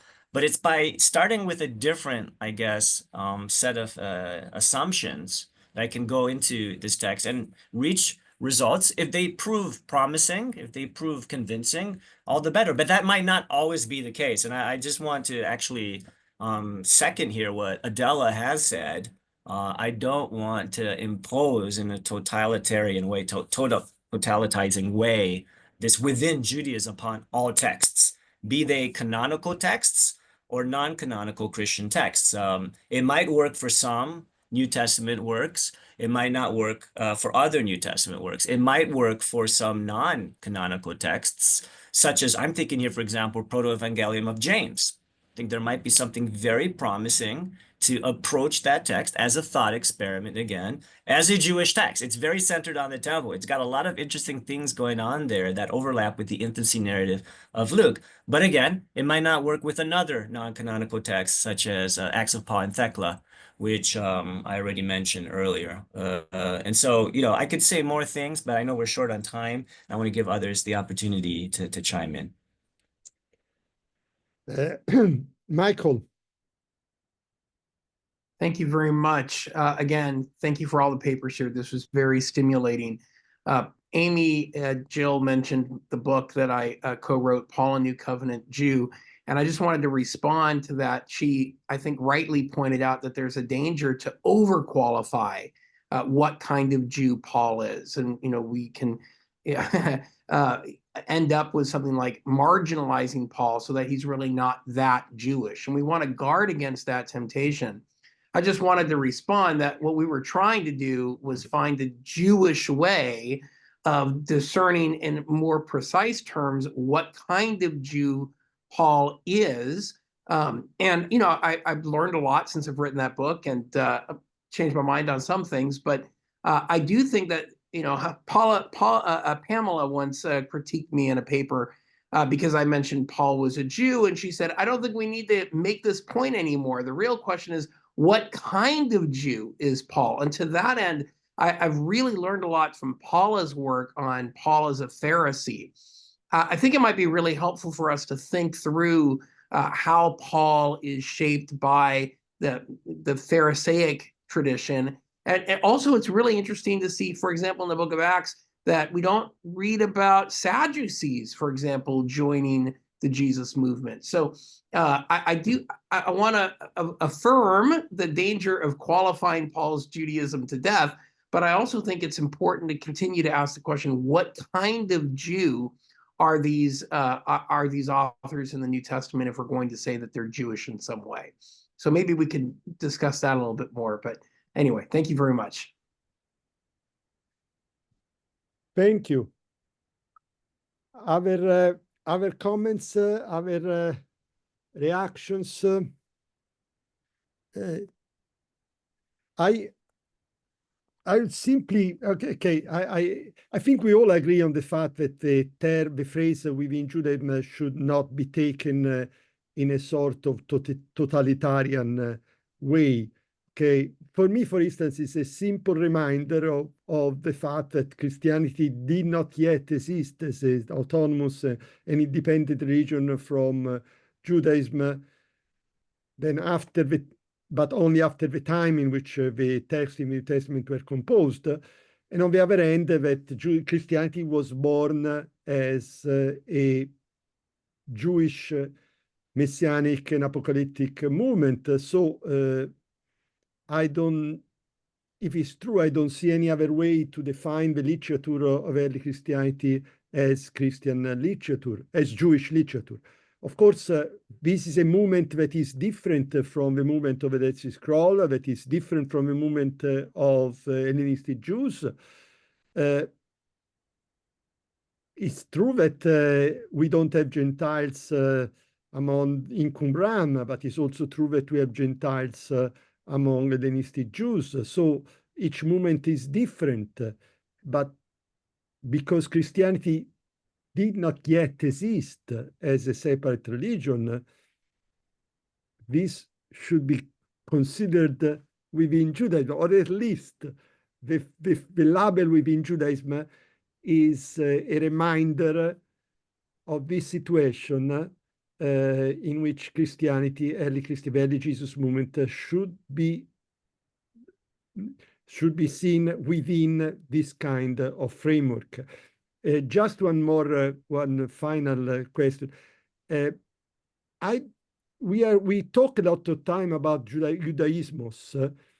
I don't know that Judaismos correspond exactly what we now call Judaism, because for us Judaism today is the religion of Israel. I suspect that Judaismos in antiquity meant something different, especially, I don't know, for the Gospel of John, a distinction between Israel and Judaioi. So not necessarily somebody that is against the Judaioi is outside of Israel. I don't know. I mean, this is yet another problem that we should discuss. I see that somebody else is in line, Joshua. Who is next? We asked for Karen's at her home. Karen, okay. Karen, then I see also Adele. Adele would like to see something. Yeah, I just wanted to go back to the question of ethnicity. I agree, that this is an important aspect, but I also don't think we should overemphasize it. I think we should consider the possibility that a non-Jew schooled in Jewish tradition in a Jewish context could write a text that we would think of as Jewish, while a Jew could, if a Jew writes a text that has nothing to do with Judaism, just because that person is a Jew doesn't necessarily make that text Jewish. This Jewish person might not know anything about Jewish tradition. So I think we should keep that in mind also and be open to the possibility that a non-Jew could write a text within Judaism. Thank you. I see Mark. Adele would like to say something, but I see also Mark. Mark Nanos probably first. Hi, Mark. Am I talking or is Mark talking? Okay, Mark. Hi, Mark. We mentioned you a lot of times, and we are very happy that you are with us again. Thank you. I'm very happy to be listening in. This has been a wonderful conversation, and thanks to so many interesting thoughts and the level of argument. Gabrielle, I want to come in kind of supporting you and make sort of a comment about this use of within Judaism, which you, like myself, notice many problems about and enjoy these conversations. And if we could use a full paragraph every time we talked about what we wanted to talk about, we would qualify it in all these kinds of ways. But this, to me, and I think for you, as you've expressed it, this is a kind of rhetoric. The studies that we do, we're not doing them without any history, a couple thousand years of history of conversation, and all these books that we have behind ourselves. If we pull any of them down that are discussing Paul in the case of what I've studied, they're full of the use of Judaism and Jews and religion and so on. And there's a discourse. That's not just words, but it's a way people have thought about the study of Paul. And when I was doing work in the 90s and the aughts on Romans and Galatians, and in fact with my friend and supervisor Philip Essler, we discussed these things, and I was not using within Judaism yet. Kind of coined the phrase with Magnus for the SBL sessions after our 2010 meeting. And I had written some articles about Paul and Judaism, why not Paul's Judaism? And we were collecting the essays to do the volume that came out as Paul within Judaism. But what we were working with is, what are we going to call what we do? And there was a rhetoric at the time, the new perspective on Paul. And there were some who were already calling what we did the radical new perspective, or beyond the new perspective, or something like this. But what we wanted to do was something different, something that the subheading tried to get at, returning the first century to Paul, or returning Paul to the first century. And that's different than the New Perspective Project, which was really a revision of the traditional sort of approaches. And so this occurred to us as a rhetoric, as a way of saying something into a discourse about Paul that's ongoing. And it's not just academics. Of course, as some of you have helpfully mentioned, it's a world, Christianity is 1 billion people who talk about Judaism as the other in a negative way. And so this seemed like a rhetoric that could put it on the table as a provocative, as a challenge to self-identification, in which, by the way, with Philip Esler, I studied social identity theory. And this was a way of kind of challenging Christians to re-identify how they thought about themselves in a historical sense. So while there's lots of great arguments that you've made, and many of which I would make as well or agree with, or not be sure what I think about whether we should use Judaism or within and so on, the proof is that it is working. It is provocative. It does help us think. We didn't need it. I was already doing this kind of work without the phrase, and many of you were probably too. But it is helpful now, and it gives us something short and sweet that we can work with, and it will see its death. There will be a better way to do this in time, but right now, it seems to be very useful. So that's where I would come in. I really support Gabrielle for all the weaknesses that are in this or any other nomenclature that we choose to use. Thank you. Adele, now I don't know that you have to leave. Adele,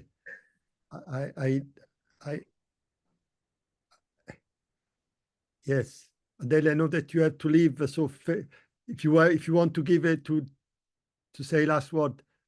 Yeah, I was just going to write it in the chat. Yeah, I'm in the, we're in the middle of our first week. Yeah, just a small point. I don't want to get caught up in Gospel of John stuff. Paul Anderson and I have diametrically opposed views on Judaism and the Gospel of John that we've discussed many times amicably, and will continue to do so. Well, it's a question as to whether Israel equals Judaios in the Gospel of John or not. I think it doesn't. I think Israel has been co-opted as a name for this new thing, children of God, this thing that John is defining. I just wanted to say that although we find it hard to define Judaism or what we might kind of group under that for the ancient world, it's just as hard today. So, if you're living within the Jewish world, you or adjacent to it or aware of it, you will know this. And so the difficulties remain: ethnicity, peoplehood. My first year of university, I took an introduction to Judaism. I came from a very secular background, so I didn't know very much about religious Judaism for sure. And we spent the whole first hour trying to figure out, how we would define Judaism, and then decided that it was just a people, which doesn't really help very much. So we need to keep that in mind, when we're projecting back. Our idea of what Judaism is might depend on our own perceptions and experiences, but it isn't one single thing today either, just as it wasn't then. So we just need to keep that in mind. And with that, enjoy the rest of the afternoon. See you all anon. Thank you. We are at the end. Laura, could we present your point of view in the next session? Will be with us? Yeah, because now we need really to end the meeting and have a break for lunch or dinner or whatever is appropriate according to our time. again, we had a very, very, very very rich and substantial convergence. I think we also reached some interesting points of clarification about what we really mean about using this term, and in particular what this term does when you use it. So thank you to all those who have, to all the panelists that have contributed so well. Thank you, thank you, Amy, thank Adele, Paul, Matthew, Isaac, Craig, Deborah, and Pierluigi for your wonderful remarks. Thanks for all people that have contributed and participated in this discussion.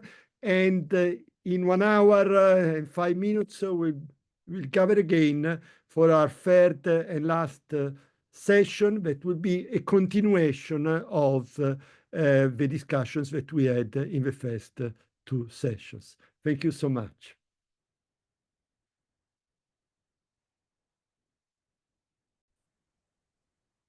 You're ready when you are, Gabriele.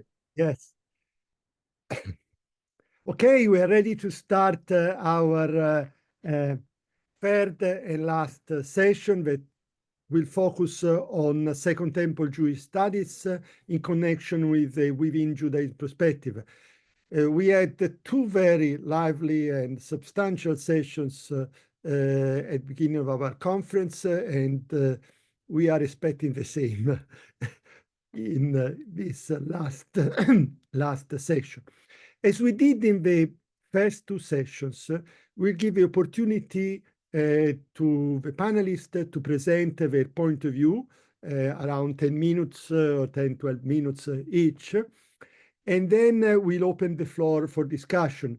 We'll be asking in particular to those who were panelists in the first and second session to join the conversation and express their view, their reaction, their comments. At the same time, the conversation will be open to all participants if they want to come on screen or write comments and questions on the chat.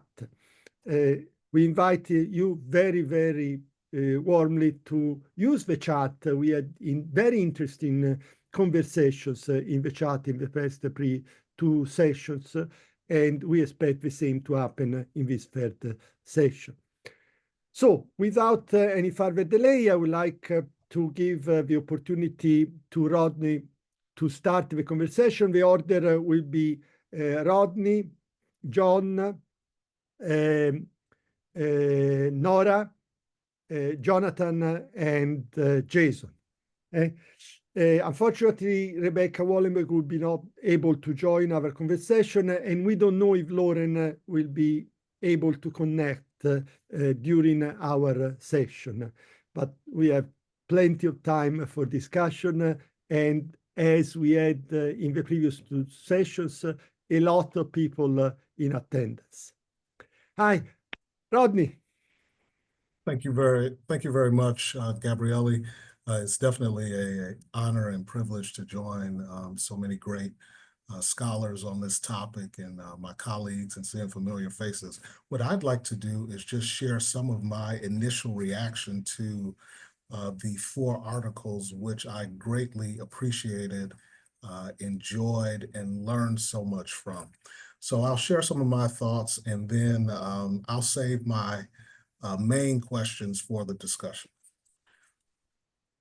So within the Judaism perspective, this carries on the interest in situating the writings of the New Testament, and particularly Jesus of Nazareth, and here we go, within the religious social milieu that it was formed in. So I'll give my apologies up front. I'm sure there's been tremendous discussion on how to use Judaism and Jewish and all of the terminology.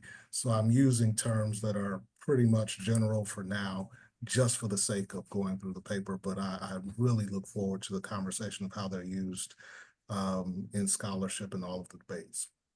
The critical work of identifying the various nuances of Judaism or Judaisms that existed in antiquity is a foundational element, reconnecting Jesus and the New Testament writings with their, in some cases, literary and theological antecedents. The within Judaism perspective also extends one part of the historical Jesus study, which is to recapture the Jewishness, if you will, of Jesus, again, contextually, as opposed to a version of Jesus who is disassociated from his Jewish heritage and religion.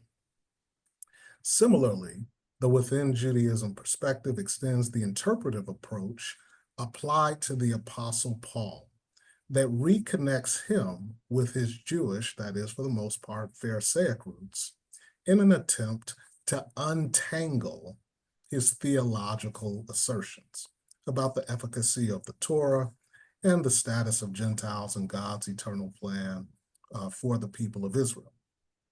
The within Judaism perspective takes these previous points of departure, usually around studies of the historical Jesus and Pauline studies, and extends them to the remaining writings and figures that encompass the New Testament writings. This is a lot of the important work that has moved forward these studies that the Enoch Seminar has done and the publications that have come out.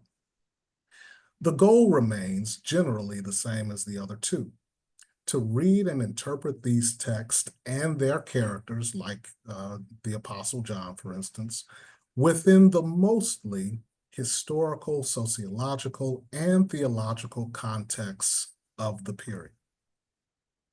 This is an understandable reaction to interpretations that have ignored or misunderstood the development and contribution of the varieties of Judaism on the formation and articulation of New Testament versions of these concepts, such as messianism, the kingdom of God, eschatology, the status of the Torah, soteriology, and so forth. These new opportunities to reapply previous questions to a wider body of New Testament literature and characters should continue to elicit new insights and observations. And I'm mentioning New Testament characters and literature mainly because the setting that I'm going to talk about this from is, for the most part, a seminary and Christian setting. So I want to show the combination between the two and why early Judaism and this within Judaism perspective can be beneficial for the type of setting that I'm in. Each of the articles addressed important issues that will help sharpen the usefulness of the within Judaism perspective for literary, historical, and theological application. As with any new approaches or perspectives, challenges of nomenclature, definitions, scope, and limitation all have to be wrestled with in one way or another. The 4 articles have provided the much-needed framework to address central issues that help bring the interpretive lens of the within Judaism perspective into focus. Boccacini adeptly presented the scholarly development that preceded the within Judaism perspective and how its approaches fit within the wider or broader motivations and interests of scholarship. Being one of his students, I was trained to consider these questions throughout my graduate studies, so parts of the overall discussion from all of the articles appeared for me in some ways obvious, like, oh yeah, this is exactly the types of things that we should be asking about. But outside of the Second Temple Judaism specialization, the relevance of these concepts is not always uniformly clear. I'm certainly in agreement with Boccacini's assertion that Jesus and the New Testament literature should be included under the umbrella of Second Temple Jewish literature instead of being read apart from.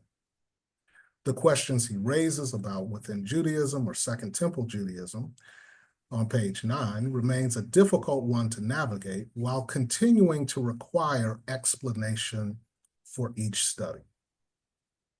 The prevailing issue is how to define Judaism and its admittedly diverse religious construct at this point in antiquity. While acknowledging the many varieties of Judaism, I still personally lean in the direction of trying to maybe overcompensate and define the parameters as closely as possible by adding within Second Temple Judaism. Again, I know there's debate around this, but just as I think about it, it's like, hey, let's try to find some limitations instead of just leaving it at Judaism, mainly because Judaism extends further out into other later forms, of course, like rabbinic. And understanding this, it's likely not the way that it was thought about in antiquity. I think the more precise language helps with the modern discussion and limits the parameters of scholarly inquiry.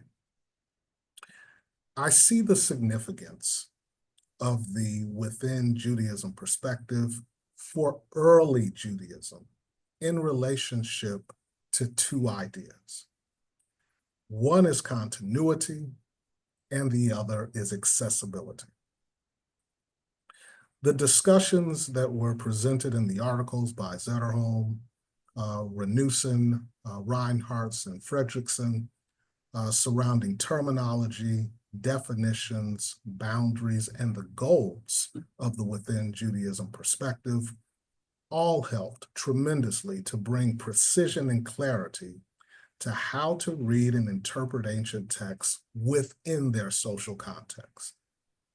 The importance of these issues, however, also greatly assists with the continuity between the texts and the history they are part of. In my setting, a theological seminary, and in particular, a Presbyterian theological seminary, that aims to train people for various forms of ministry.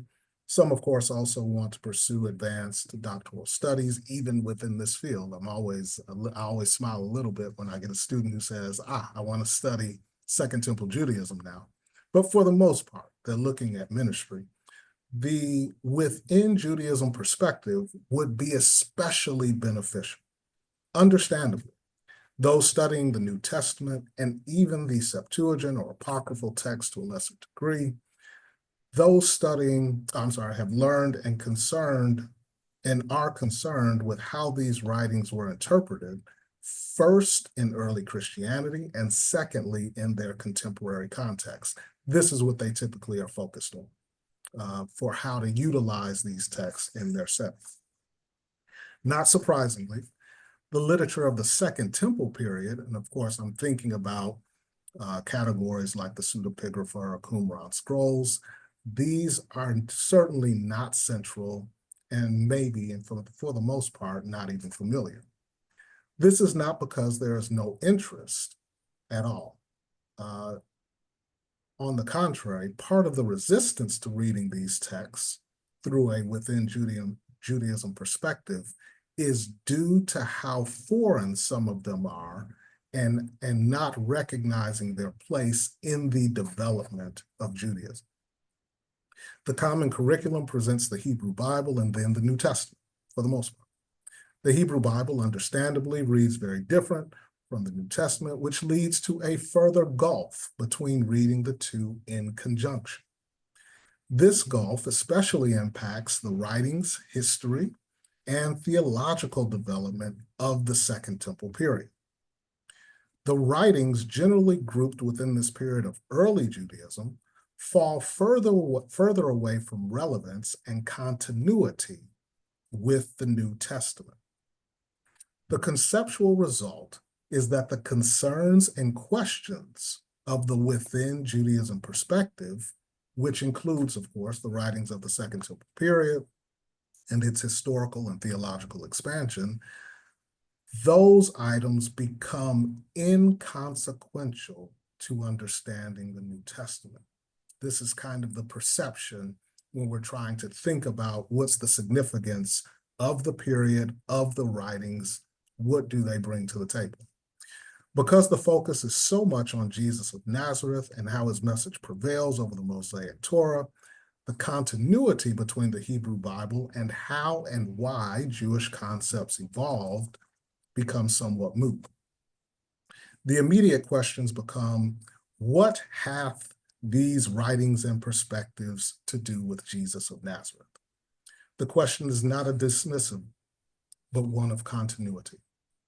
How Jesus and the writings of the New Testament fit within the expanding conceptual world of Judaism and antiquity can help with problems of continuity. How do they connect? I often share with my students that without the writings of the Second Temple period, it is very challenging to capture why so many things in the New Testament are different from the Hebrew Bible, whether it has to do with the presence of daimons, spirits, cosmic enemies, or explanations of the coming of the Son of Man or the kingdom. The interests of the within Judaism perspective, terminology, approach, and meaning can all help to demonstrate the continuity and formation of these concepts within the Hebrew Bible, Second Temple literature, and the New Testament. Lastly, the within Judaism perspective can especially help with accessibility of the literature and the history. By moving beyond Jesus, the Gospels, and Pauline literature, which the Enoch Seminar has certainly done, the concerns of the within Judaism perspective can further connect apocryphal, pseudepigraphal, Qumran, and other texts, Philo, Josephus, by demonstrating their interpretive, historical, and theological relevance. Accessibility has to do with articulating why these sources and their historical context are significant for studying early Judaism and Christianity. Combined with showing their continuity, they can become useful and relevant for other studies by demonstrating how they are related to more familiar concepts while highlighting the prevalence of plurality as opposed to homogeny. I'll stop here. I'll join in with the discussion with other questions. Thank you for the opportunity.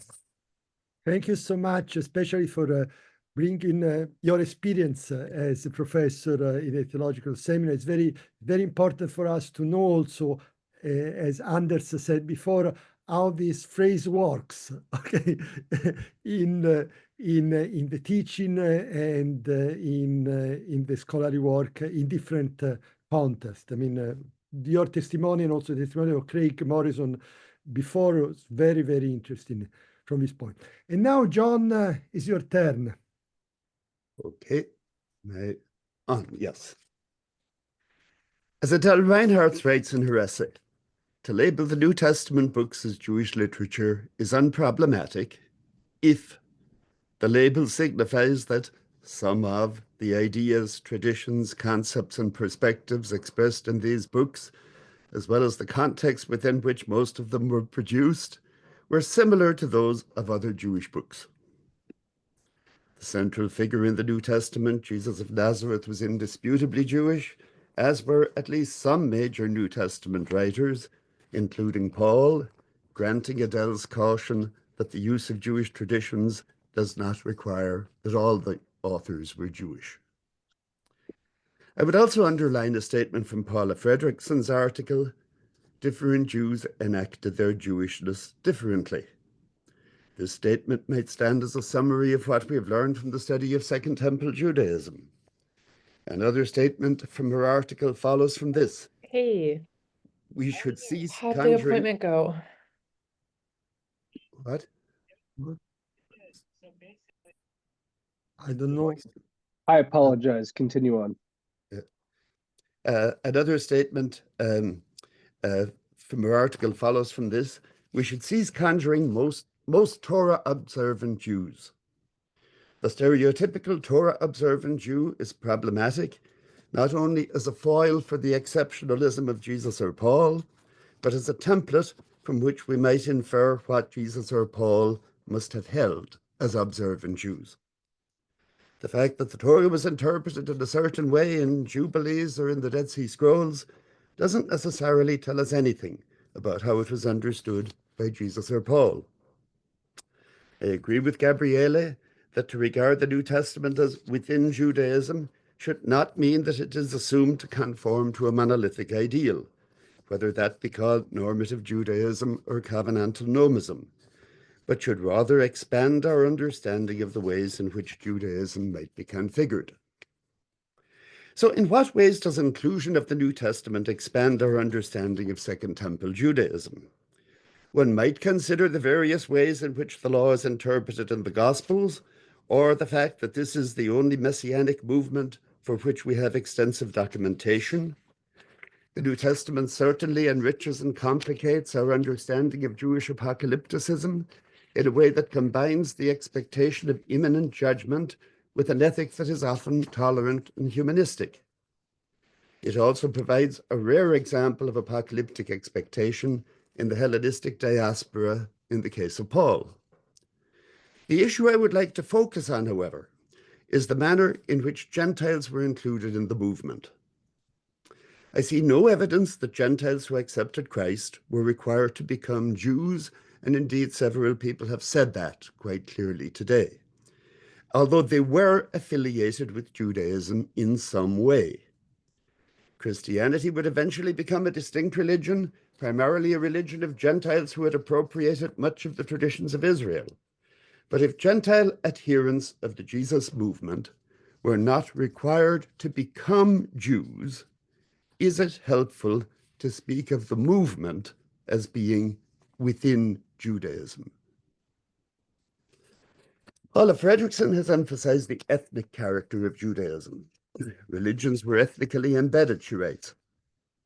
Ethnic groups came with cult. Please note, salvation, howsoever defined, was neither the motive nor the goal of these ancestral practices. The purpose of the inherited custom was to please God, thereby securing security and well-being. Such practices were about how one lived one's current life, not about what would or might happen in some future life, says Paula. Salvation, qua happy post-mortem afterlife, was a specialized concern, the particular domain of philosophy and mystery cults. The pious observance of ta patria was a quotidian concern, part of the business of daily living. But while this was true of traditional Judaism, as we find it, for example, in Deuteronomy, it is not an accurate characterization of Second Temple Judaism from the 2nd century BCE onward. The books of Enoch and Daniel in the early 2nd century introduced the hope of resurrection and the expectation of a differentiated afterlife. For many Jews, though not all, the concern for safety and well-being was not confined to one's current life. No doubt one's current life was still important, but much more important was the life without end that would follow death and would either be blissful or endless torment. The sons of light of the Dead Sea Scrolls were promised length of days and fruitfulness of seed, but also everlasting blessings and joy of ages in eternal life and a garment of splendor in everlasting light. This hope was an integral part of the apocalyptic literature.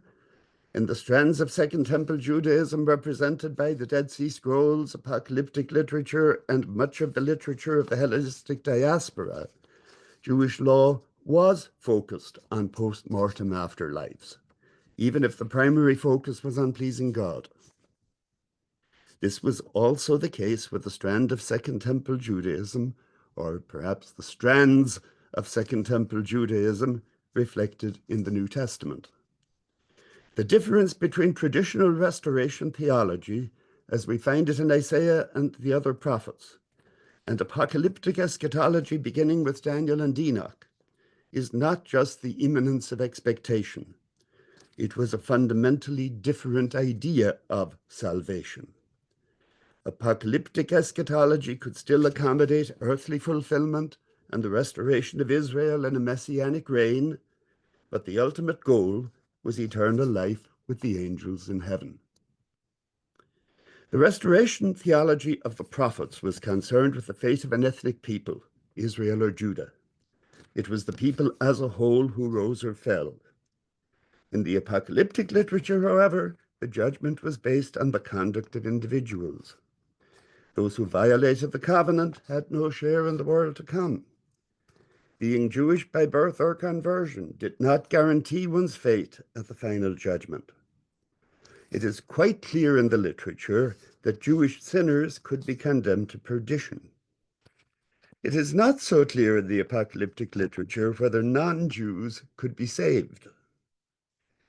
Philo distinguishes between Israel, who will be the recipient of eschatological blessings, and the ethnic Jewish people.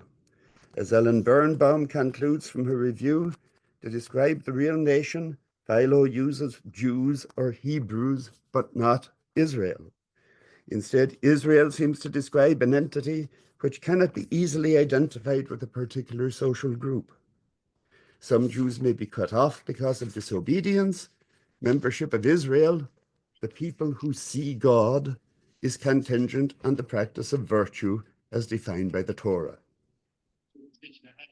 To my knowledge, neither Paul nor any other New Testament writer says that Gentiles must become Jews in order to be saved. Conversion to Judaism for males normally required circumcision. When Paul argued that Gentile men should not be circumcised, he was in effect saying that they should not become Jews. There was a long tradition in Hebrew prophecy that found a place for the Gentiles in the eschatological reign of Israel's God. In days to come, says Isaiah, the mountain of the Lord's house shall be established as the highest of the mountains. All the nations shall stream to it. Many people shall come and say, come, let us go up to the mountain of the Lord, to the house of the God of Jacob, that he may teach us his ways, that we may walk in his paths. The nations shall see the glory of the Lord in Jerusalem, Isaiah 66. Isaiah 19 even envisions a situation where Israel will be paired with Egypt and Assyria as a blessing in the midst of the earth. And Egypt is called my people, and Assyria the work of my hands. In most of these passages, the Gentiles clearly remain Gentiles. A few seem to envision incorporation into Israel. Isaiah 2, which I have just quoted, speaks of the Gentiles learning Torah, and Isaiah 66 even suggests that God may take some Gentiles as priests and Levites. All of this follows from the exaltation of the ethnos of Judah or Israel. This tradition, envisioning the utopian reordering of the world around the Jerusalem temple, persists in the Sibylline oracles in the Hellenistic period, but this is not the kind of salvation envisioned in the New Testament, or in the Dead Sea Scrolls, or in the Jewish apocalypses. Terry Donaldson concludes from his survey of Gentile participation in eschatological salvation that in this strand of Jewish thinking, the inclusion of Gentiles in the final consummation was an essential part of Israel's expectations and self-understanding.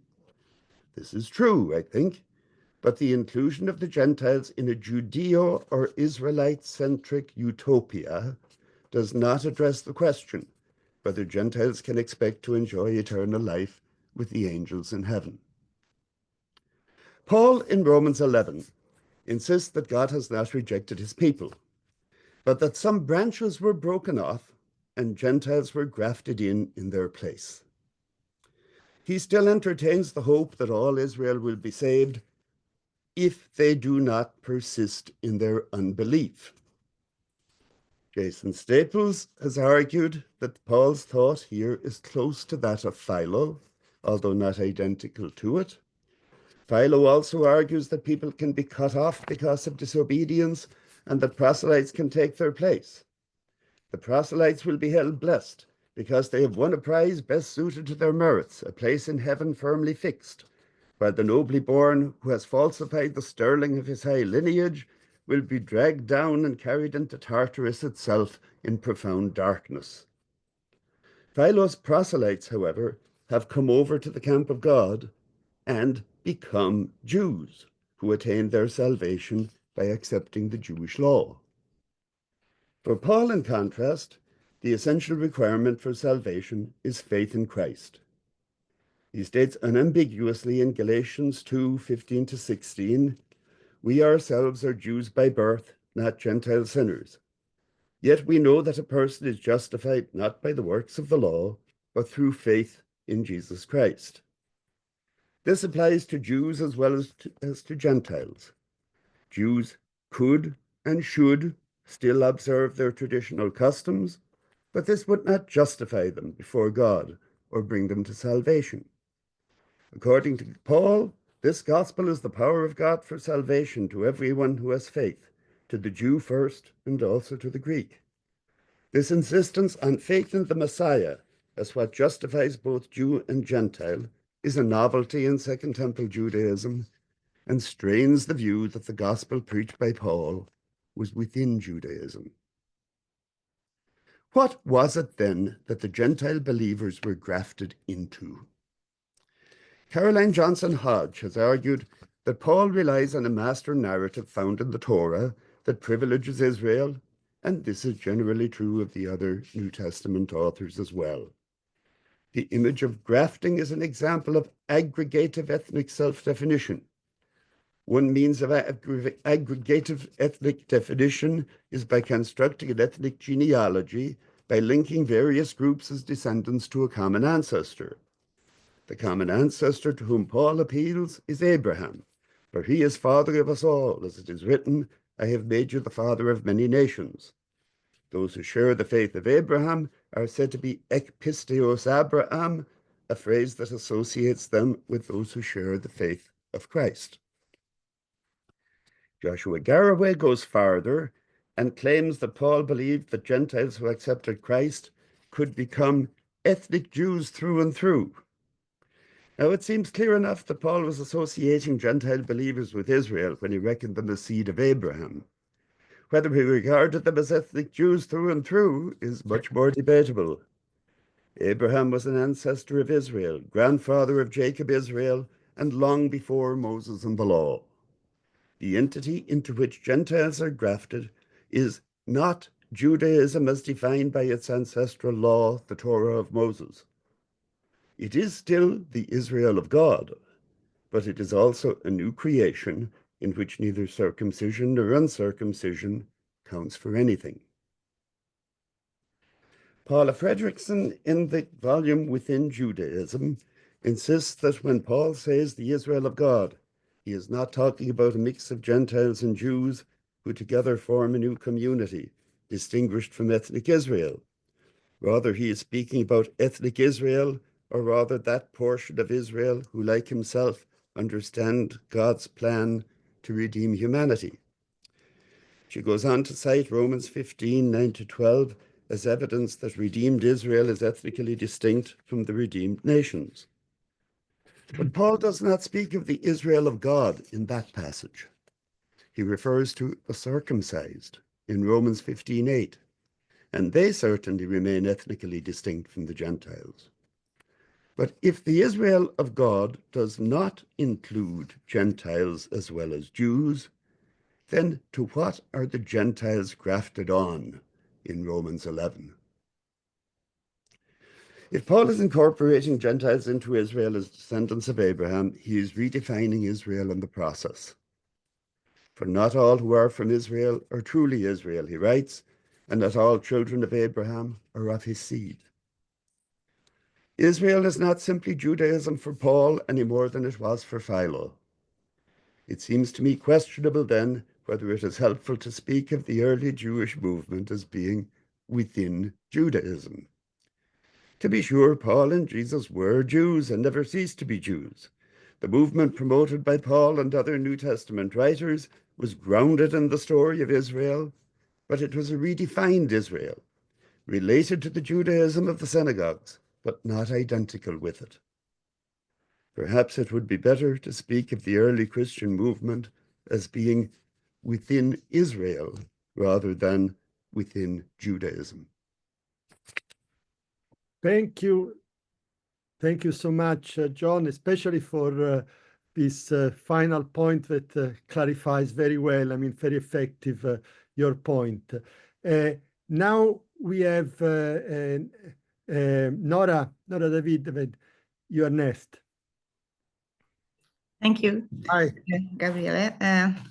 Hi, welcome to everyone. At first, I would like to thank Gabriela for inviting me and also for organizing this great event together with Joshua for today. Thank you very much. It's the first time for me as a panelist ever, so forgive me for any possible uncertainties.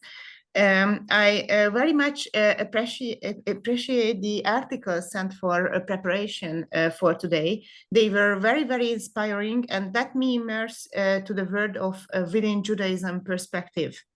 For my contribution today, I choose two keywords to reflect at.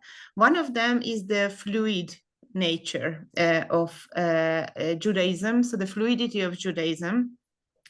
Used by, I think, almost everyone here today. What was elaborated very deeply by Paula Fredrickson in her article, What Does It Mean to See Paul Within Judaism? And the other keyword I chose was used by Anders Runeson, the archaeological procedure. So let's start with the fluidity. Paula Fredrickson collected some habitual ways of thinking which have to be questions. Most of the ones listed can be ruled out based on the fluidity of Jewish religion. Number 6 is, I quote, Paul was a monolathrist, not a monotheist. He was a normal first century person who knew that the world was full of gods. He encountered them and spared with them because he was encouraging their people to stop showing respect for them. End of quote. In the case of Paul and first century, besides the emerging cult of Roman Caesars and also local rulers by their own wish, several so-called Oriental cults started to spread all over the empire as well. Not only outside, but also within Judaism, we can find several new and many older trends and branches. We have heard a lot about Pharisees, Sadducees, Essenes, and Samaritans today, and much more on early Christianity. We can tell that in the early Second Temple period, all these religions lived next to each other in a relative peaceful state. In my view, the Persian and early Hellenistic periods founded the possibility of being flexible and fluid later. So these were, in my view, the most important times of establishing the fluidity. Without these times, I don't think it would be so easy later. Later, she calls our attention that, I quote, again, Paula Fredrickson, we therefore should cease to conjuring most Torah-observant Jews to supply a contrasting context for supposed Pauline exceptionalism. That we do know is that different Jews enacted Jewishness differently, end of quote. The different kind of Jewisnesses are reflected in the different branches of Second Temple Judaism mentioned above. And as most of the articles and as I heard talks today summarized, also the formatting Christianity can be listed among them. The second keyword I would like to reflect was used by Anders Runeson in the article is the archaeological procedure. Meaning, questions have to be asked in every period, time by time, going backwards towards the time of the birth of a certain text. So when speaking about New Testament within Judaism, we have to feel the long time between our time and the time of Jesus. It's a very long period with constant changing in history of religions, states, and almost everything. We could read in Gabriele's article the row of trends from the Middle Ages onward today, and also books and articles were very well summarized about everything of the within Judaism perspective of studying the New Testament. And we can conclude that each historical period added its own trends to the discussion. As we could read and hear all these main steps in history, I'm not planning to reflect it in the same way. I planned a little bit different kind of reflection. a field which hasn't been touched upon today. I unfortunately could not participate in the half of the second session, so if I'm not right, please correct me. But an important field where we can easily demonstrate the fluid nature of Judaism and the importance of Hellenistic Roman effects on it is iconography. I don't know if anyone spoke about iconography today or not. Oh. Okay.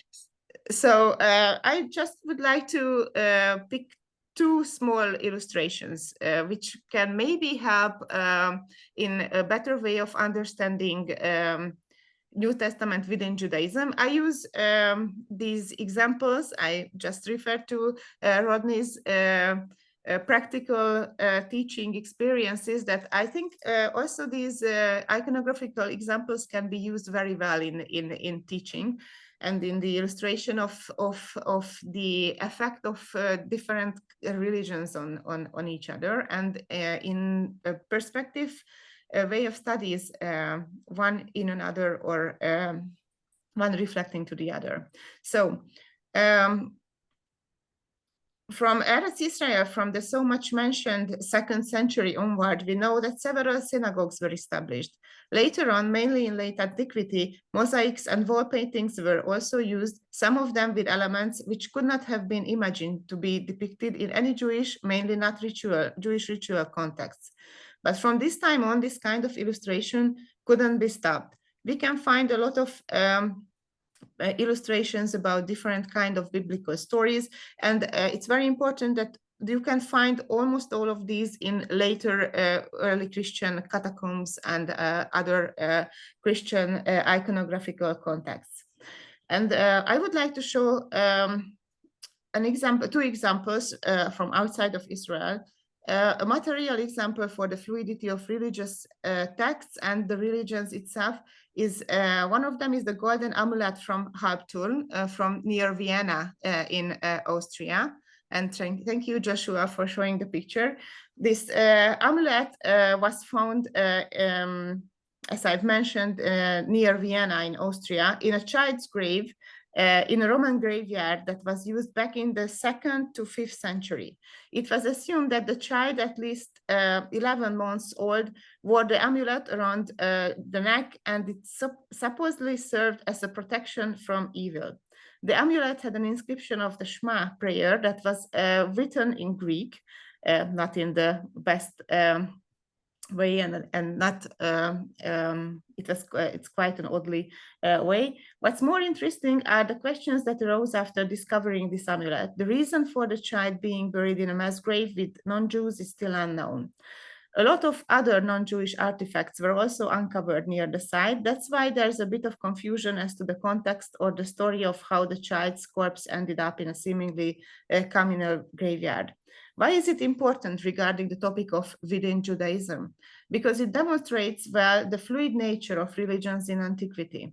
Based on this find, which is a golden amulet, which, as I have mentioned, was found in a grave in the neck of a small child, you can read the text of the Shema Israel written in Greek characters. Even the number, so the one number at the end of the last line, you can find you can read the Greek alpha, meaning one, referring to the one God. So based on this find, we certainly cannot decide whether it was written and used by a Jew, or written by a non-Jew and used by a Jew, or written by a Jew and used by a Christian or any follower of any other religions. As Paula Fredrickson summarized in her article, and I call this quotation here because I think it fits well also with this artifact, Jews could Hellenize acting Greekly, or as Paul says, ethnikos, paganly, and pagans could Judaize acting Jewishly, judaikos. Behaviors ranged in both directions. What was important for the user is the belief in its power and that it connects the user with the God or with the godly sphere. I would like to show another picture, or two pictures, as an illustration to the fluidity of the religion and the fluidity of its reception and the fluidity of texts, as in this case, a Jewish text. This picture is from the famous Mishneh Torah manuscript from the Kaufmann collection at the Hungarian Academy of Sciences in Budapest. It depicts the scene of the handling of the 10 Commandments to Moses. On the first picture, you see the recto of the page. The illustration is very interesting as it depicts Moses from a tree, in front of a tree or a basket turned upside down, holding together, focusing on his audience, the people of Israel. 2 hands are visible, reaching out from the hole, handling the stone tablets. On the second picture, you can see the verso of the page lighted through. You can see that 2 horns were erased from the head of Moses, and the tree or basket is in reality a depiction of God with glory around his head, handling the tablets to Moses. With our knowledge on early Christian iconography, it's clear that not the same hands draw the illustration as the one copying the text of the Codex Maimoni. But when the work was finished and handled to the customer who ordered it, it was unacceptable to fit the religious law, so they corrected it. You can easily see that in the first picture, it's a completely correct scenario according to the Jewish law. But if you see the second with all the hints of the horns on Moses, and you can see the lines are coming out clearly depicting God standing in front of Moses. So maybe these examples help us realizing that how deeply people are influenced by their own background knowledge, belief, traditions, etc., while reading any texts, mainly if those were produced ages before. We have to fill in the gaps. We try to read all the stages, all the ages from our times back to the time of Jesus. But I think these pictures also call our attention that we have to be very careful. Thank you very much for your attention. Thank you so much also for bringing this new perspective on iconography. Jonathan, you're next, and then Jason. Thank you, Gabriele, and thank you for the opportunity to be with all of you today on this wonderful conversation about very, very important topics. I would like to begin my comments with a bit of a confession. As a scholar of the Hebrew Bible and Second Temple Judaism, I think it's fairly obvious that Jesus, Paul, and the other figures of the early Jesus movement were Jews and must be appreciated primarily within the fabric of Second Temple Judaism. I thus find it difficult to understand why we're still having this conversation about Jesus or Paul or the New Testament within Judaism after so many years. My lack of understanding likely reflects the time and location of my training. When I took Shai Cohen's seminar on the Pharisees during my doctoral coursework in maybe 2006 or 2007, there was no methodological question about whether the New Testament would be read alongside, for example, Josephus or rabbinic sources when discussing the early Jesus movement and their relationship to the Pharisees. These were the sources. End of the story.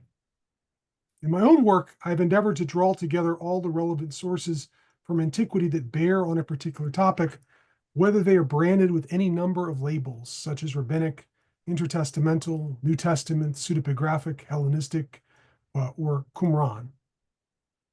Responsible scholarship on the Second Temple period, in my opinion, should do nothing else. So when the Paul Within Judaism unit began at the annual meeting of the Society of Biblical Literature in 2010, as Gabriele pointed out in the paper, which has been referenced several times, I took little note of it because I understood these questions largely to be settled. Yet the conversations continue, and 15 years later, we are still having them. As the important work of Gabriele, Magnus Zetterholm, Karen Zetterholm, Anders Runeson, Paula Fredrickson, Mark Nanos, and others have shown today and in various publications, there is still much work to be done because scholars continue to perpetuate older approaches to Jesus, Paul, Peter, and other figures of the Jesus movement that do not take seriously their unique approaches towards expressing Jewish identity at the end of the Second Temple period. But this is an issue not primarily for scholarship on the Second Temple period. Rather, it reflects the unique concerns of the quirky field of New Testament scholarship. As Zetterholm rightly observes, quote, to a considerable degree, New Testament scholarship has historically served to legitimize Christian theology. I would say that the ghosts of this legacy are still very much operative in New Testament scholarship. As Fredrickson rightly notes, these predilections for engaging the early Jesus movement outside of its context in Second Temple Judaism are baked into, quote, the formative traditions of New Testament scholarship. So, in short, to answer the first question of this session, I'm hard-pressed to see the impact of the within Judaism perspective on the study of Second Temple Judaism, because, in my opinion, responsible scholarship on the period already assumes the lessons of this approach. The second question for this session, what are the implications of the study of Second Temple Judaism for the within Judaism perspective, highlights important dimensions of the field of New Testament studies that I think are often underappreciated. First and foremost, the study of Second Temple Judaism continues to reinforce for the within Judaism perspective that the New Testament and the movement associated with it, i.e. the writings in the New Testament, I'm using that as a shorthand, were a relatively minor movement that had little impact or limited impact on the society of its time. As Magnus Zetterholm observes, quote, if Christianity had never emerged and become a world religion, the discussion of a within Judaism perspective would presumably never have occurred. If the early Jesus movement had never become more than an insignificant, even marginalized group within first century Judaism, historians most likely would have considered Jesus followers as precisely that, a somewhat odd, Jewish, apocalyptic, messianic group that easily could be located within the universalistic currents of Second Temple Judaism. In this regard, the early Jesus movement is of comparability to the earlier movement associated with the Dead Sea Scrolls. That the early Jesus movement and the Qumran community were relatively minor communities in their day, perhaps intellectual curiosities at best during their time, shows the warped nature of how we undertake our work. It is important for scholars of this period to constantly remember how marginal, limited, and incomplete our evidence is. To highlight this point for a second, consider how we might organize our evidence if we focus on different aspects of the period. If we approach the period in terms of political history, we might focus all of our attention on the Hasmoneans or the Herodians, as some scholars do, and give little attention to the relatively minor Jesus movement or the Dead Sea Scrolls community. Similarly, if we approach the period from a socio-historical perspective, we might attend purely to what we can learn about the lived reality of everyday folk gleaned from material remains. Instead, we spend a lot of time talking about the same 5 texts in Galatians and Romans. But other market and institutional factors drive how we study and teach, and we should be honest about it.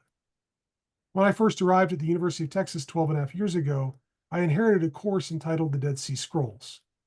I knew then, as I know now, that this course would not have the upwards of 60 students who take it when I offer it, if it was entitled something like Second Temple Judaism. There is a market in certain niche aspects of our period, and hungry for students, I have gladly followed the market trends and taught Second Temple Judaism to undergraduates from the horizon of the Dead Sea Scrolls. Similarly, the interest in the study of the New Testament reflects market forces and institutional structures that will be hard for the within Judaism perspective to overcome. These market forces are reflected in the way classes are framed, as I've already mentioned, and the types of books that are produced and promoted. For example, in an age when book displays are shrinking at the annual meeting of the Society of Biblical Literature, I was amazed by the fact that I could knock through the entire book room and see all the books I wanted to see in about 3 hours, whereas previous years I spent half days there or longer. I was struck this year by the size and prominence of the display for N.T. Wright's The New Testament for Everyone. Surely Zondervan, the publisher, is banking on selling a lot of Wright's books. And they're leveraging the fact that there are a lot of customers there who want to purchase that or require their students to purchase the book. I would suggest that the within Judaism perspective has much to do to overcome the prevalence of scholarship such as Wright that reads Jesus and Paul in conversation with Second Temple Judaism, but does not, in my opinion, fully appreciate the implications of this reading for understanding these figures or the early Jesus movement. I would say, however, that they're the books like the ones that Wright is marketing are the ones that people are reading more prominently than books by any of us, I think, here in this conversation today. Well, the study of Second Temple Judaism can give important intellectual support to those pursuing research from the within Judaism perspective. The inertia of the field of New Testament and early Christianity will be difficult to overcome.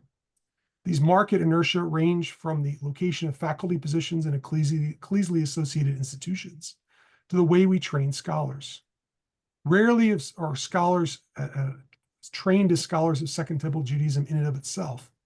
They approach the discipline from training in Hebrew Bible or New Testament, and sometimes ancient history or rabbinics. Many scholars often have ecclesial commitments and then go on to teach in contexts that are ecclesially constrained.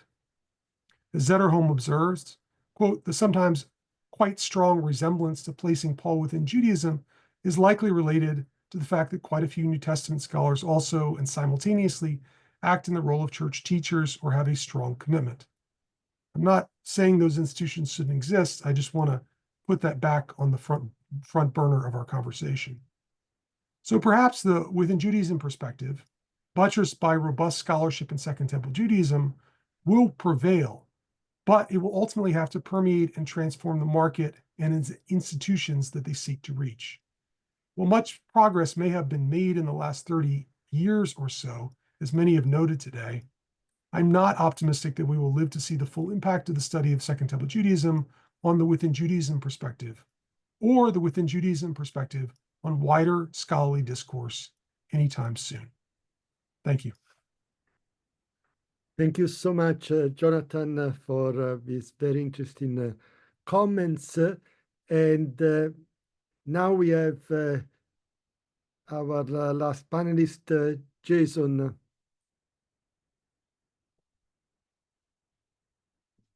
Go on. All right.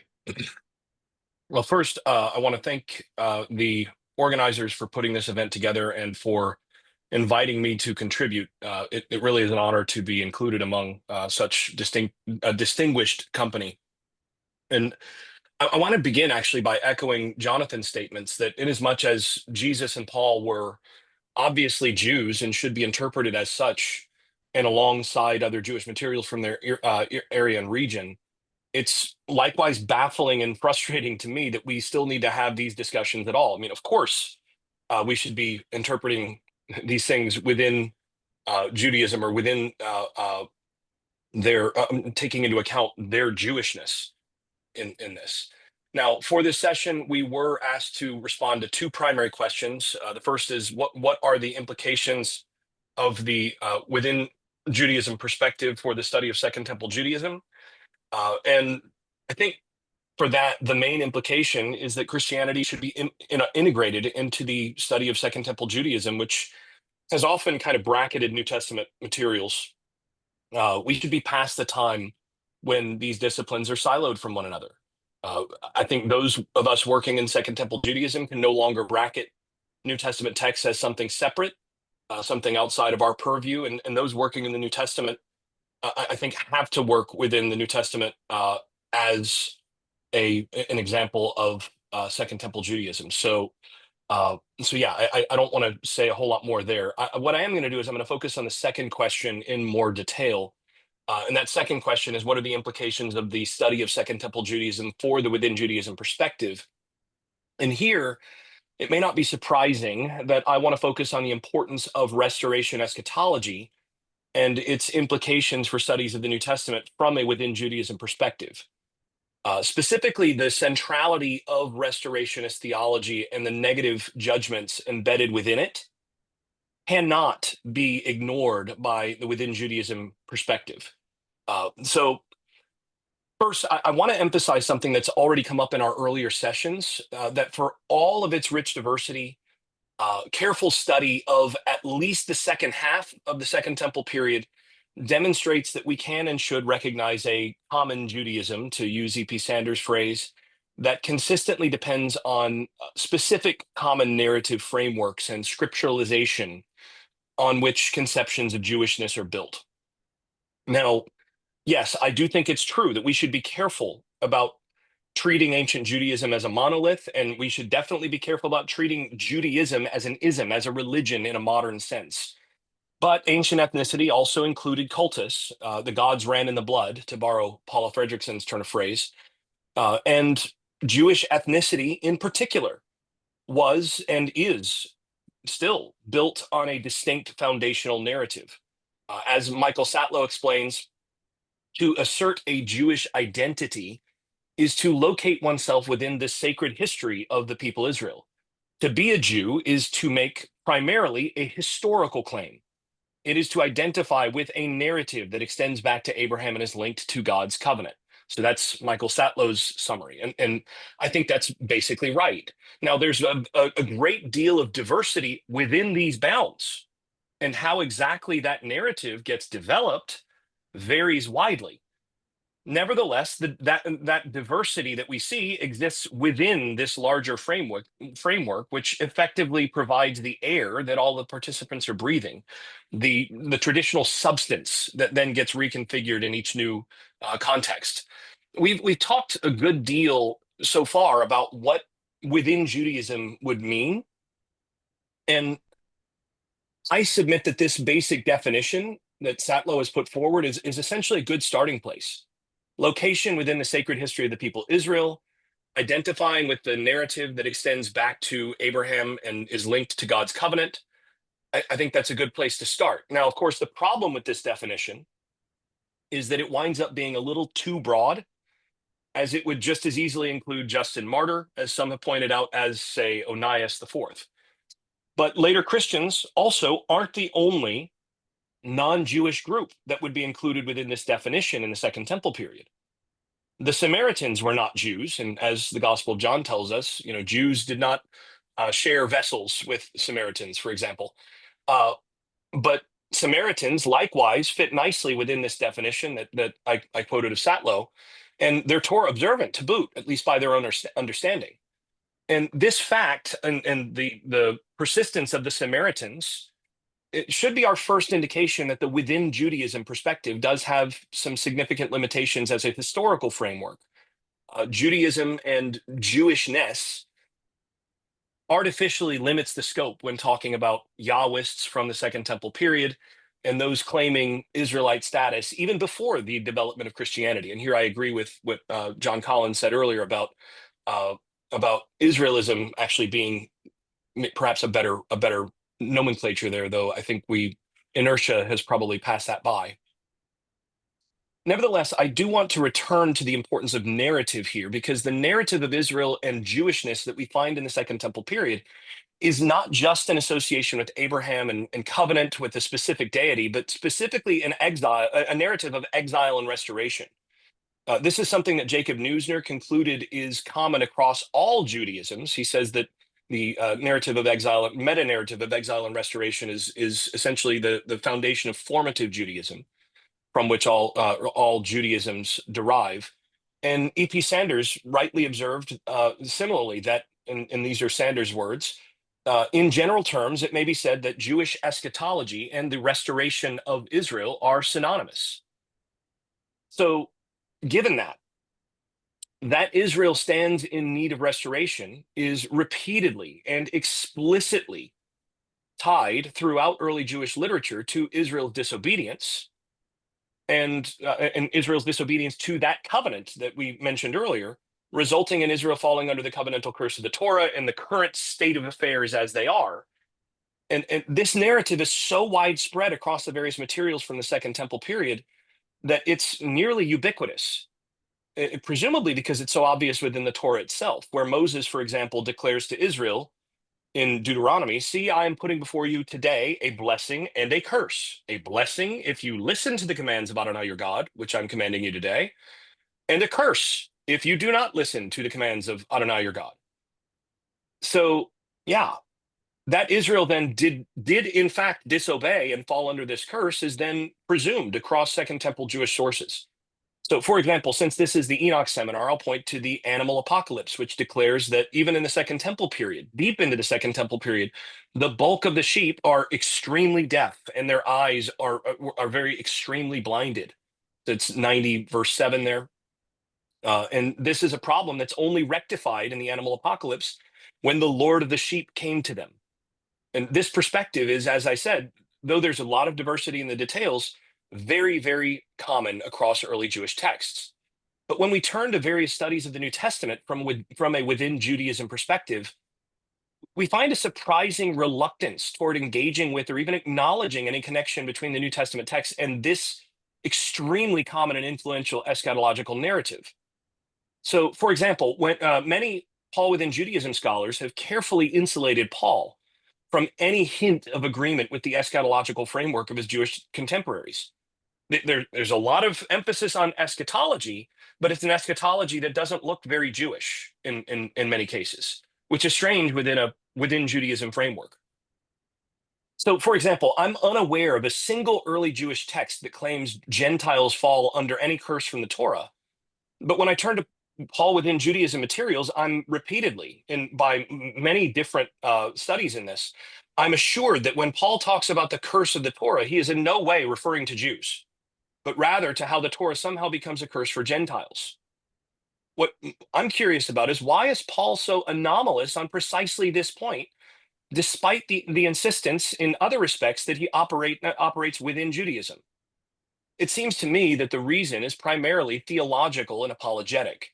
Much within Judaism scholarship has been strongly allergic to any reading that suggests that Jews or Israel were, and therefore are, this is the idea, not already righteous and not already in proper covenantal standing, independent of Jesus.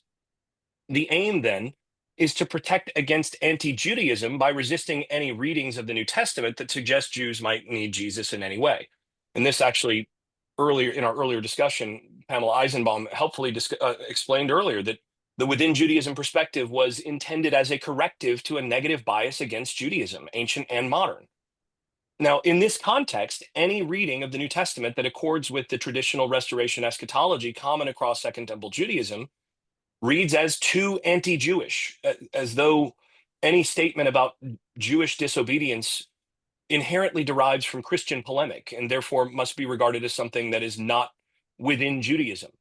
But the thing is, even though, and I actually want to stop here, I want to say, to be clear, I'm fully in agreement that we must be aware of the tragically violent anti-Jewish use of the New Testament, and that we must stand against modern anti-Judaism and anti-Semitism. These are admirable aims.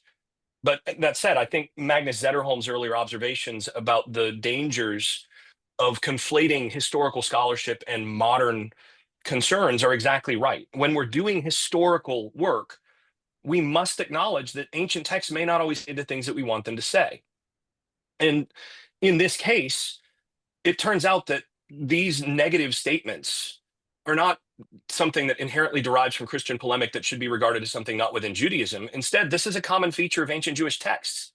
Malka Sinkovich has pointed out that this Israelite Jewish prophetic self-critique is among the most distinctive aspects of early Judaism and the Jewish tradition in general. And the fact that such negative statements and prophetic critiques about Israel's disobedience and plight before God became such an integral part of Jewish authoritative scriptural tradition at such an early time is something that made Jews, to use Malka's words here, extraordinarily vulnerable to outsiders and to outsider criticism. And that's because, now my words, outsiders could and eventually did say, hey, look, even your own scriptures condemn you. Yes, that's what they did end up doing, and that's the tragic history of this. But my conclusion here, I'll wrap up quickly here. My conclusion here is somewhat paradoxical because of the way that these things work within Second Temple Judaism outside the New Testament.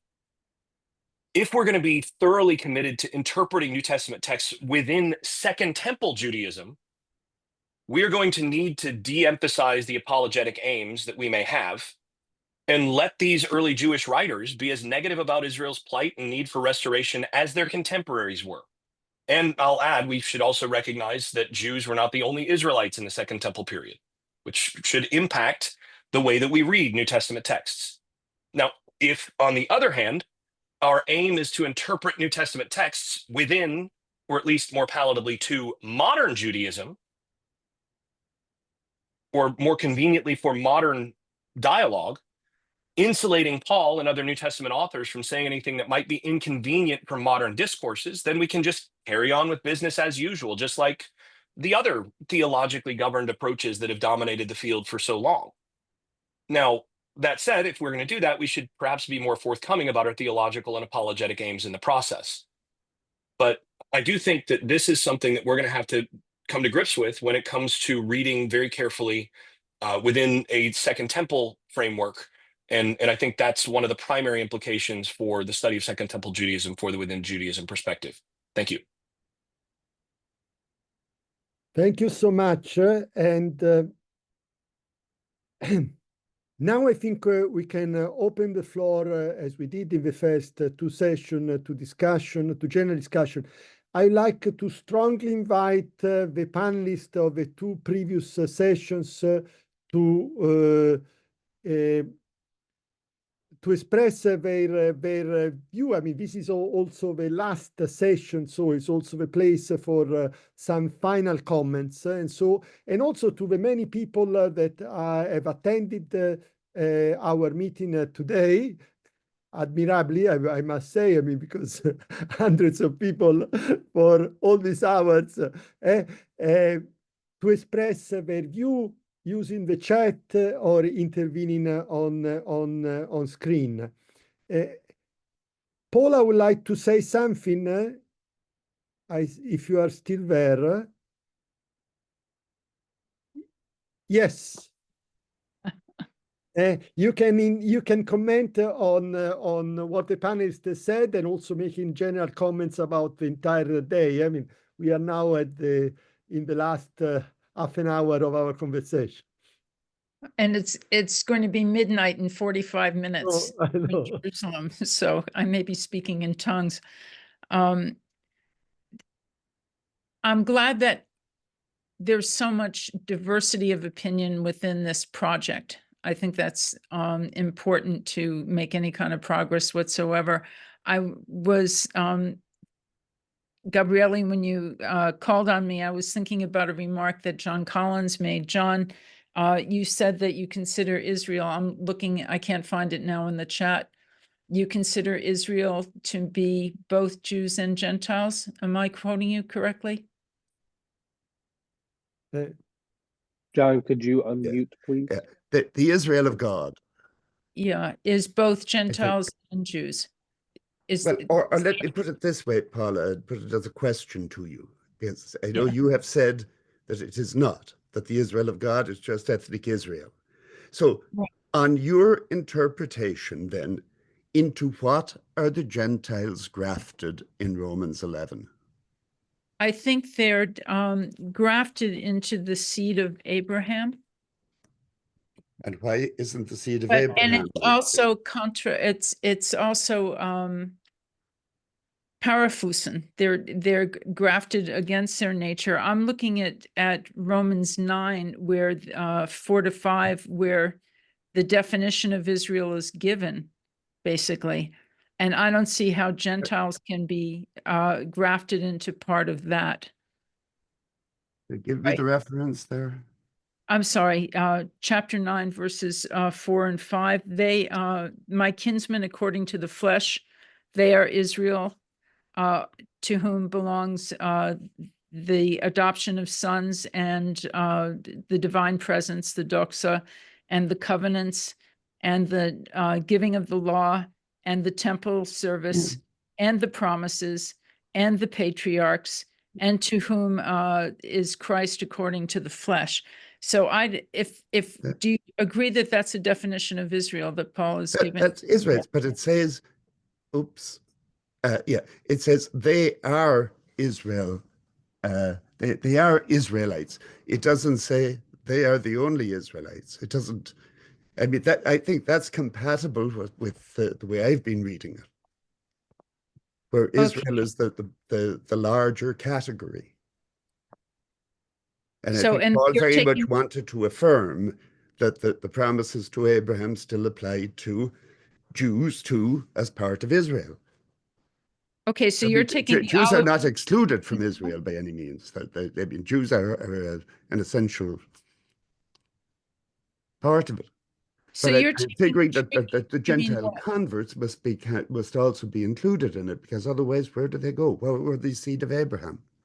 Okay, then why is Paul still calling them Gentiles at the end of Romans? Well, they are. You know, they're not Jews. The opposition is between Jew and Gentile. It's not between Israel and Gentile in this case. I see. Okay, so you're taking the tree to be Israel? Yeah. I mean, I'm taking it to be the Israel of God, seed of Abraham. I think we agree it's seed of Abraham.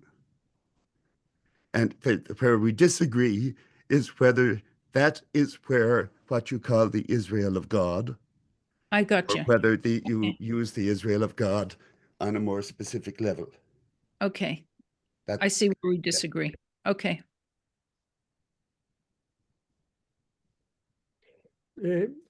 Paul, I think we all agree that Gentiles are not asked to become Jews. Yeah, that's not, I think, what we're talking about here. Yeah, exactly. So the problem is, my problem, for instance, was more about the religion of Israel. I mean, we don't have a term for this, but for instance, when Philo of Alexandria defines Judaism as the religion of the cosmos, the religion of the universe, and thinks says that the Jews are the priests of this religion, okay, while the Gentiles, the God-fearers, are the lay people. I mean, he established sort of group or entity that we would call today the religion of Israel. And I think that the God-fearer that was joining the other Jews as part of this religion, okay, was joining what we now call Judaism. So in other terms, within Judaism is a modern phrase, it's a modern category. I mean, it's not something, I mean, and I think that the discussion about what are the categories that were used in antiquity is a little bit different from the categories that we are using today, also because the term Judaism now means something that is different from what the term Judaismos meant in antiquity. No? And when you use this category within Judaism, we are talking to contemporary people. So we are not using the language of the past, we are using the language of the present. And in this sense, we may discuss if using the language of Paul or the language of Philo, it would be better to use within Judaism or within Israel. But nevertheless, I find that the term within Judaism today is more comprehensible and more effective. And this distinction does not make a lot of difference. I repeat, the value of a category, of a scholarly category, should be measured on its effectiveness and the kind of things that suggest. What we see, and also by the experience of people that are teaching, Rodney, Isaac, Deborah, that were saying that when we express this term within Judaism, people are challenged and they understand some of the concepts that we all share, that Christianity in the first century did not exist yet as a separate religion, that Christianity was born as a Second Temple apocalyptic messianic movement, and that because of this, Jesus and Paul and other leaders of the first Jesus movement should be read within Judaism. This is what people understand. So in this sense, if I may ask Paula something, would you say that Paul's Gentile converts are within Judaism? That's a nice question. Today or in the past? But how would they think of themselves, or how do I categorize them? Yeah. I, looking at them, see them as under the umbrella of Jewishness, but I definitely don't see them as Jews. I see them as sons of Abraham. And Paul has come up with this category. I mean, he's come up. That's just exactly my problem. You know, I mean, they're obviously being associated with Right. the whole tradition of Israel. Literally being brought to the family. Right. And equally, they are not becoming Jews. Right. So, may I add one more thing here real quick? And that is just not just the seed of Abraham. He also says they're the seed of the fathers in the wilderness in 1 Corinthians 10. And if they're the descendants of the fathers in the wilderness, then they're the seed of Israel. Are we trying to make Paul consistent between his different letters? Are we just going to presume that he's inconsistent? Well, I mean, if consistency is possible, we should favor it. John, is not what people now understand when we use the term within Judaism. They understand that non-Jews and Jews are integrated within the same umbrella. I mean, this is what people understand today when you use this term. I'm thinking of the Aphrodisias inscription that lists, you know, people in the minyan, proselytes, and God-fearers all in separate categories. So they're categorizing them differently, but they're all in the same synagogue inscription. So are they? I think, you know, the God-fearers, they are just donors. Okay, that's. Well, I'm glad they got mentioned in the inscription in that case. One last point about salvation. Yeah. I don't see salvation as a ubiquitous concern in all Second Temple forms of late Second Temple Judaism. I see salvation as a priority in apocalyptic texts, and I imagine an apocalyptic sensibility. I've compared it to being like a river in the ocean of Jewishness. It's a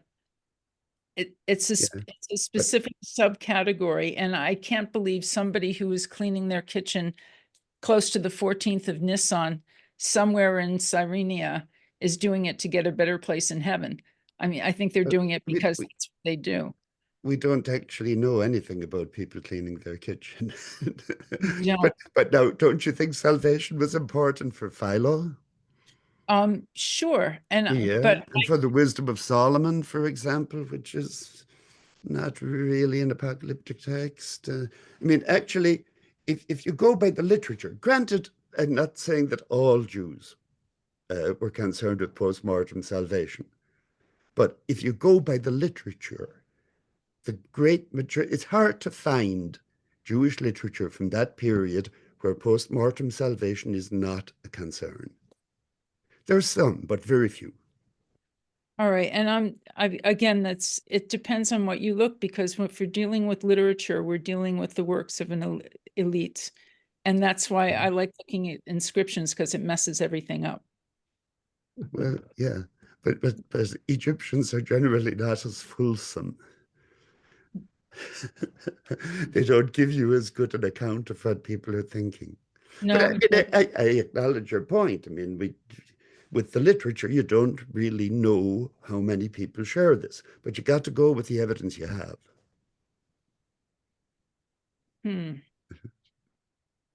If all we had was the literary evidence, we'd have a very different picture of what people were doing in the ancient Mediterranean, I think.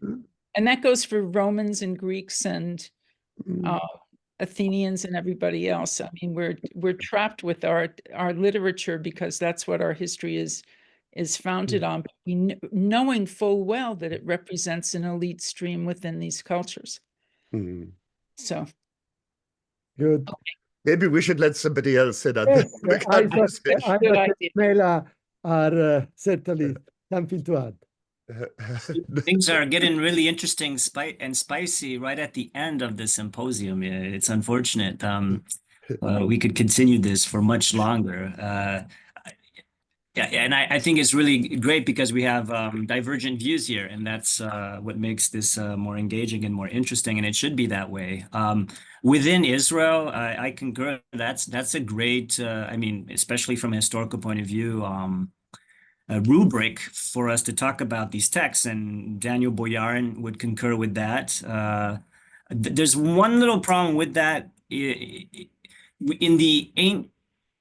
have a long history in Christianity of claiming that the church is Israel, right? So if we're thinking of that, I'm trying to think of being mindful of how our research is relevant in some ways still for theological inquiry, thinking of Rodney's presentation at the beginning. If we talk about, the church within Israel, or Jesus within Israel, Paul within Israel, maybe some people are like, yeah, of course, we are Israel, we're the true Israel, we're the spiritual Israel. There's a long discourse about that, but by saying within Judaism or, a Jewish text, that might be a little more provocative. That being said, maybe then we're starting to mix the waters a bit between religious studies and theological inquiry, which is not, it's a tricky, complex matter.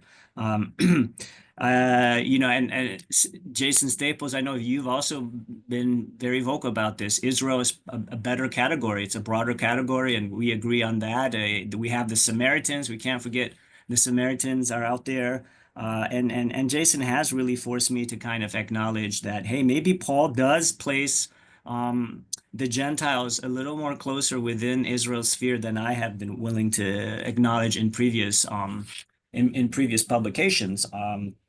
And this is why sometimes I say, and here's my opportunity to just address that comment that I made in the chat feature in the previous panel. For me, sometimes it's easier to place Luke within Judaism, if you please, than Paul within Judaism, because I think Paul is saying some kind of radical things in Galatians, for example, that he is redefining Israel's seed to mean that it's those who are in Christ, who is for Paul Jesus, who are in Abraham's seed, which then that can be like, what does that mean for Jews then, who aren't in Christ? Are they no longer part of Abraham's seed? Now, I do see Paul making some clarification in Romans about that, so that Israel katasarka, Israel according to the flesh, is still Israel, and so that's how I would clarify Romans 9:6b. Katel Bertolo asked that question. What about u pantes hoi ex Israel hutoi Israel? For me, there Paul is just saying not, there's Israel according to the flesh, and flesh here is not a bad thing, because they are the physical descendants of Israel, but they're not yet Israel kata pneuma, because they haven't received the holy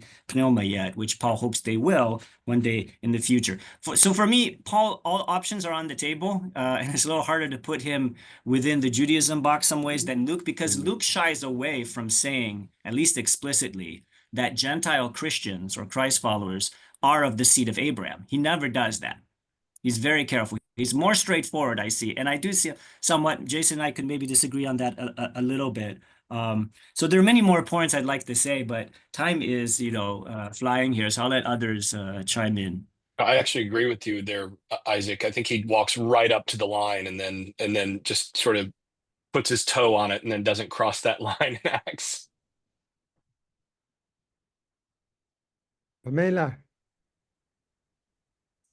you have to unmute. Sorry, I'm talking in the chat. I'm very animated, so I'm not sure where to pick up. Frankly, I was sort of almost enamored of Jason's critique of the within Judaism perspective and our allergy to incorporating the way Jews can the self-critique. I was going to say something a little more crass. So that just really has me thinking. It's one of those things that when you say it, it's so obvious, but I confess I really certainly had it incorporated into my own work. And I think that deserves more attention. And you mentioned a scholar whose work I did not know that I'll have to look up. As for the whole Israel business, if I can just say, pick up this, I think Caroline Johnson Hodge, I don't know whether it was an article or a book, once wrote about how the word Israel is in the process of becoming sort of elastic for Paul. He doesn't yet have, words shift meaning without anybody deliberately trying to make them shift in meaning. That's just sort of how language works. And so he's got language like Judaioi and Israel. So it's a bit tricky. I generally agree with Paula that when Paul says Israel, he's still mostly thinking of Israel katasarka. And he wouldn't say, this came up in the chat, the all Israel in Romans 11,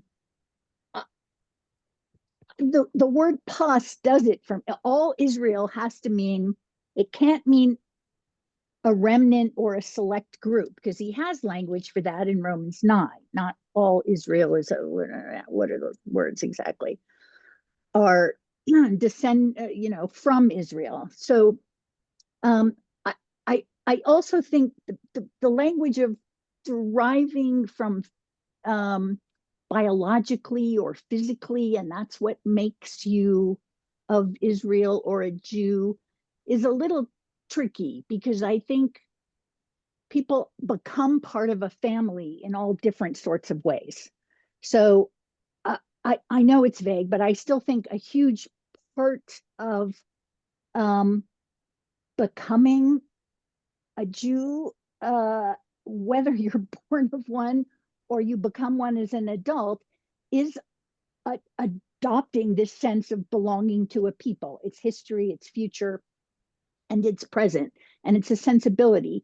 And because, I mean, obviously in antiquity, when women marry someone who's a Jew, they probably just adopted the practices, beliefs, associations, etc., of their husband. So it was happening that people were incorporated in all sorts of different ways. So I don't know that physicality is important. That was a random series of thoughts. Sorry. I'm gonna jump in really quick with a very brief response. I think as far as the pas there in 1126, I think we have to be careful about a couple things. One is we have to first of all go back to, what does Paul mean by remnant, and how does remnant function? And this is something I've gotten a little bit frustrated by in reading a lot of the work on this over the past few decades, and that's the presumption that the remnant is something other than all in the end, because the whole concept of the remnant is it's the part that's left. Right, this is the prophetic concept that you have, okay, you had this much of the people, and then this much is cut off, and then the remnant is the whole that's left. And, you get to Isaiah uses that language that way, that there's still the people. So for example, if I took a tree out in my yard and I cut a few branches off of it, and then I referred to the whole tree, I'm not referring to the branches that were taken away a few days ago. I'm now referring to the remnant of the tree, the part that's left. And that seems to be the way that language actually is used across not only the biblical prophets, but throughout Second Temple literature, is the remnant is actually the whole that's left.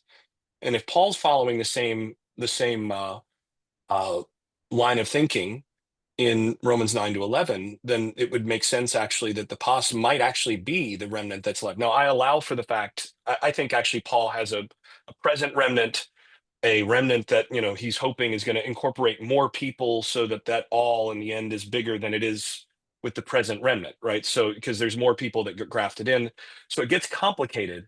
But the other thing is that I think the function of the pas is to point out specifically and precisely, in light of the larger discussion, that pas Israel is, I'm not the first to say this. Scott said this, years ago as well.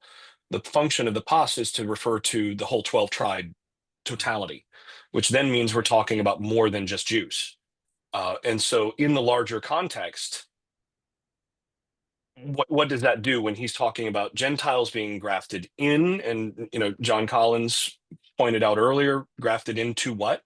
I agree with him that the tree is Israel, and if they're being grafted into Israel, well, the initial verse of that section, of which Pas Yisrael, that 1126 is the final verse. The first and the initial verse of that particular section is on sacred mixtures. So you incorporate a little bit of holy dough into a larger lump, and the whole lump is made holy.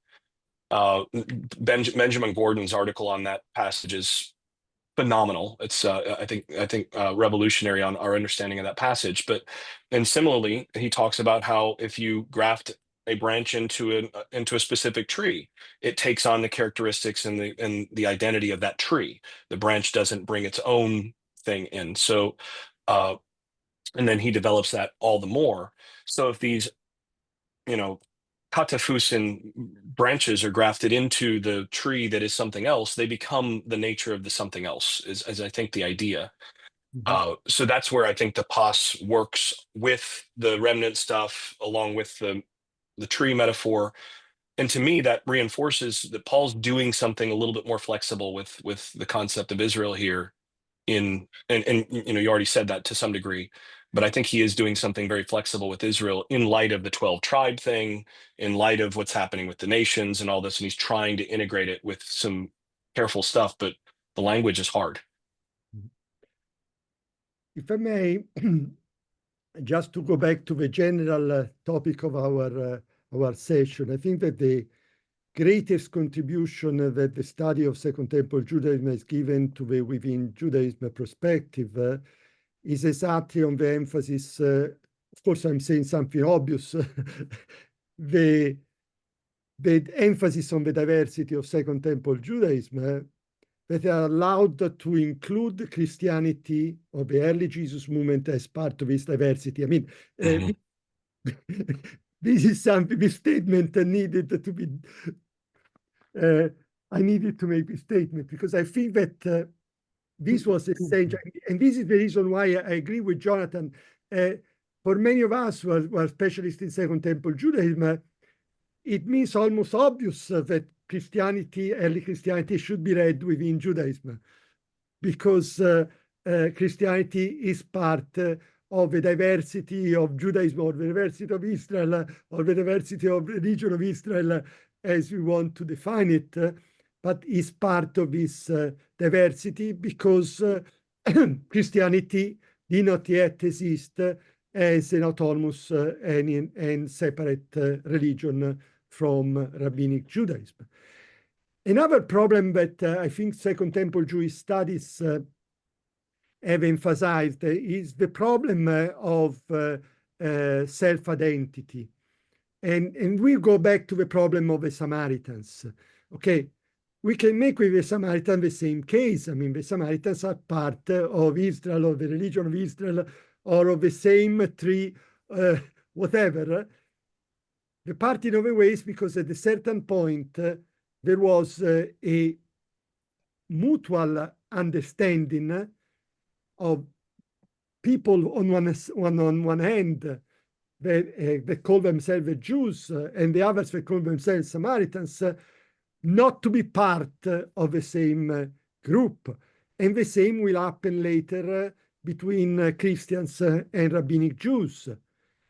But this is something that happened long after the composition of a text in the New Testament. So I think that when we say that this text should be read within Judaism, in a very imperfect way, we want to see that, to claim that they must be read as part of the history of the Jewish religion, or the of the religion of Israel, before the parting of the ways, and not as something that is separated from that. So I think that these are, and also for me, these are very important implications also for Christians and Jews today, because it means that the text of the New Testament are part of a common tradition that Christians and Jews share, because they were written before the separation of the ways. So whether we like it or not, I mean, like Philo or the Dead Sea Scrolls belongs to the common tradition of Rabbinic Jews, of modern Jews and modern Christians, so are the texts of the New Testament. So I repeat, I'm not modern. Within Judaism is a modern label. We'll probably find out in the future some other effective labels, but I have found it very, very useful and effective in making people think about the complex relationship between nascent early Christianity, the early Jesus movement, and the religion of Israel, and also the mutual relationship between Christians and Jews. But I think, I repeat, for me, the most important, the single most important contribution the Second Temple Jewish Studies have done is exactly the emphasis on Jewish diversity, that has given the possibility of including Christianity, going away from that binary opposition that John Buckley was talking this morning, between Christianity and Judaism, in which Jesus is either Jewish or Christian, and the New Testament texts are either Jewish text or Christian text, while they can be both. 20 minutes. Okay, I'm waiting for some new final. We have still a few minutes before the end of our program, and I don't know if the other panelists, Jonathan, Nora, and Rodney, wants to react and to express some comments about the discussion.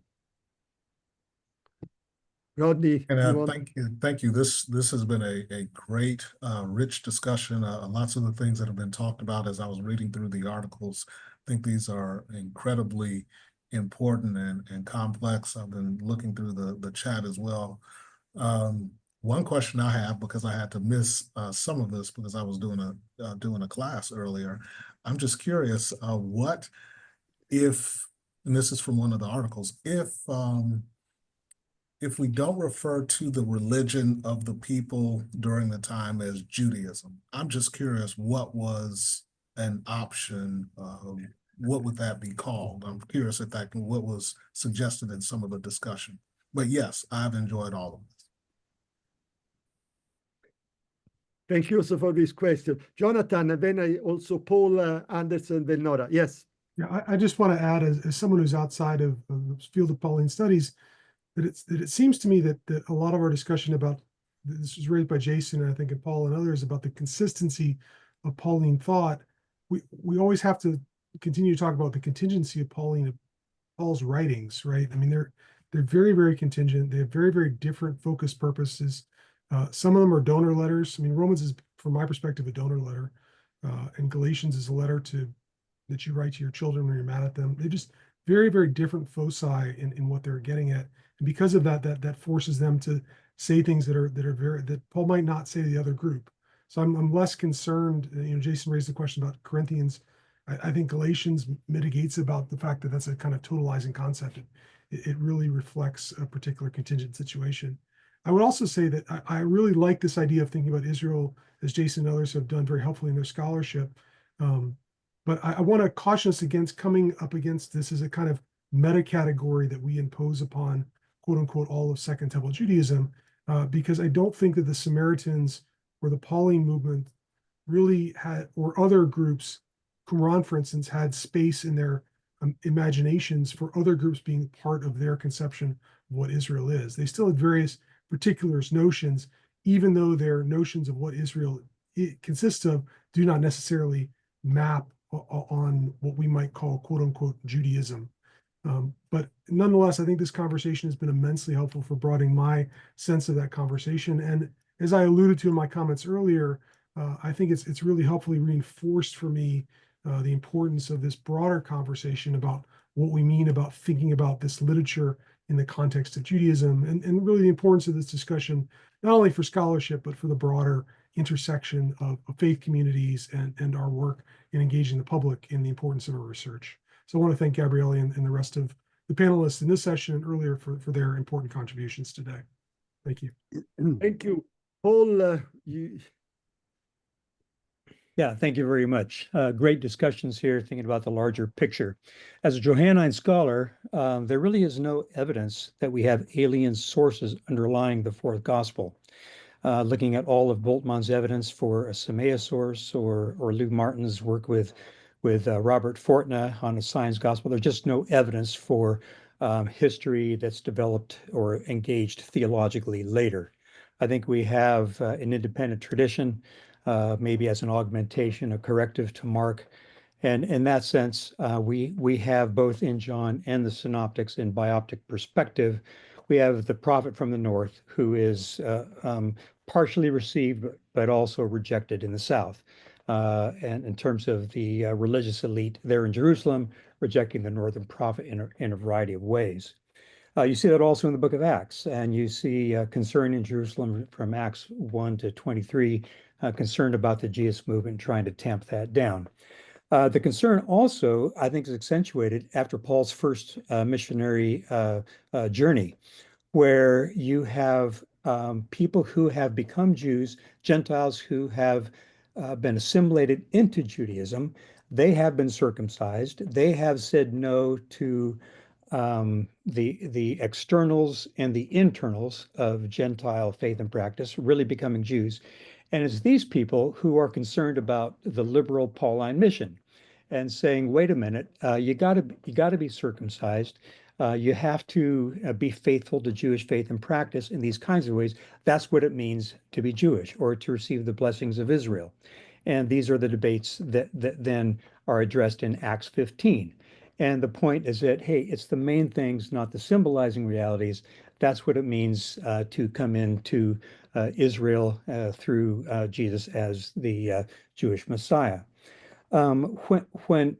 If you don't have those safeguards, then people might say, hey, I'm Jewish or I'm within Israel, but then their faith and practice might not be adequate. In 1 John, then you have examples of this. The last verse, I think, is the main verse. Stay away from idols. If you have false teachers in the second generation Pauline mission who are teaching, hey, it's okay to worship Caesar. You know, Domitian says, if we don't do this, we're going to suffer, whatever. Jesus didn't suffer. We don't have to suffer. The issue is not Gnosticism. Here I'm agreeing with Hugo Mendez in his essay in a book that we contributed to on re-envisioning the Johannine situation and community. The issue is a non-suffering Jesus, and therefore it's okay to go to the festivals. I think that's what offends then Jewish community members who say, hey, we just can't go with this, and they split back off into the synagogue. So it really is these larger sets of issues of what it means to be embraced within Israel, even in a larger, more global kind of a setting. But then how do we orchestrate matters of faith and practice, which is what people are also dealing with. Thank you. Nora, do you want to have a brief statement? Yes, thank you very much for the possibility. I think this day was amazing for me, a little bit shocking in some way, because so many new info, so many new points of view. And for me, as a non-New Testament researcher, many new perspectives came and arrived to me, mainly in the question of Jews and Gentiles in many ways, because some years ago, I worked on the inscriptions of aphrodisias, as also Paula mentioned, those great finds and about the God-fearers. And I was wondering that maybe the term God-fearers and for Gentiles and Judaism and Jews, so maybe interpreting the Jesus movement inside or within Judaism can maybe hint some new to understand the possibility of how someone could become a God-fearer or someone in some way adherent of Judaism or joining them, because for many Gentiles, the Jesus movement could be a possibility of getting closer to Judaism. I don't know if I'm, if it's easy to be understood or not. Sorry, it's very late night in Hungary now. But so if someone is joining the Jesus movement, who before couldn't be able to join Judaism or any branches of Judaism because wasn't a Jew, maybe this opened the possibility, and maybe it also influenced. So becoming a Christian could be in some way interpreted as becoming a Jew if we interpret all of these within the frames of Judaism, whatever Judaism it is. After today, I don't know what. I hope to be able to understand it once. So thank you for the opportunity and for all of your contributions. Thank you very much. Thank you, thank you. And we are at the end of our day. It's been a long day, but I think very rewarding. I mean, we had great discussions in the 3 sessions. I think very rewarding discussion. As I told you at the beginning of our day, we organized this one-day conference as a sort of prologue to a longer 3-day conference that will be organized in early June, online conference. And I think has been a splendid introduction to our work. And so I would like to invite all people that have attended these 3 sessions to remain in touch with us and to contribute to the sessions that we organize in early June. I don't have to make any conclusion because there are no conclusions, okay? We are just at the beginning of a long journey.